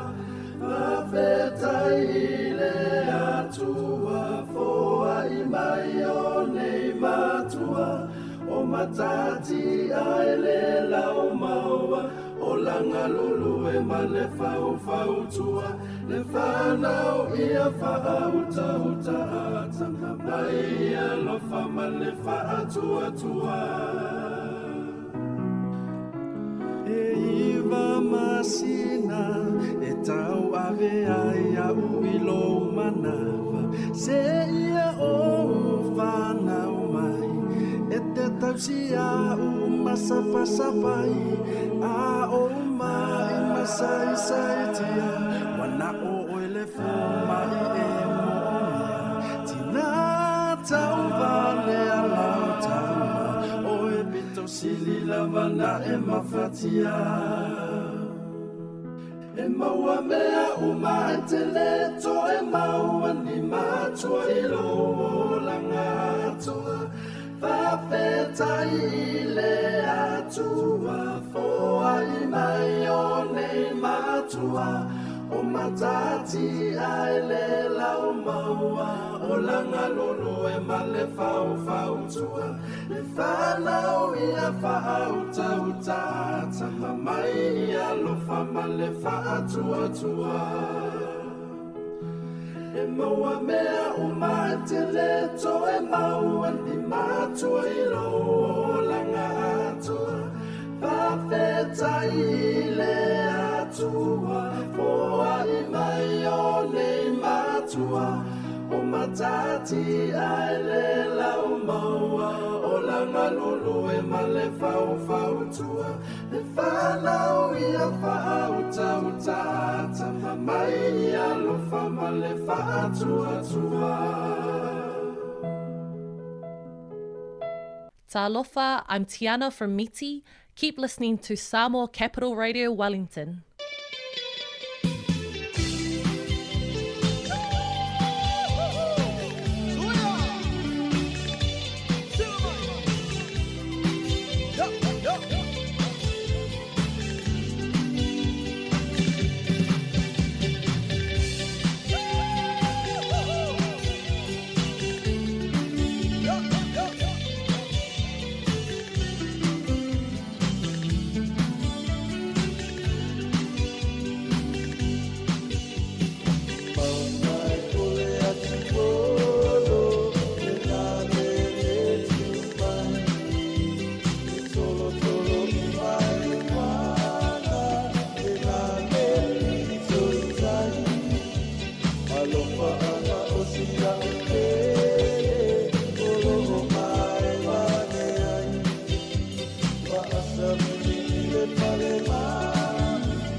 Fianga se fifilo yo le taimi o le taia o le tautu al sifongo le lo muoto e sifuru lima minuta na tane o le sifuru mai al porkala me o le ata le taia. Mano su mika ya manuia tele le aso tina ya lupe mai o Australia sunga fo ya uwaina a fuwai ya famuina mua ngutu tia alo fatu porkala me fa tai la salu Josefa sini Australia ata yoane manuia le taia o fa malo lava le tele o tato pa anga o fa talo fa mai William ato yono lo fatu porklame lo yita to tuanga wa onga le fanau le sa au mai fo tatu telefo ana nei tai le taunga ta tele vai ngai fata fa o ita miti tanu fa nei matua ya waso ye a vita miti ti fanga e masani fa mata mata ila to wata vo ye bisi Ia, e sa o le ia o le teimine oka.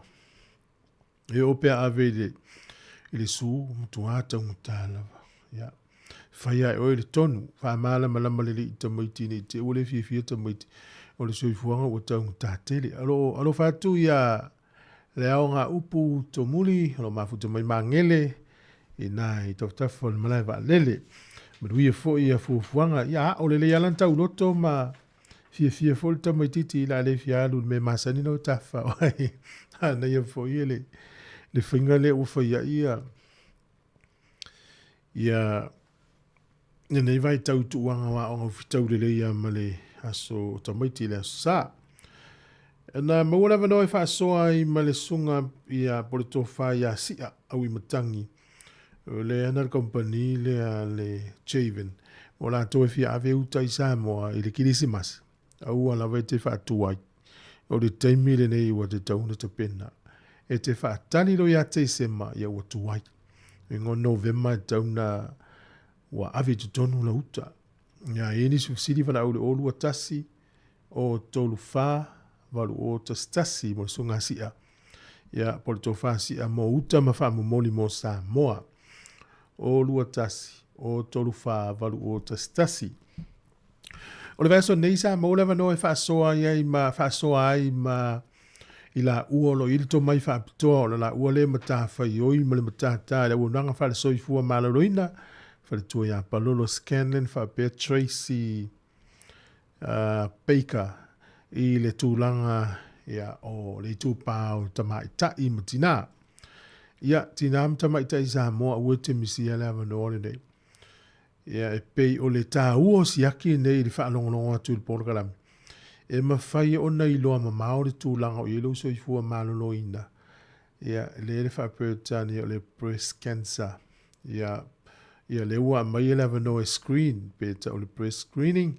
Ia ma le cervical no naiva screening. O vaenga uma ia e whaifua. Tele ai whaifua. Ia ai fua isi atunu o laulangi. Ia o ni usila ia nau tangat Sāmoa la e ngase fio mai nei waila talata to ile lei o nang whafo mai. Aua la vete no fua. Ia maua le tusi lea ma le soifua maloloina. Halu e whao ngā lewa no. Tātou ta mā. Whamanatu ia tina ma le whanau. Ia le vaenga lea e fsosoani mo la tau mo lea ngā i luma. E le o se tala e fia whaalongo i se isi pia ma istina ngase o kānesa. O se tala i whaanoa no. Uma ia tātou. Ia pio le tau longo le soifua maloloina e fsosoani le tupau tina mtama. Ta i tautua na a vilia tu lo le au nanga lea palolo ma Tracy a oi lau appointment po le whilo inga le whaia lau test po lau screening. Ia tali lau telefoni ma whaile ngā luenga ia o au leo te malolo tai au pe o te awhaasa o le teimi leo lau appointment. Tu te ilo e malama fwoi ngā luenga. Pa mua lau soifua malolo ina. O whilo e tangata ua lewa na taula nā lui Sāmoa. E na tolo lana malanga. Ona na nofo ya le vai fo ma yo na appointment o level na fata di tali.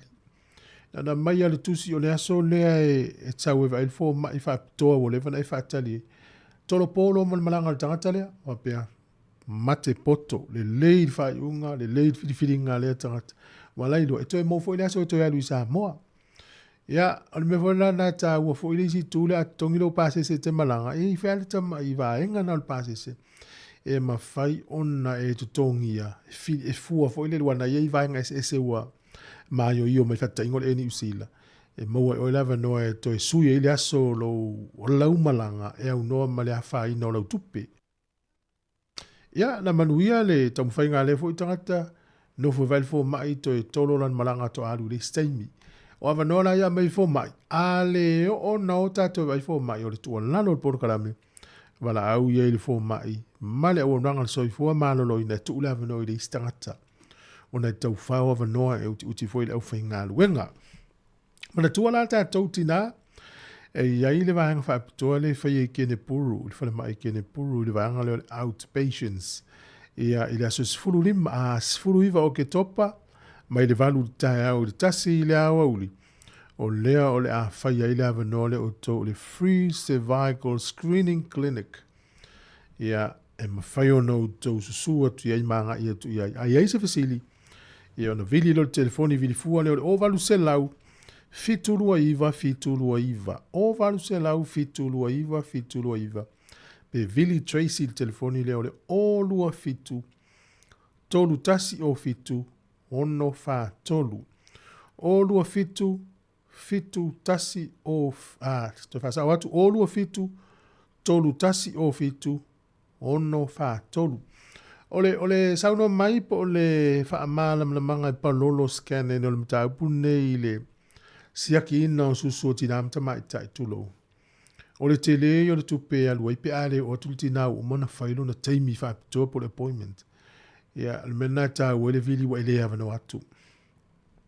Tele yo le tape nanga na ifoma ya ile o tele tu pe al wele so ifoma malo ina. E se mai la le cervical screening e me whaina ia whea tu a whaatino le teimi lea i le tele se tā penanga. Ia, lele, tātunu mela nai walau iai, na i whaamanatu nā se i fua māloloina mō tātou, se lele ial tātou wewa lai manuia ma lele mea uma, e a tātou wewa a eis tangata lai mai o le a inga posa o i te le o le a whain. Manatu le la se me tātou le taurunga o le porkalame le nei tau. Ai, e wha maluru atu le atulu. Sai, ai le fuafuanga e whaia le porkalame po le whaatal noanga. Ea, ma le tasi o le minister, le i whaipule i to tonu o le pāti a le national o se le i Māori. Ia, ai wale tau nu ula le whaatal noanga ni le awa uli e peo na o whailo atu wha maluru atu. Ia la tātou e whapea. Na voa ta pena mai ta se saila na tautua i le nei aso. Mai le tau le tasianga i le tolu wale utu sa tatu taimi mi Sāmoa ala ta le pesi le nei. Taurunga le tatu porkana me le atalu tai. Au whaftai tele le tunu tatu mafuta pea au. Se o te anu. Tau wale tasi la wuri tatu mafutanga. Ai whaftai tele le mafuta mai whaftai whafonga mai si whone o lau mua.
soasoani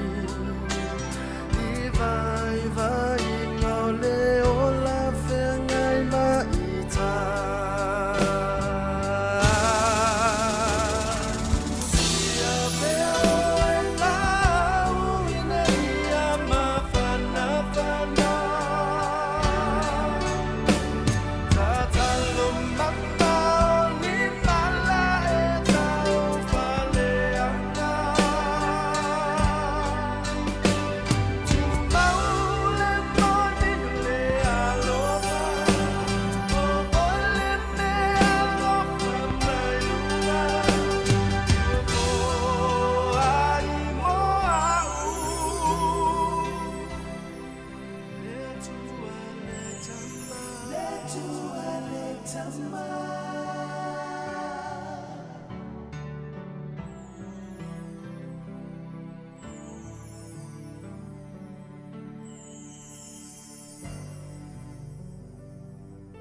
Talofa, Sunny here from Miti. Keep listening to Sāmoa Capital Radio, Wellington.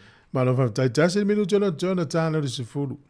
Toa manean mafa so mastasi o tina na wana mai lango mai le tala na fai atu I mei o appointment il fo mai. E manatu e fa matala atu fo le tala stina. Ai na lue fa il fo mai la na appointment whatever na longo mai. E lo atu ale fa tali fa fo le tavale. E ua te ia tango siaki alan telefoni la talo alo alan telefoni to tango siaki le fe autustu sia po le message mo le telefoni. Na maua mai ana nafi tu so le siaso na maua ile afiafi. O la ua tolo le appointment wale tau nuu ale ua mau le fale mai. Ia e sao.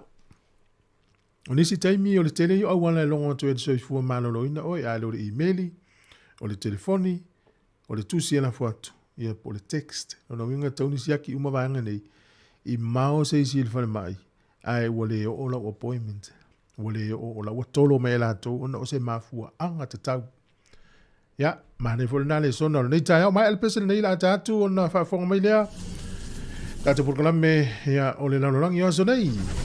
E mo le sunga ko ne lio se manu tafa. E mo fa fianga le tai ona o Yesu. Sfulu le wata tonu se fulu, malo lava, malo folau.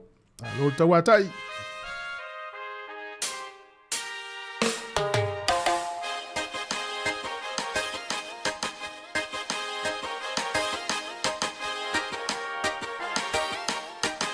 Manuia tu nei tai au je wo ya nai malo blese uma manuia ngal wengo le ya so fenga yai ia mo le lolo ta tu tu no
Talofa wa o le tiongi e fafo au lalo o le tia maa fafonga mai pea i le siufonga o le laumua i Wellington.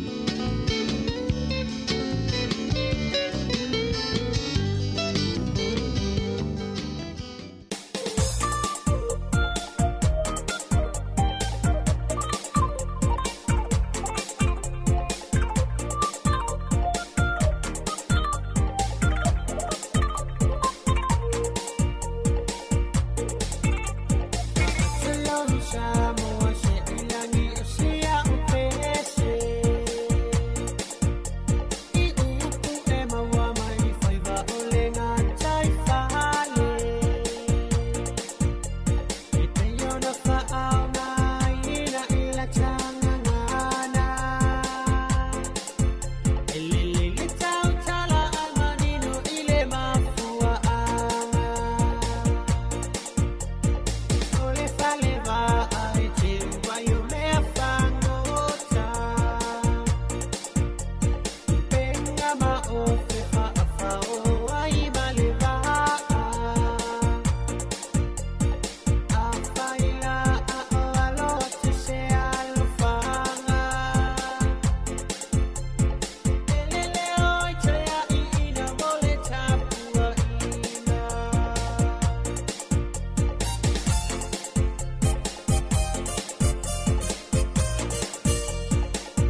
lo le langi ma le soi fua la le fatalo fatu ile po ia o tatu tunu ia o lo sila mai mo mai isi fo I te fai fio le kilope ia wa ia le tatu pol kalame ile nei fo yaso ia o panatu ia o la tatu se eloa amata ia le tatu pol kalame le nei o le lalolangi o aso nei whapeo na oto ina atuai I nisi o mea o lo tupu maali eri mai I le taimi ma le fo I vai aso I tue fia o lo tātou lalolangi nei. O le tala mua la I le so ma le nei vai aso I le tātou por kalame mai le tunu lea whaai ngoina o Brazil I te tonu o le kontineta o Amerika I saute po o South America. O le ingoalo ia o le nei tunu pei o na lau silo fia ai tu langa wha le vao ma lo o le Federative Republic of Brazil. E mai o te mauti no fo I to tele I nisi o lau wha fonga ua o atu iai ia pe ua fo I mai fo I sasi sila iai I le te leo le nei tunu maona ele ia maise o lona si o manga. Le tau mate fo'i o lo ia inisi o si o tātou tunu no nofo ma whai ngā rue ngai I la lea tunu tele I le nei vai tau o le soifuanga. Ai o Brazil mo le sila fia le au whafonga o le tunu au pito I te lea I te tonu o Amerika I saute whapea ai ma Amerika ho I le nei ave ele whaapunga o Amerika Latina, Latin America. Ia mai o le tunu o pito I sa sae lea o le nei kontineta tele o le lalolangi o South America.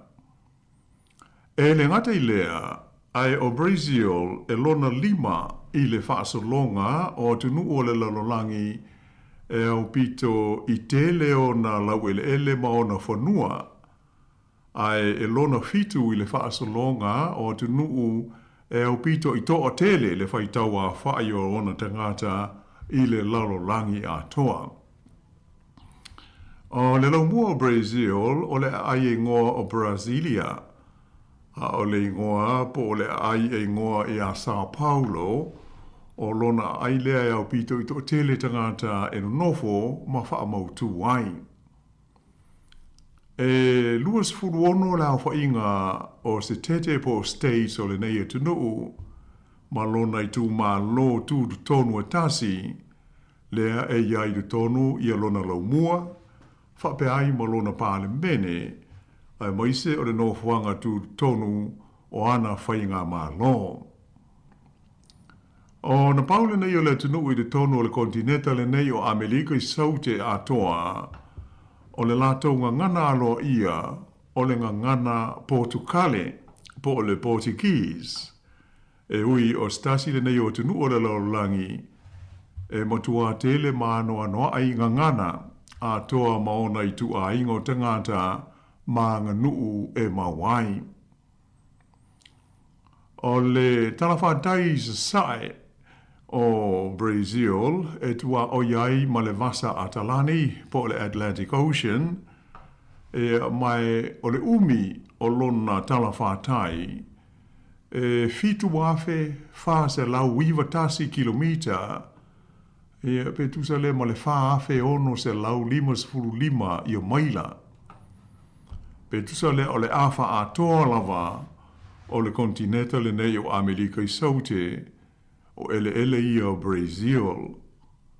Mai o le nei e tunuu e tua oi maisi e tunuu umalawa I le tonu o lea kontineta se ia vanga na ai ia le tunuu lea e whaingoina o Ecuador, Malaysia tunuu tele e ingoa o Chile.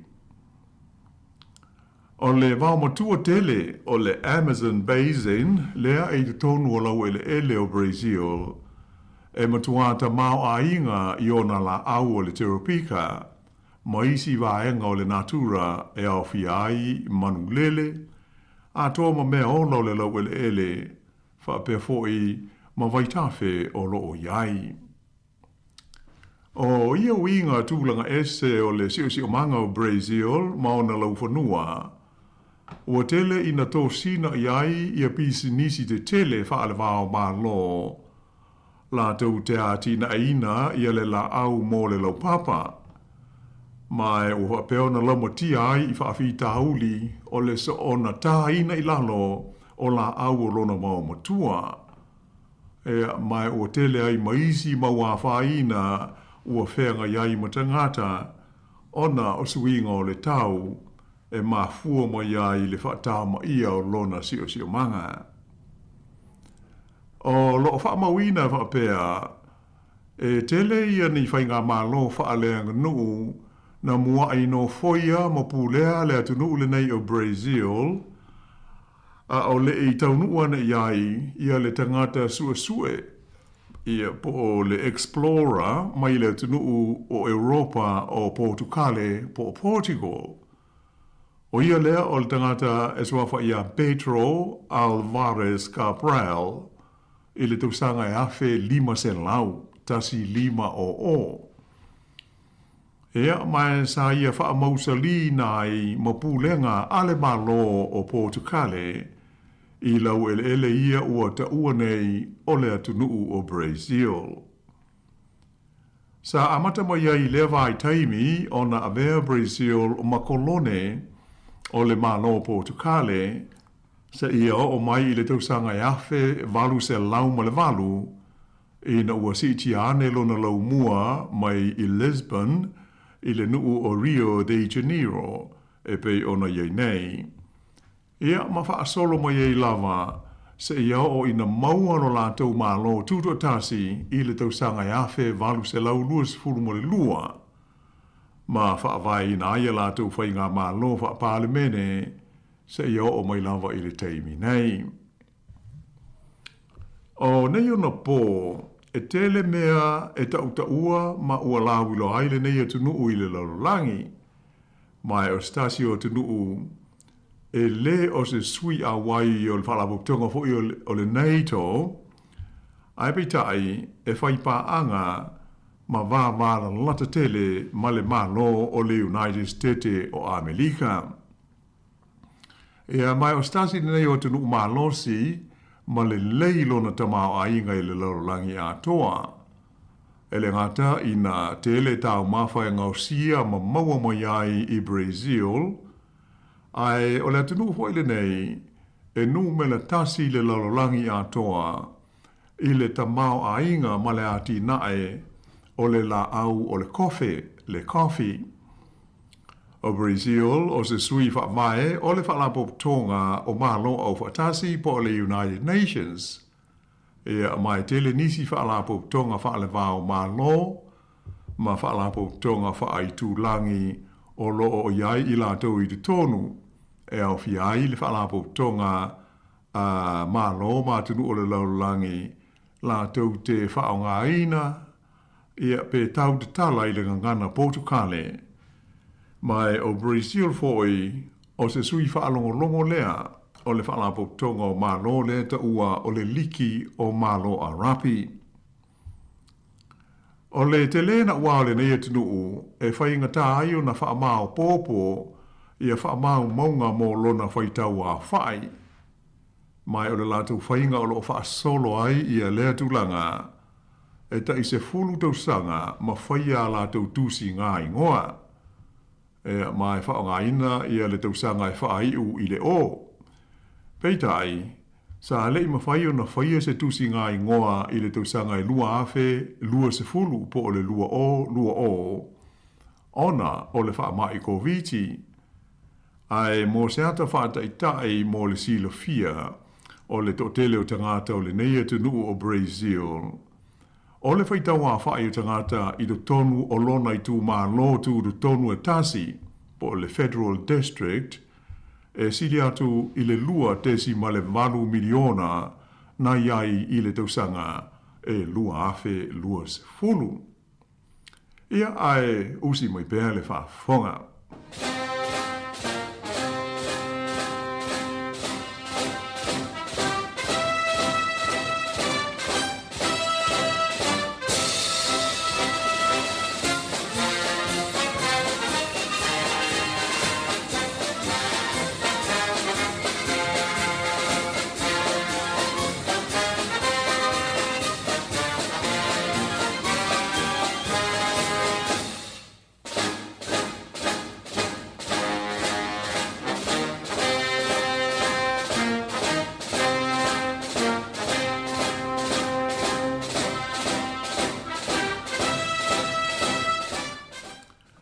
Ile toe so oina tu la o le tātou tala, e pei ona whaafonga mai o lea o lo tātou talanoina le tunu tele o Brazil i le tonu o Amerika I saute. Ua mafua lea, ona o se ripoti Sāmoa mai ai le nei vai aso e whapea. Ua whautua ina malosi le Palestine o le tunu ina ia toe tu atu I tua ia le aso ma le taimi e whaailoa mai ai whalawa I tele le whaamoe moe o le nei malo.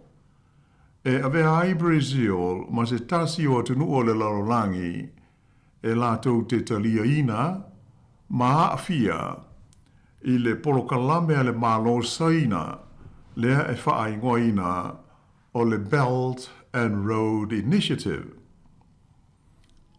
O le nei whautuanga e pei o na mai ta watu iai o lo ta uai e ta tau na ta atia le whaai loa ina mai whalawa I tele o le whaai unga a le malo Brazil se ia uma le pālota le malo tele o Amerika e sa ili aiso lātou Palestine fau le masina o Novema.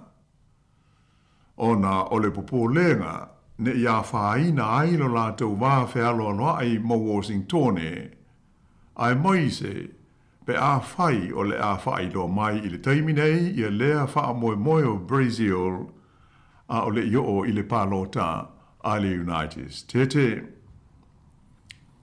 O le ripoti e pei ona tā ua sa wha alia ai le wha vai ina lea ele malo Brazil o se komiti whai ngā ruenga po o se komiti ngalue Working Committee o Minsta o lana kapeneta e sila tu toa ai ma fua le lei ia tu langa umaya a fiai pe a avea Brazil ma vaenga o le polkalame tele le nei ta wati nae ale malo saina e pe ona whaingoi nai o le Belt and Road Initiative I se taimi I lata mai.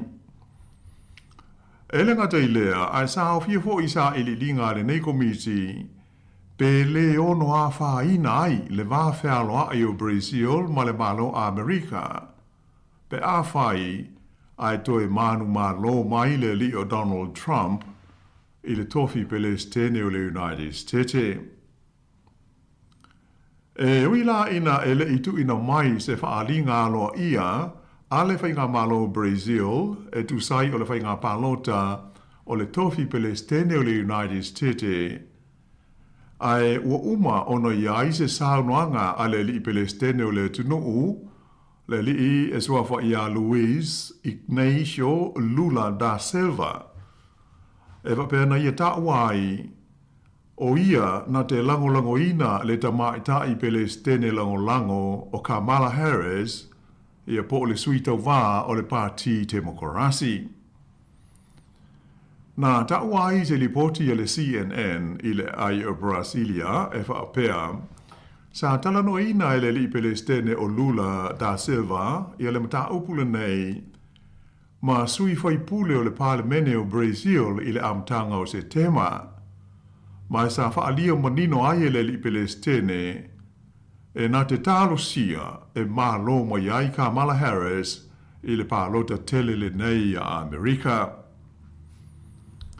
O le popolenga ma le atu ngalunga au tū o I lātou ia o lo mana nao e tu atu I tua le taimi e whailo mai ai alo ia e le malo Brazil lo na fia avea ma stasi o tunuu e a fia I le Belt and Road a le malo saina. Ona ne I avea le nau o le Palestine o Lula e malo mai I a Kamala Harris ma mea e a whaina ai le wāwhealoa ai o Brazil ma le United States pe a whai e ono malo ma toe tūla I mai ai I a Donald Trump I le tofi Palestine o le malo Amerika. E mai ua manino mai ai o le nganga au tū o le nei manatu ina ia ave e se ai se langona e whapea o le a au I a Brazil masaina e whaasanga tau ai I le United States e awalatu I le polkalame le nei e pei o na ta ua o le Belt and Road a le malo tele o saina. Na whailo mai fo i li poti ala autu stala i te tonu o Brazil lava lātou. Na amata mai le masino Juni o na tala no ina le Palestine o Luis Ignacio Lula da Silva le a vea o lona tunu u masui a wai o le polkalame le nei o le Belt and Road Initiative a saina. Ina ua uma se fola sanga a le na a vea mua ma Palestine o le tunu u o Dilma Rousseff e tusa o whaamanuyanga e maua mai i le avea ai o Brazil ma sui a wai o le polkalame. Nā ta ua foi i li poti e lau whaasara lau o le masina o Iulai lea na urua i whai aini saunoanga le Palestine le nei o Brazil o Lula da Silva e tusai o le polkalame le nei o le Belt and Road a saina na ia ta uai o loo sila to toa o ia i ni au ngā o lea polkalame mō lona tunuu maona tangata. Ae o le masino o kuso na whaailoa ma iai whalawa i tele le ampasa o le malo saina i le tonu o Brazil le whapea. O le avea ai o Brazil ma sui awai o le lātou polkalame o se fuafuanga mai o se laasanga tā ua tele lea mō le sanga wha malo si ai ma le wha mautuina o le vā whealo alo ai o malo e lua. Sa ta ua fo i ele ampasa o le malo saina e ai lona talitonunga ia ma le talitonunga o lona malo o aia inga ma tuutuunga o le lātou polkalame le nei e matua a whetaui ma tāla whea ngai le lei ma le wha moe ma fuafuanga wha ta atitia a le malo Brazil mo lona ati nae ma le wha le leio a wala ve so ta inga ma whela ua inga i le luma nae. Peitai la e se lipoti au pito lata mai a le newspaper o le South China Morning Post na whailo mai ai e whapea o lātou whasilingia le ofisa o le malo saina i Brazil whapea hai fo i ma le mtanga luenga le vai fafo i le aia o Brasilia mō se au i li linga o li poti nei. Peitai e le i toa iai se isi whaalinga ua maua mai ai. O le newspaper le nei le South China Morning Post o le numela tasi lea i le lipotia ma le whaasalalawina mai ai o me tutupu i le tonu saina ai whapea ai mātunuu o Asia. Ai o le atonu wā ia le polkalame le nei a le malo saina pei o na whaingoa ina o le Belt and Road Initiative. Ia o le ase i wawai foil nei vaenga o le tātu tala a toi taliu mai. Ia o na taungu whaile tala tala i nātu ia le Belt and Road malona winga e pei o na tele atu nu o le lololangi lea wā a fiai talu ona a mata mai. Ia e usi mai pea le whafonga.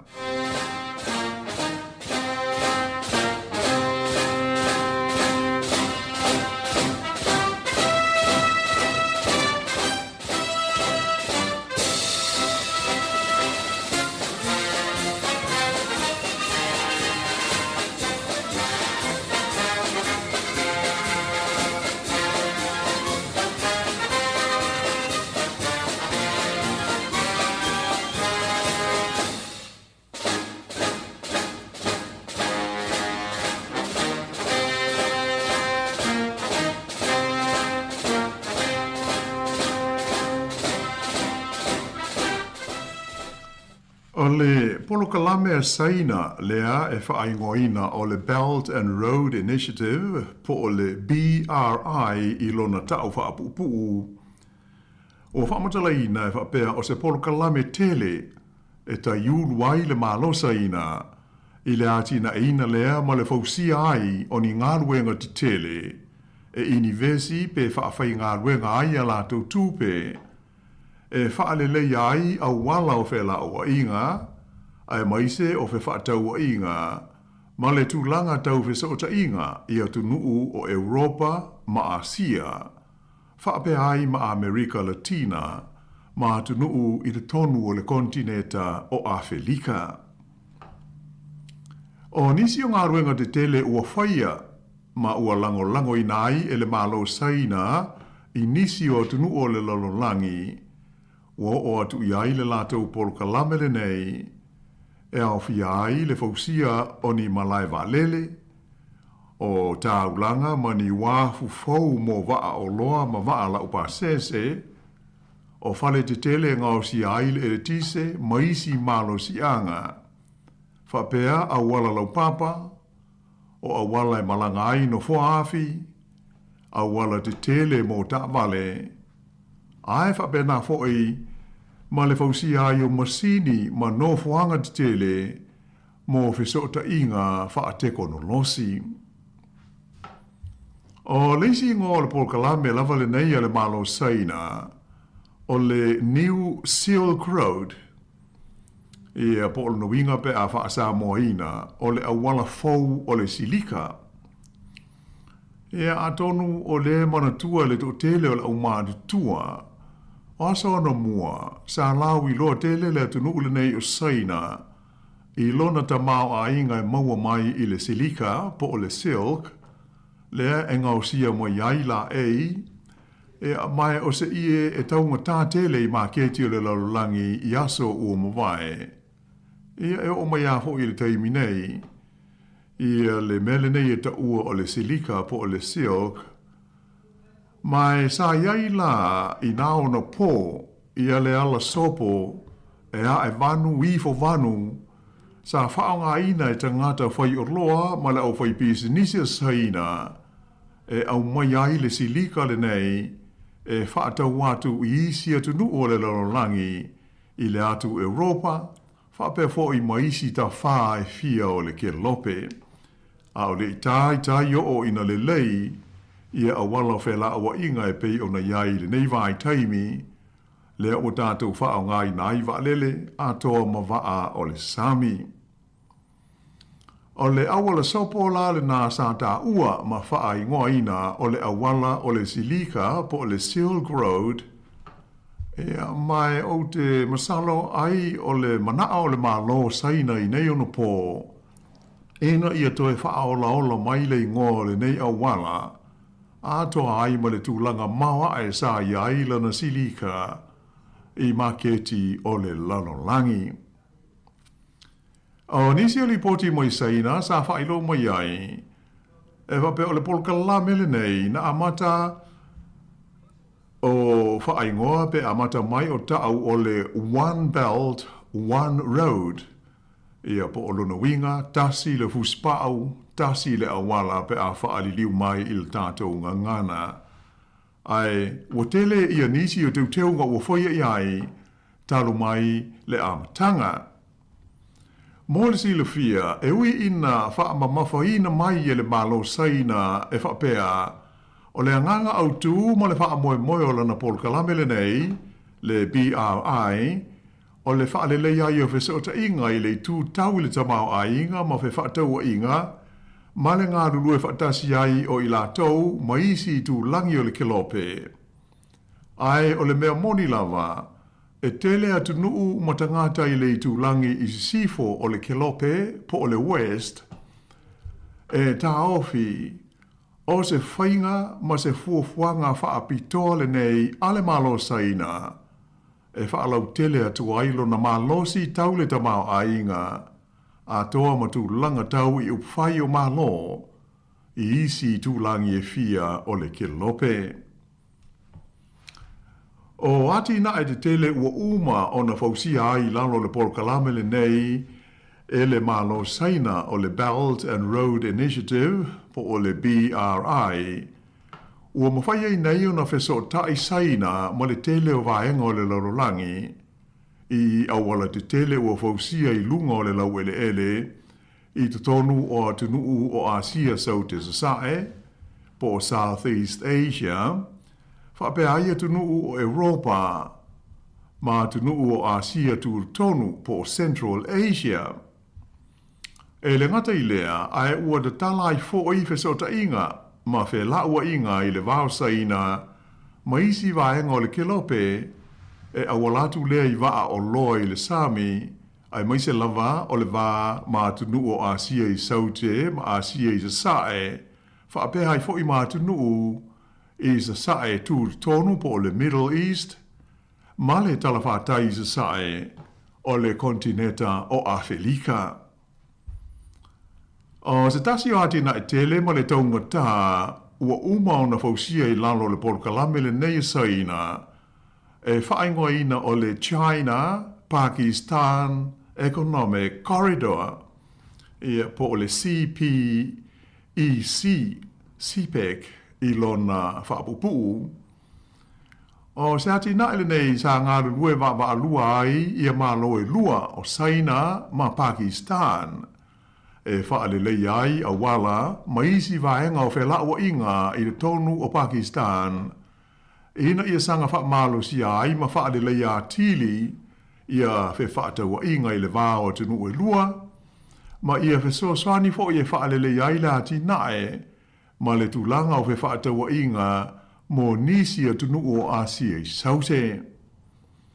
O le nei ngā ruenga tele o se vaenga o le ati nae ma le polkalame tele le nei o le BRI e pei o na whaai loa mai whala wa I tele e le malo saina I le tausanga I lua awhe se fulu ma le tolu. E le ngata I la ati nae tele le nei le tunu o Pakistan ai o leisi ati na ai sili o na tele ua whaatino ina I lalo o le BRI a le malo saina. O le awala lea e wheso o tai ai saina ma Mongolia whaapea ai Malusia I tūlanga tau I la ati na ai o le tamau ainga. E whaingoa ina lea polokalame I le ngana Peretania o le China-Mongolia-Russia Economic Corridor. Ai ese mo iai le ala lau papa fau I lunga o le ele mo isi vaenga o Europa ma Asia lea e ta ua o le New Eurasia Land Bridge. E o mai la I le taimile nei, ua sili atu I le se lau fase fulu. Se lau fase fulu la whai o tunu ese o le lalulangi, e o fiai manisi a tunu o lo avea masui a wai, o le Unio ma lo Europa, ua uma o na saini ma ioe e fia a wai le polkalame le nei o le Belt and Road Initiative a le malo o saina. Ua tūlai mai fo'i I le taimi le nei ia le malo o saina, o le tunu ulea e au pito I telea na tupe, ua ai tā lafu ai, pe ua no atu ia tunu utawati nae o le lonolangi. O wha mau ngā pito lata mai nei, ua wha ilo mai ai, e sili atu I le tasi le turiliona tā la. Wha punga Peretania, more than $1 trillion, lao wha inga o tupe ma se leni mai le malo saina, ua umau na lātou wha aune atu, pe ua wha matu atu wha aita lafu I ma lo ma tunu tawati nae o le lololangi. E awhi ai Sāmoa maisi atu motu o le Pasifika. O le tausanga I lua awhi se fultolu, pe ona ta o mua na amata lo I ai le polkalame le nei e saina. Sa de tala lo ia e le lātou Pelestene o le lii o Xi Jinping, I le tausanga lava lea na tūlai mai ai o ia I le tofi Pelestene o le tunu. Ai o sana malanga asiasiana I le tunu e ngō o Kazakhstan, sa ia wha ai loa ai I le polkalame le nei, na mua ai wha ai ngō ina o le Silk Road Economic Belt. O se fuafuanga e ati na ai nai ma wha ale leia a wala o whela awa inga I lunga o le lau ele. E whaafai fi ai fiso ta inga I le wā o tunu I lea wāenga o le ke lope. Ai peila ona au ta ua mua o le awala o le silika po le Silk Road la fiso ta I ai saina ma tunu I sifo I aso ana mua lea pei na whaao so fi ai le malo saina ina whaavae ma amata mai lea polkalame tele. O nai vai aso muli ane a isa whailo mai ai le Pelestene o saina, le te tala ina fo I o seisi vaenga o le lava polkalame, na whaingoina o le Maritime Silk Road, ia pe o le awala silika i le ngā tei whale. O le wha moe ina whaalele iai wheso o ta inga ma whe la awa inga i le Sami i le vale o Saina ma tunu o Asia, wha pe aia tunu o a Felika i sae po o East Africa. Sa tu whaatasia nei Paul Kalame uma le malo Saina, i lalo le ingoa tasi e pei ona ta ua mumua o le One Belt, One Road. Ai o se teimi muli ane i le tausanga i lua afe se furma le lima, na suia i loa le whaaliliunga i le ngana peretania o le atil na ele nei le malo Saina, e amata ua i loa o le Belt and Road Initiative po o le BRI e pei ona iai le teimi nei. Ona ua i longa ona lau tele atu i a lea fufuanga i le tele o tunuu mai tūlangi o le ke lope. Ai whaamata o ani le lei mani au ngā. Ia po o nia fianga fo o le nei Paul Kalame matautia ale malo Saina ia tunuu mai tūlangi SS o le ke lope ua o atu iai. O le upu moni lava, e tele manoa noa i a fianga o le BRI e Saina, i le tū tau i le tamao a inga o atunu ia o la tau talia ma ua ngaru lue whaatasi ai ma le malo tele o Saina. E ui ina o le tele lava o nei ngaru enga te tele e whaitau 4 piliona tā la le tau e whaatino e kompani ma tangata whai ngaru enga whaakona karate mai Saina. Ai o le mautau ave lava a le malo Saina e whapea o le nei Paul Kalame e sili atu ma le whase lau wafe le a whainga o awa noa whainga luenga e maua mai ai mō tangata o atunu uia o loo whaatino i nai. E le ngata i lea ai ua mea le BRI ma mafuanga o le sitia o le tūlanga motiva sāiai o le tusa ma le whase 4 miliona le a whainga o isi tangata i tu SS o le lalolangi ua o atu i ai. Ia ai pei ona ta o mua o se tasi o ati na tele ua whaatino i lalo le BRI o le Paul Kalame lea mō le mano o Pakistan le e whaingoina o le CPEC ia po lona whaumi o le China-Pakistan Economic Corridor. Ua whailo mai e whapea o ati na e SS umalama i le tonu o Pakistan e wheso tai ma le CPEC. Ua fuafuaina le taua whai e sili atu ma le ono se 4 piliona tā la. O le CPEC ua whausia ai le tonu o Pakistan le whaitau fia se lau mailau a wala te telefou mo le whewa inga o tamale. Atua ai fo i ma awala mo no fua afi. Ma ua whausia ai ma le urua ai no fuanga tu tonu mo le nei atunu u e ngau si ai le ele tise maisi malo sianga e mau mai le malo si o le la po o le solar power plant. O leisi fo i o ngāruenga te tele ua umau na whaia i le nei lava Paul Kalame le BRI Saina e au fi ai no fuanga tele e whaaliu swa vai ai le kesi o loo i le peninsula i ngō o le Yamal Peninsula i le vaenga o le Vasa Atika lea e pū lea ele malo o Lucia. O le nei ati na tele to e taunga tā sa ngāru lue whaatasi ai le malo Saina ma le malo Lucia i le whaatino ina. E ui ina iai nisi o ati na ai mangaruenga te tele e manatu nisi o le awata ma mai sa le i ato o toa le whaatino ina. Ia ai whape fo inisi ngā luenga whapea ua whai o na taatia lea ua le uma.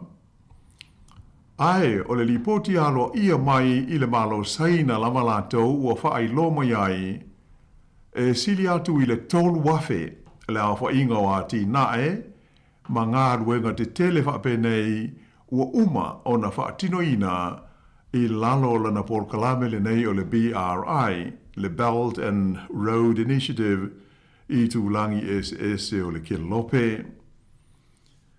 O ke topa o le tausanga taruai, lua afe lua sifutolu, sa whaiai ia se sauninga tele le ai o Beijing, o le lau mua leo saina. E whaailoka i nā ile atoanga o le se fulu tausanga, talu o na whaavaina ma whaatino lana Paul Kalamele nei o le BRI. Ia mai to tele sui mai a to fo imata itai mai isi ma lo mai fafo sa awa i le sauninga. Sa ofiai le Palestine o le malo Lucia, Vladimir Putin, whaapea le Palemia o le malo Hungary o Viktor Orban. I le vai tau i tua mai o le tausanga i lua afe lua sefulu, sa whaapea i fo i ona universi le malo Saina, ia leisi tupe po o le seleni e tusa ma le se lau biliona tā la, i nisi lau fo i Paul Kalame maati na e tele, i isi vahenga o le launolangi.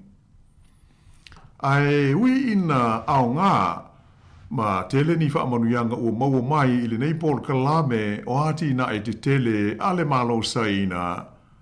Ai o le mea mauti noa o le BRI, ua te leso na afianga i mea tau tupe a le tele o malo ma atunu u tau ati na e o le launolangi. Ma ua whaelo mai ai ele au ata mai ma ta upu tau il tamau ainga. E tele atu nuu tawati iae developing countries ua tūlata nei ina le mawhai o na tutongi a lātou ai tā lafu ma ngai ina malepe ma ua whaatama i ai o lātou wati nae tau ile ta mau a hinga. O a fianga o le wha mai COVID-19 furuiwa, wha pēr tūlanga wha le tonu o le au ngā mea tau tūpea le lorolangi ma fua mai ona o le taua Lucia mo Ukraine.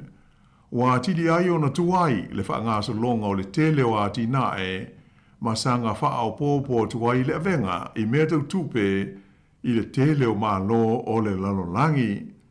Mai o sanga whainga tā ai le tele o tunu, ona toe te tongi a lātu ai tā lafu, sa wha atino i nai ngā ruenga te tele nei, i lalo le Paul Kalamele nei a saina le BRI. O Pakistan, ia leisia tunu ua whenga i nei ma whaafi tāuli i le tau tongi na ona ai tā lafu. Ona, o le tasi vai wha o a lātou ai tā lafu uma i e tunu i whafo, e mai i le mālo saina. E whapena fo i le tunu o Sri Lanka, lea ua tau lenga whatia o na toe te tongi le lātou ai tā lafu mai i le mālo saina, e tasi le piliona tā la, na fausia ai se wafu fou e le mao ma le lau mua i Colombo. O le mae ai uni tal noa ngā loa ia i le vāo le malo saina ma le malo Sri Lanka i le tausanga i lua afe se fulu mo le fitu, ua ioe ai le malo Sri Lanka e lisi na atu ia lea wafu fou i le malo saina, a to ai ma se ele e tusa ma le se fulu mo le lima afe eka, mo le umi e iwa se fulu mo le iwa tausanga. O le tu ainga o whaafi tauli nei e pei o na maita winai, le aveo saina o ni a seta mani mea tō tino mai e tunu na aita lafu ai, pe a o ina wha le tonu le toi te tongi na atu o ia aita lafu. Na mafu ai o na whaia se saunoanga whalawa i tele le Palestine o Amerika o Joe Biden i le tausanga na tenei lua afe lua sifuru le tolu, le ana i ta uai, o le Paul Kalamele nei a saina o le BRI, e da tau o na whaai ngoa o le aita lafu ma le maia i le ua. Ia pe o le wha Sāmoa ina le nā a o lona wha pele tā nia o le la fonga ma le saunoanga al Palestine a Amerika, e wha pele tau o na whaai ngoa i le Paul Kalamele nei a saina o le Debt and News Agreement. Le news o le maia ho le nei ta amilo le ua pe a whai o le asisi le ua stangata se tu lau.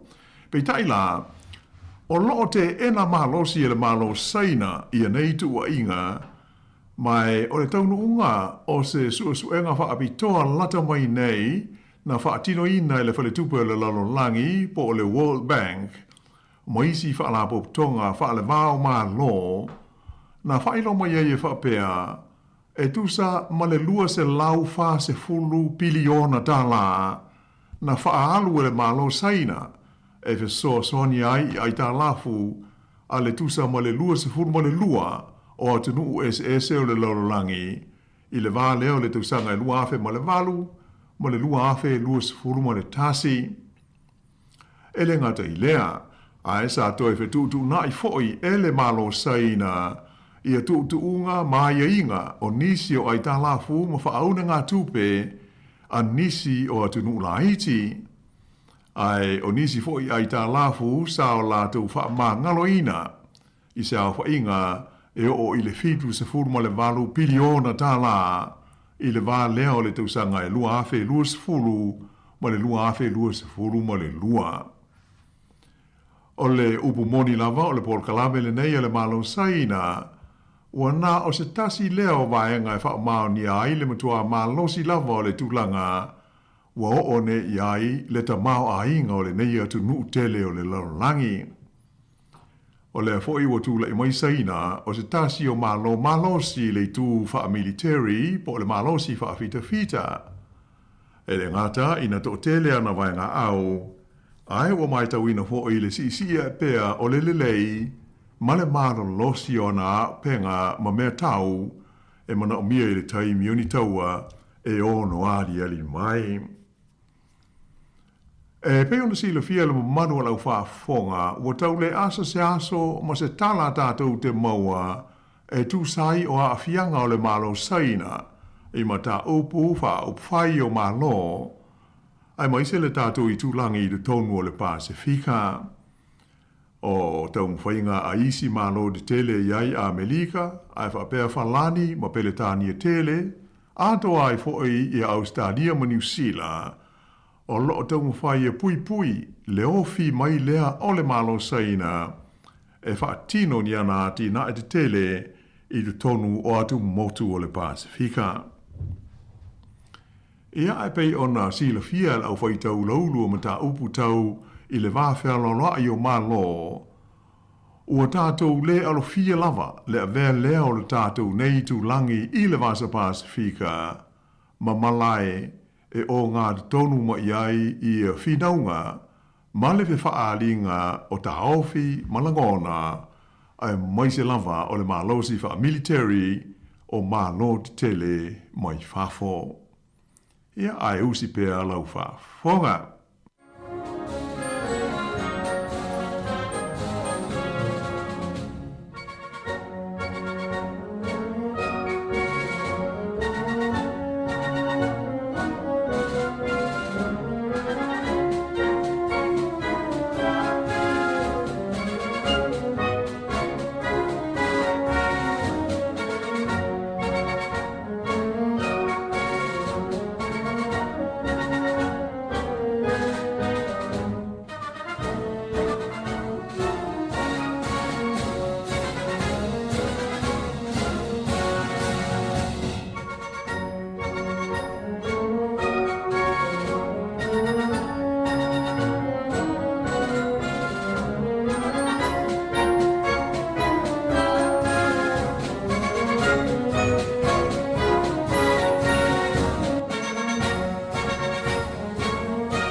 Ia, mai masalo le tātou talawhai u i le nei whaapoponga o le lololangi o aso nei.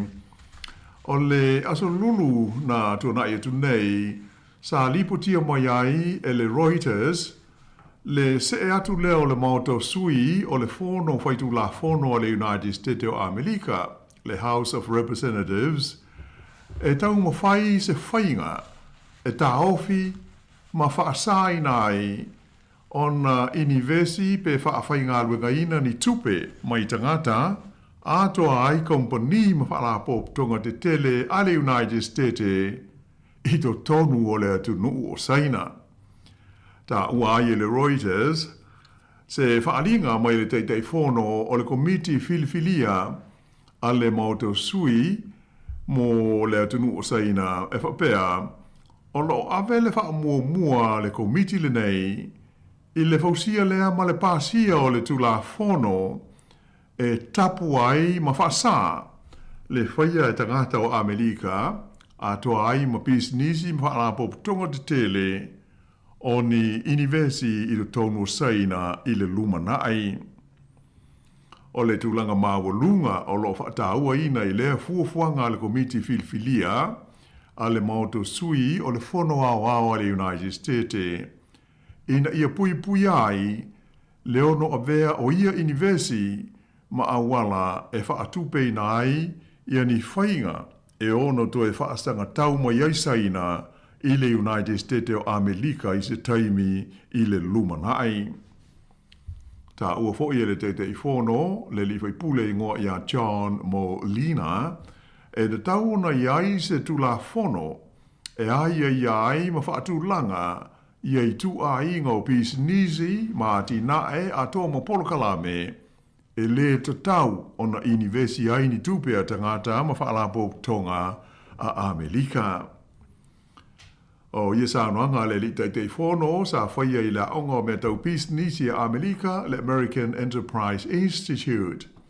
Mai sa wha mawhainai e le te tau o na whaatanga ina tangata ma kompani Amerika e teu whaafai ngā ruenga ma inivesia la tu seleni ini ati nae mani Paul Kalame wha military i do tonu saina. Peita ila o se whaaringa mai le ofisa o le ambassador saina i Washington na o lātou whailoma iai lo lātou te ena lea o le so ona whaamamawhaina i le malo Amerika o le tūtau i le puipuinga o le saunga le mulo tele a mai se o se tau mawhainga i tuli a upu i a nisi o pis nisi maati nae i do tonu saina. Peita ila o sa noanga le teitei fono o le komiti ua atangi ai le se e atu leo le fono whaitu la fono le United States ina toe whaolola ma whaamamawhaina ia sa ma tapu o mea tau pisnisi ma inivesia tangata Amerika i to tonu o saina.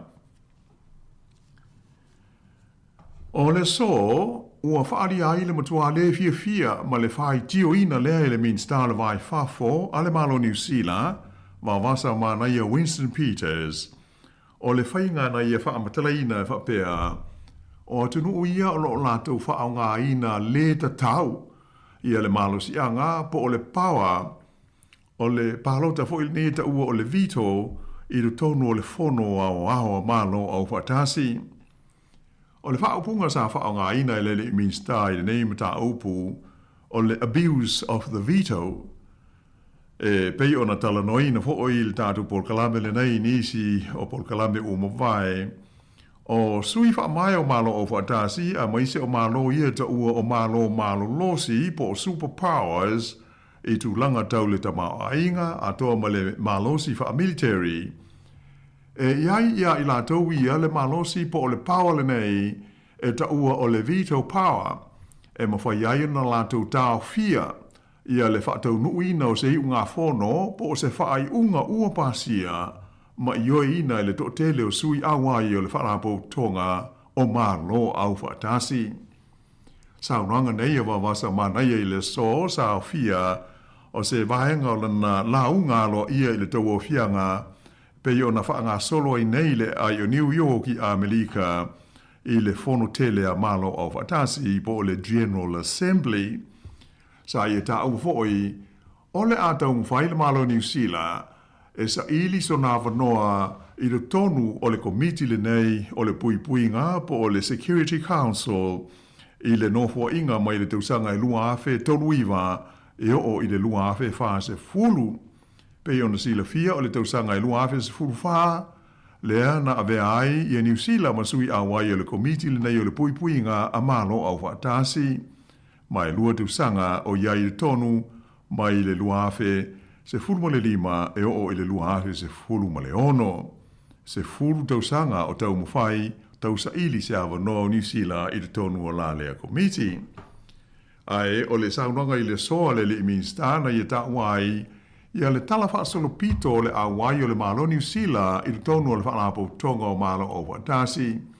sa ia whaaleo inai, ia atu ngā lunga ma popolenga o New Zealand, i le whao ngā ina se leo le veto power o nisi o tunu, ai moise ai lava o le mata opulea a fia i le taua Lucia ma Ukraine, ai whaapea fo i mo le taua a Israelu ma le Hamas i Gaza.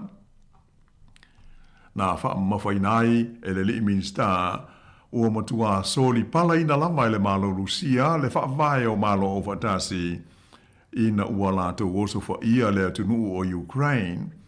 Ai muli ane o lato tau fia ia se ngā whono le Security Council le ana whai teo inai ia Lucia i le lato o swainga ma whaatonu ina tuu muli e se mai ma Ukraine.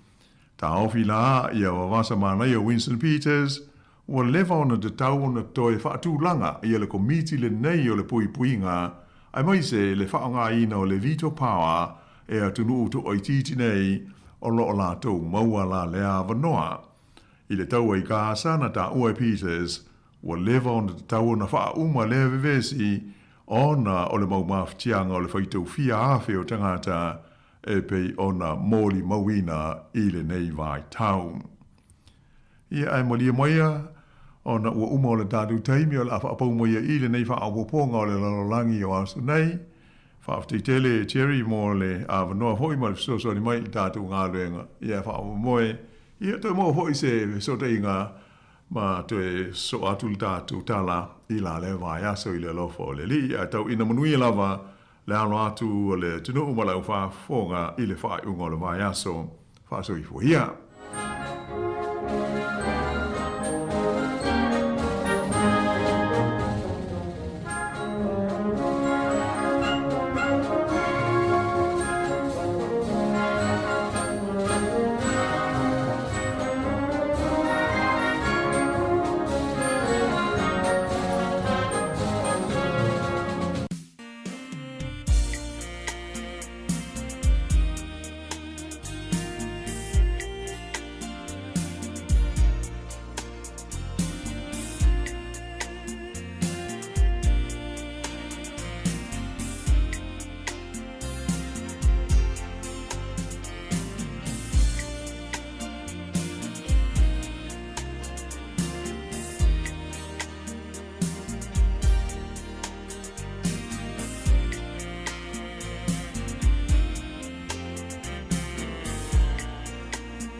so tamali mafale uporu la ole fisa la ole talo wala etasi le maunga yono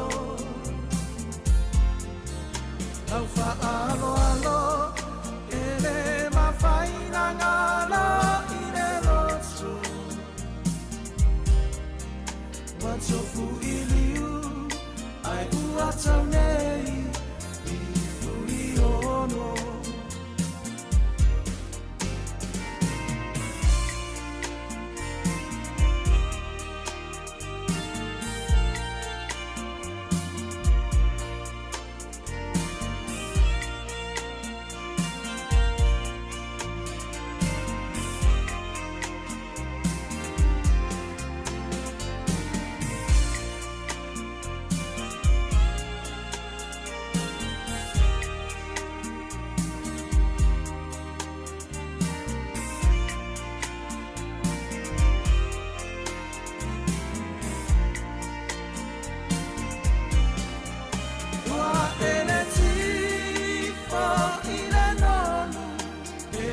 Samali mafale uporu la ole fisa la ole talo wala etasi le maunga yono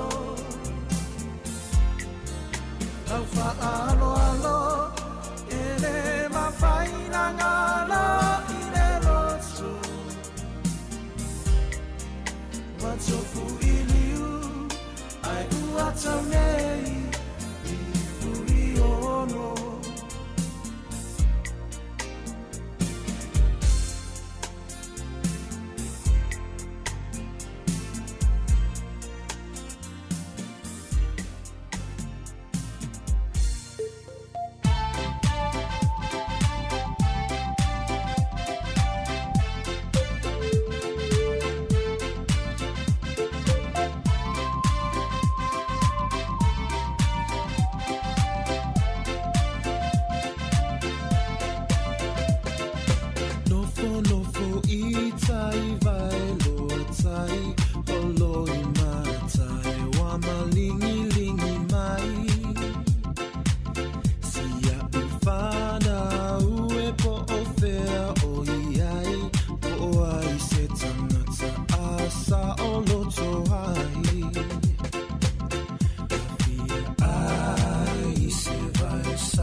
Wava ai ua oti mai. Ai se vai salo, te io i se sua fai. Ole fa fine lea wa fe sola sola tai. Wava ai ua oti.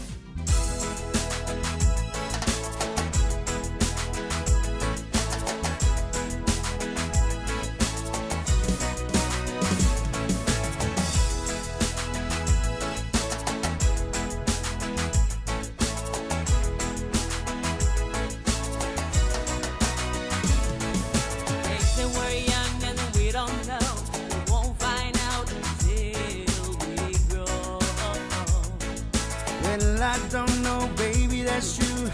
You got me, baby, I've got you. Baby, I got you, babe. I got you, babe. They say our love won't be the rent. Before it's earned, our money is always there. I guess that's all we don't have a lot. At least I'm sure for all the things we've got. Baby, I got you, babe. I got you, babe. I got flowers in the spring. I've got you to wear my ring. And when I'm sad, you're a clown. And when I get scared, you're always around. Don't let them say your hair's too long. I don't care with you, I can go wrong. Then put your little hand in mine. There's no hill or mountain we can climb. Baby, I got you, babe. I got you, babe. I got you to hold my hand. I've got you to understand. I've got you to walk with me. I've got you to talk with me. I've got you to kiss goodnight. I've got you to hold me tight. I've got you to won't let go. I've got you to love me so. Yeah, yeah. We have the former in a bird. Originally by Wazan. Regularly was the Rider. Okay. You don't stop now. I've got you, babe. Woman. I got you, babe. I got you, babe. I got you, babe. I got you, babe.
O le tautua le si ufonga o le laumua o lo iai fo i le langolango a le New Zealand On Air.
La ulupe ulele le vao Mamanu tafao Le se upu e foi mai moa u hey Sa unofo mava ai Bitu fo i mai Hoi la ulupe o fea hoi ai La wolo mali Nau lo uloto Hele mawhai o na ngalo Malo ua lo whane Mo oe Oh oh oh Whare mai Te whi mai Whea o e Whea e ai Ua le mwhai le mwhai Ua whia ai Whare mai Te whi mai Whea o e Whea e ai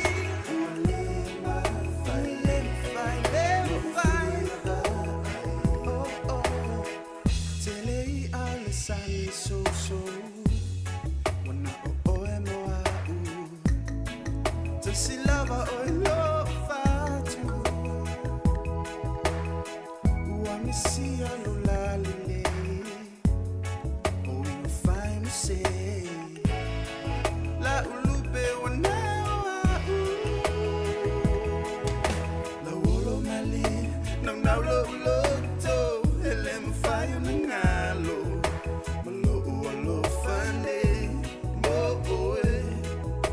Oh, oh, oh. Whare mai, te whi mai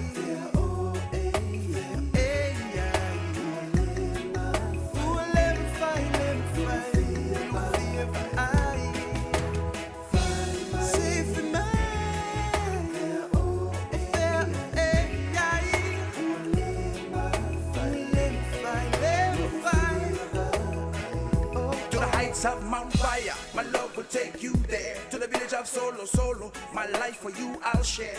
Me and you together, forever love and care. Without you in a Madrid, my baby, it'll be the nightmare. In the dance and cruise, the music left them so crazy. Putting both this reggae, nobody no feel lazy. Picked up on the beat and every man them amaze me.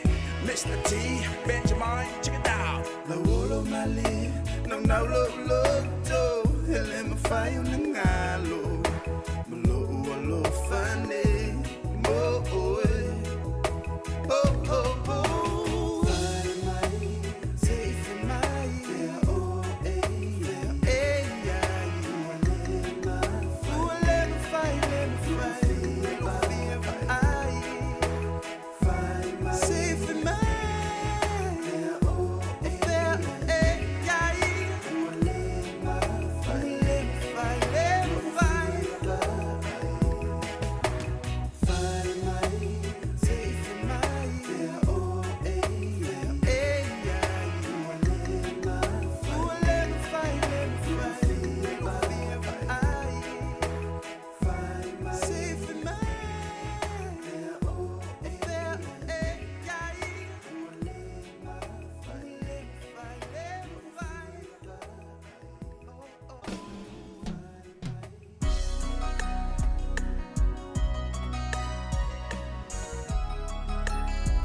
tala falava o se isi whapoponga o tala fau mai le si fufonga le lau mua mo le nei vaenga o lau auli. Ua sauni le taitai o le act David Sāmoa i se whelaflafo inga ma le taitai o le ngati toa Helmut Modok e winga i le pili tau whaofi o le treaty principles o ni vaenga whaavai o le whengai o le waitangi o se ata whaataitai o le pili a Sāmoa o le atatala atu mo tangata lau tele le masina fau whaalia le National Mal New Zealand First o le ala tau langolango ina le whaitaunga mua le pili o le vai aso fau ua sauni ai le taitai o le tenunanga o toa rangatira Helmut Modok i se whelaflafo inga ma le taitai o le act. E whaitau a whetangata New Zealand e whaingaluenga i atunu i whafo, o lo tulilo ina il ACC ina i atutongi levies mo a la tautupe maua a onga lulu i whafo, e wha whetolu se lau pili na lafo i pusameli i le tausanga wha le tupe mo le lua whelua tolu. Wha alia i le sui o le ACC, o tangata e o i whafo i whaingaluenga ai tu mau la fonga manofo mau, e ono nonofo ai ta lafu mo la fonga a le ACC, e te tau ona silia ma le tolu se lau lua lima aso i tutono le periota i se fulu lua maasi ma ia le ai se fale nofo mau i le atunu o lo whaingaluenga ai o na mawhailea o na toe au fia i tax residency. E masani o na iei malilienga i lua i la fonga mo atunu o e lua e tau fia i tangata mai le tutongi ina wha alua o la fonga peitai e le apalai i le ACC. O tangata i e mawhai o na ngava ai le ACC pe a awhai nei whafuato New Zealand e au fia i matupe mawatai vai aso. O le tae ona leilana whaalawi loa i isi whaamaumaunga mai le census po le tusinga i ngoa New Zealand i le tua ai ngā soifuanga o aso uma o lo soifua i tangata New Zealand i aso taitasi. Na whaalawi loa i a whaamaumaunga i le toi kuata i le sifurutasi i le tae ona leila mai o mai le taminei o lo whaanga solo mai pea le awina mai o i unga o iasu e suenga. I nisi o whaamaumaunga na mawai e to aiva mai le to se furutangata na mawhai o na whaonga le initaneti. E na o Gisborne le pitonu una matua i mawalu lunga le si iti o numero fale e maua le mode ma malulu. O la ai au kilani na maua lalo le numero tangata e whaataua fale pei o na whaalia i li poti. O le luas fulu valu te si ma le valu pasene o tangata na whaatumuina pepa o le census na whananau i whafuato New Zealand. O i lato na soifua nei Engelani, Saina, ma Initia na pito i toa tele. E siria ma le luas la wafe tangata e mawhai o na tautatala i le te reo po o le ngangana Maori. O Wellington e ma au kilani sa toa tele i tangata whaingaluenga mai le fale si itia mawalunga talu mai le lua fesfulu valu. O le masina o mea na whaalawiloa i le isi ripoti na maua mai isu enga e whaapea e ono tesima le tolu pasene ua si itia i le numero o tangata New Zealand ma ua tele i tangata mātutua mai i atunu ese. O le atoi maua se isi whapoponga o lea li poti i tala fōu i le asoa tae ao. E fitu se fulu pasene ua si itia i le tau mō paka taavale i a New Zealand atoa ma ua tula ai mai ai se fesili o mawhai ona alo ese tangata mai le tutongi ina o ia paka. Ua si itia mawalunga tau o paka mo le taimi mua mai le luas fulu tau sanga taluai. O le paka fast fulu tala na maasani o na mawai Wellingtone ua o atu i le fitu se fulu tala. A le sa o le tupe e tu uinai masini e tutongi ai le umi o le paka e mawhai ona toi whaupopo i ai le sala pe a ova le taimi e paka ai mai le taimi na tutongi ina mai lata i le se lauta la ia sala o la somo mua o ke topana a matafa mamaluina ia tau fou. E ia lewa no e mawhai ai ona apili se sala pe a lafo atu peitai e se asea lava sao se tangata whaatau e ese tau o sala mo paka a pulenga nuu ma paka e umia tu ma oti e pe o le Wilson Parking o paka tu ma oti ono sfuru lima tala i le valu sfuru lima tala le sala pe a o wale taimi e paka i le taavale peitai ua ia ni whaasea i le fea o ia suinga ona a whapea e ono lima tala le sala e tutongi ono le ovo le paka i le sefulu minute le supermarketi e matua i le fetau i tele pei ona ta ua e se tangata i lungo le tio New Zealand. Ua ia ni suinga i ngō nisi o a o ngai New Zealand i lungo le porkalame o le Google Maps po whaafanua i lungo upenga ta whailangi mai fōlinga mai o ni whainga tau whaavalea i le lalolangi o le kolisia ne le sone le Nelson College ua whaingoa ina o Yosa High School a o Rathkiel College i Masetone ua whaingoa ina o Hawke Tour College of Racecraft and Sigmatry e ia o ngā maulunga i Hawke's Bay ua suia fo ingoa e tu sa i malipoti. Na whaalawi loa i ala tai whafuato New Zealand sa lipoti a fo i le vaenga na tupu i Amerika, Kanata, Hong Kong ma Taiwan i le masina taluai. E le o le taimi mua le ua whaonga ai ngua wa o ngā mō whainga tau whaavalea i lunga o le Google e mawhai e so se tangata e whaonga ai na le Google o na sui pe edit seno whaanga i lunga o le Google Maps. O lo o whai e so e suenga i lea mata upu ma na whesiringia o ngā o lo o afia mo ni wha matalanga.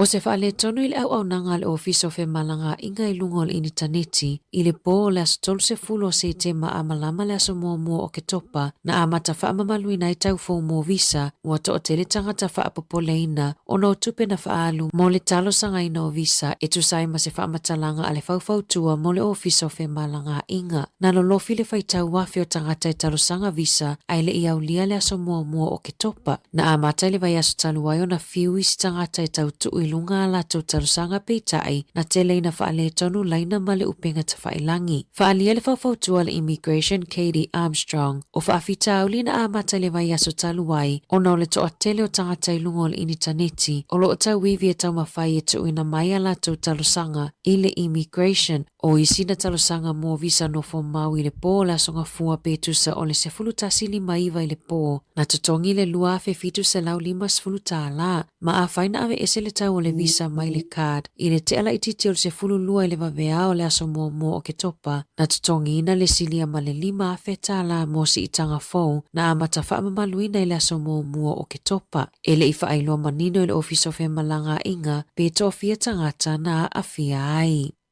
O lo tua ia fo mai le i di le soifua maloloi na New Zealand i le tutongi nato a launi mo sifi na whai ai se malilienga i le se fulu masina taluai i kone karate tu whaatasi mua. O lo ofa anga solo o na soa lau pule le mata upu ina ua mai au na ave e le asosia forma i la lato mata upu i le ERA na whaalia le whaatonu sini o le uni Sarah Dalton e lua se fulu pasene le a launi mo sifi e lunga ai o le si itanga o tutongi whaavai e amana ia ile na tura o ngaluenga i te tonu le ED. O lo o tele ngese le tutongi natu ele Health New Zealand o ia alau ni mo le tele o fo mai mo le soifua maloloina. Ele Italiane le soifua maloloina ina ua fesilingia ele le tio New Zealand. O lo iai nei whana wa o ngai tu uanga o le nei kuata, ai ua langalanga mana tonisi o mātua i le taunga tā te leo tau e whaata whawhao i tamaiti a ofeanga iai matu uanga. Whaata ita inga e se lau whaasfuru lima tā la le tutongi e o ai se a inga to a wha i le Kelly Tarletons, valus fulutala mo le zoo, ma le fase fulutala mo le tifanga pe a le whaatawina ni popcorns po o ni ice kulimi na mo li mau se tina ilungo le first up. Sa maasani o na tutongi le se fulu ono tala limas fulu sene mo le tangata matua, ai se fulu lima tala limas fulu sene mo tamaiti le tifanga pe tai, ua o atu i le luas fulu lima tala limas fulu sene mo le tangata matua, ai se fulu iwa tala limas fulu sene mo tamaiti e tu sa ai mali poti. E valus fulutala mo le ai ngai to afa e a sia le zoo i Aukilani, ono sfulu iwa tala mo le zoo i Wellingtone. E telepor kalame manofoanga i mawhai ona whaatafa whawai tamaiti e le aise tupe tutongi e pe o mata anga mawhale tusi e yaile te papa i Wellingtone ma le War Memorial i Aukilani. O isi e whaatau board games ma isi ta alonga i mawai whale o loa ta i lua sfulu tala e mawhai ona ta aloa i le whale e se fe mai yaile tupe. Ua ia se popo le ngai fō mai ina ua le mawhai ona toi mawafua tests po oso esu enga mo le COVID-19 le ana ngata i le aso tolu sfulo se tema o na mawafua. Na whaalia le whaatonu sili o lea o ngā whaafo mai Dr. Luke Bradford o lo o mana na afo mai e awana i o tangata i whainga luenga pe ama mai. Peitai o le a ono pe pesi wha mai a mai se le COVID-19 pe a whaapea e le whai asu esu enga e iloa ai po o maua le COVID. O le pāpui pui ua iai nei o le tau o tests pe ona whailoa e Bradford o tests e maua i le whale talavai e maua i le 5 tāla po o le 1 tāla mana whaamanino e reti le minista o le soifua maloloina e tele atonu ui whafuato New Zealand ua le toi mawafua i tests wangana ai i lātou e maua i ngase tū mau maonga a fianga pe a maua i le COVID. O le aso e tapuni alo i ai le kamupani a le Winston Pub International i Ruapihu. Sa whaawhaingaruenga ina i le whaitau se lau o tangata ma le whaitau miliona tā lana maua mai ai mo le tamao a inga. Mo le toa tele o le au whaingaruenga o le kamupani e le na o se ngaruenga na peo se a inga ia i la tau o na o le umi na whaingaruenga ai. Whaailoe Zach Ryan i le aso muli o ngaruenga i le aso na amata whaingaruenga i le kamupani i le sifuru whatau sanga taluai i le whato ai umai le kolisi. E le ima wase talalata mai le kamupani po o le ale tūlanga o le ao o ia i le whanua o na olo o tau sa ilia pese tangata whaatawina vanga na i lau papa o lo tutoi le kamupani ua whaatawina atu i le Nature's Flame e whaaliliu i pailate. E ta o tasile tangata wa lipotia na maliu o no se mui se whale whitby i porirua i le waweawa na leila. Ua whaamaonia e leo e ta o tasile tangata wa maliu ai o le isi tangata o lo i le whale mai. E ai foi maleta i whau o PAI e tusai mali poti. O lo langolango ina e leo le ainga ua afia ma whaau au su e suenga i le mafua anga o le mu. I ta alonga, na manuma lole awa le Rose a engelani i le sewa Ferns a New Zealand, i le lata alonga lona lua mo le taamilusanga o le Tiny Jameson Trophy, sa whaia le faleta alo a le te raupara arena i porirua i le afia na nafi. Na manuma lole awa New Zealand i ai e tolu i le kuata mua ma aisi lia i le ai e tasi i na watale afa o le ta alonga. Peitai, na toi tuli e engelani ai ma aisi lia ai i ai ono ma manuma alo ai. Na whaalia i le kapiteni a le sewa Ferns Amelia Rain e kena sio e te levaenga e mo mia o na whaalelea sa whaale tonu aila lato ta alo. O le ta alonga lona tolu e whaia lea i Enwakago i le aso saa ma o le afa awhai leo na ta alo awe lua i le aayo Enwakago. Tala fōia mai le si ufofonga le lau mua mo le nei vaenga o le awauli.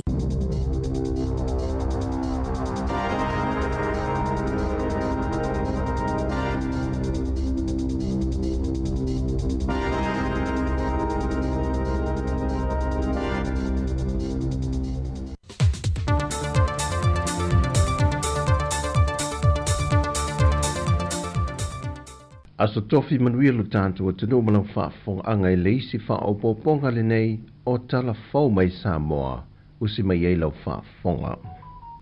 Ao whaitau vai aso le atunu o i le talinga malo mo le whoontanga te tai malo le tau pulenga le nei masina o lo whaamanatu mai lava le mtanga luenga o le soifua malo loina i le atunu o mai lanto we malanga mai lo tātou o tunu.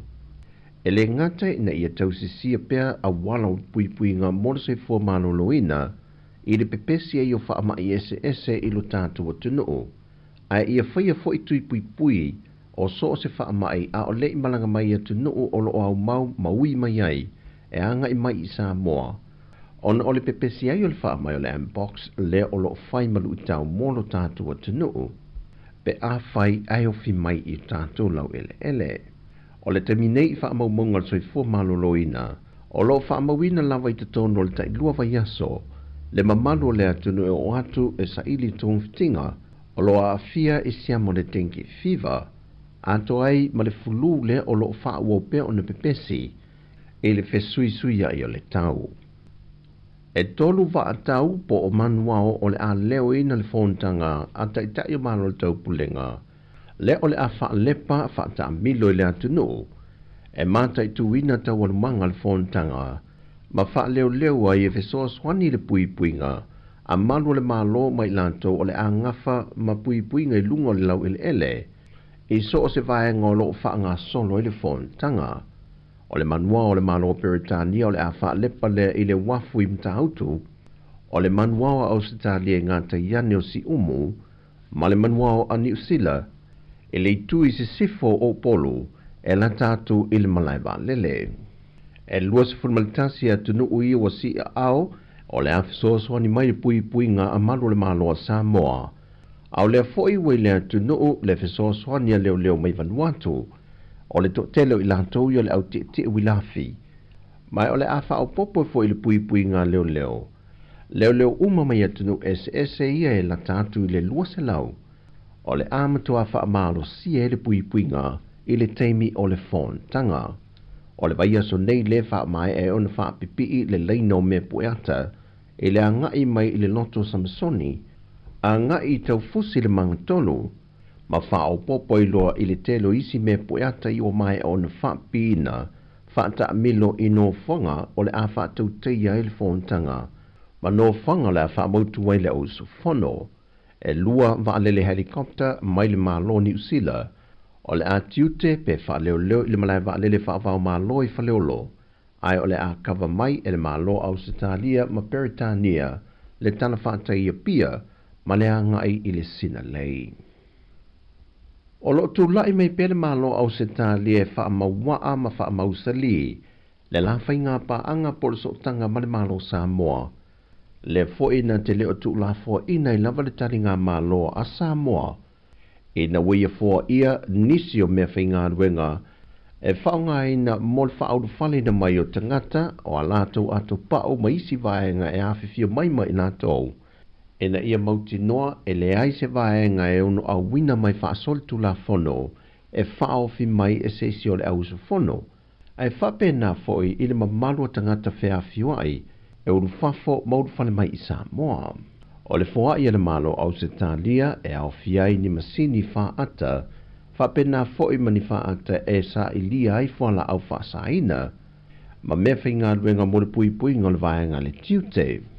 Mai ua mai a foi se lua vai aso sa whaatau taienia o onga mo le ofiso le tiute a Sāmoa mo le malamana anga I le tomai maanga waa e whaongai na ia masini ma lona tausia ina. O le fionga I le sui pāle mia le fionga tuala Josefo Poni Fasio na sau noe whai masui o le malo e mo moni le whaaftai wha wau pea mo le malo Ausitalia I lana whesoa swani e tausia I le whainga paanga na sainia I le vāo atanu e lua. Wa mata whaonga ina nei mea whainga ruenga e le au whainga ruenga le ofiso le tiute ma wha solo toi lava e le taringa malo le fontang tele. Wa toi wha manino le fionga tamai tai ministarum tanga ruenga o tinama tamai tai a tina nuu maanga wheso tai. Moli pola ana rosa ale morio. Le wha awau pe ona mata I tuwina le wha ngā solonga le plokete le miliona tā la. Mai lua ai vaenga e te tau na toi whetu na I o tūla whono. Ina ia ta oto le lei le tūlanga e ato o ai ona tutusa. Ma tāla whea ngai mo le wha o ngai no se lenya le malo. Wa wha matu atu I tū malo umole atu no. O se tasi o suinga wa toe teu nei e le fionga le minista male au whainga ruenga. E au fie le tau fie lo se isi whainga sa iei mua I le whaanga solonga le wa toe whaatati atu tula whono. Wa tau mawhai e tapu wai a tātou o loa I tu I nātu I ainga te tas. Ai ia li lifa le whaonga ina o atina e alu wha le nuu. Na mātui tuina e le fionga le minista le whainga mua sa iei o ta iala sa tofai me whainga ruenga I ainga te tasi. Peitai na ia toe mai ta wina e ese umamana onga o ainga te tasi o le tumalo e le mo mia e nisi o ainga me whainga ruenga I o tu inatu ia I lātou. Tali lifa tātou miliona mua le whaatau wina wa whaasafua o mai ainga uma. E mantua fo. E reo ainga ume mana o mea. Wa oisia ainga sa utala noa tue. Ai se a mea o le whaonga ina I tō mua bauma. O le isa kangaka mako ainga. O la wanga I whafo le. Ia ua maua mai fo'i li poti si fo'i ai tū malo mai sinu. O toi o ainga nei toi whaatau I lato pisinisi ai e te tono le lalwhanga. O toi whafo'i mai I tato supply sia. O na iei la I o le manatu. Ele ai o le tau ai o ati na e community. O le a le manaonga ma le wha mua. Anu uta I tas. O ina te tau na lilifa I le ati na. Peitai wa wha mau ne foi le fionga le minista ma le au whinga ruenga. Le wha manu iei nau polo keti e tu inatu I wha la papatonga ma sosi. Anu mafia o ngate tasi e au fiai vaenga nei. O le wha fo wina o whale a onga. O le toi tāpena ina o latou vai ia tala tu. Ia o le isi vai le ia sanga o se tasi le nā mata anga sa au iei. Alu atu ale awala si mākau ai pua. Ia tonu le sasau nua le fionga le minista si o manga. A tonu sa telefo ina latou ngā lulu e mea tau si o manga. Ia pe o waikiki ia. Te anga I tua. O ati nae na alu sao I ainga te itasi, o lo tu la I mai ele tele o whaafita au li malu I tau, o lo fesanga I nei mane au whenga ruenga, mane matanga ruenga. O tala fowia mai Sāmoa mo le ni aso tofi, whamanuia te le atu le toi fua whango le a whenga iei, whasoi fuia.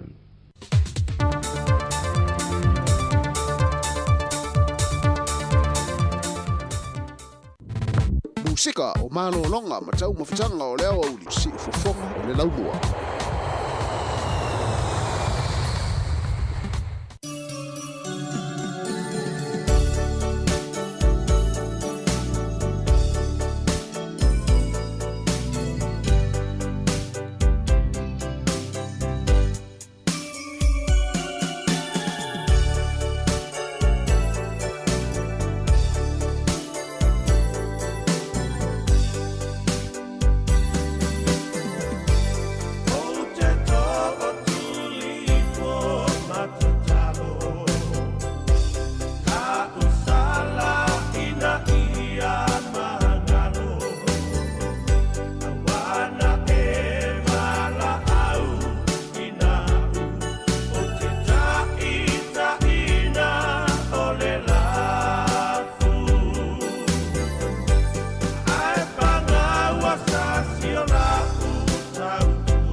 Funa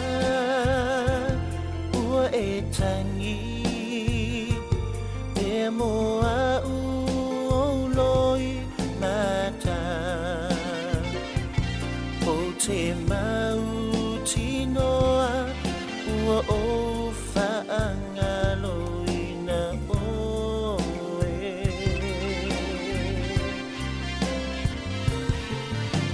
Funa hoa miti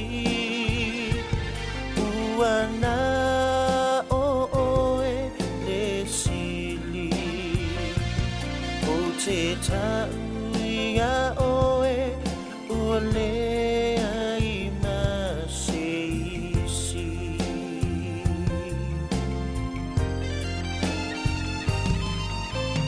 moe ia oe ai whaangaloi whaingata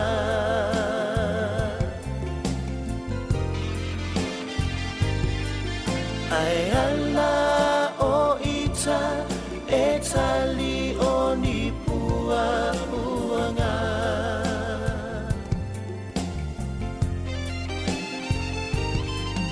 ka ita o nei e tasi ai ta ua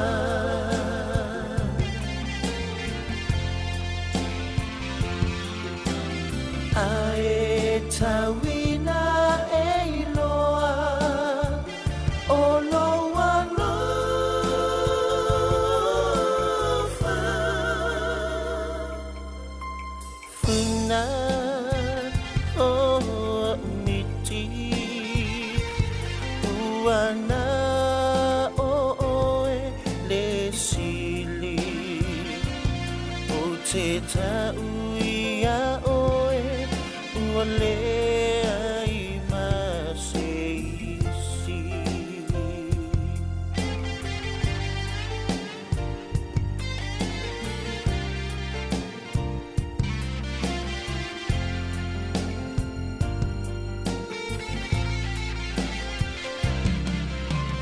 Funa ua e ata o tinga e alou anganga o iai o se sasi i lata ua mafutanga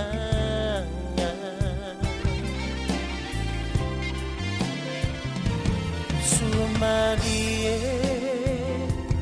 hoi funa Vaingata so tali todunga Le ita o se tasi e le ia lo faia i se maula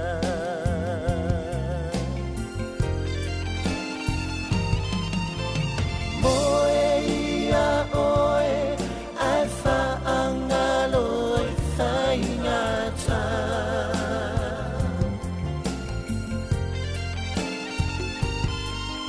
Ai ala o ita e tali o ni pua puanga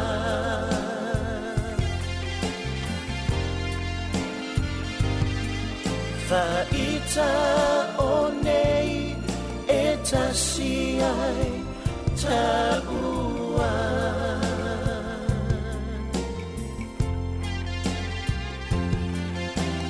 Ai tawina e iloa o loa lofa Funa o miti uana o oe le sili o te tauia oe ua lea i maseisi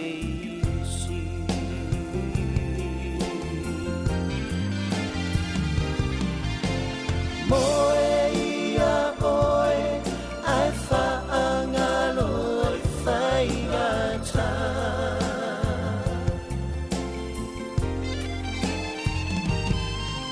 Ai ala o ita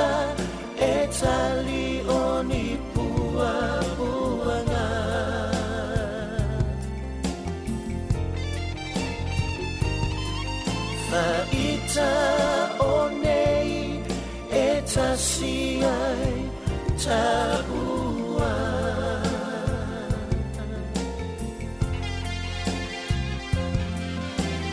ai tawina e loa ono wala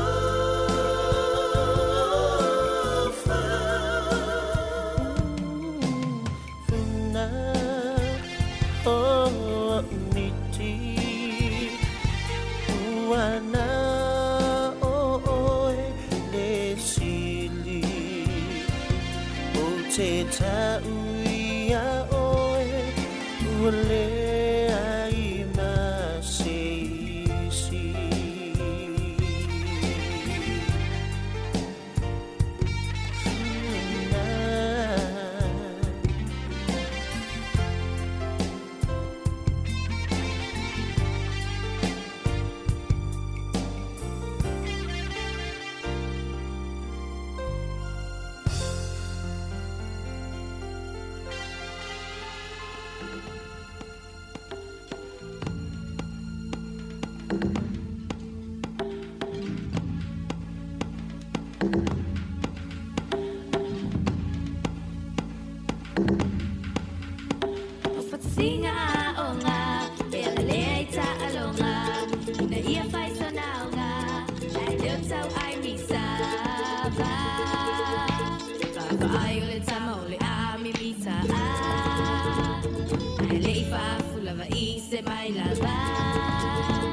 Solo ile awala Tato tupulanga Vai tai tainga Oni mealele Onayo tato te So Le se tuia o lo fia si So Vai mai lo fia malo si Wanda ole pa ole matalo na tawi Sabala ai lava ia e ola uni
See, I'm far.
Baby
Amalo whaftai lea tunu ur whawho mai e tātou whasara lau so whiwhilo i o le ne yaso te le tonu lea ua o mai tātou le whai unga fwoi o le tātou tautua i lunga o le Facebook ma le YouTube whapea fwoi ia ma le tātou frequency tasi ono tesi ma le tasi wha mo i nei minuto i luma pa mano rawa la wai mai tātou whasara launga tātou soi fwore lofo le tua tātou whiro i tāi au pe au lia ai maru te le ina nei taimi o le tā o le tasi o le amata mele tautua le sunga tase sa mai Sāmoa ia o le temire i la whauona i whaafifianga whamangalo mele wamnanga le aso o le aso a tai au pe au lia i lo soifua mono uola amata le fitu e tau atu i le lima i le afiafia tātou whaasala launga o na iata na o e mai mō mai ai ia o le tautua na sunga tase sa na pueina i a tātou whaasala launga mai Sāmoa i le aso na nafi la fu tau pule le isfa mo e pueni si ata o nisi tu so voi a upolu le vai so fou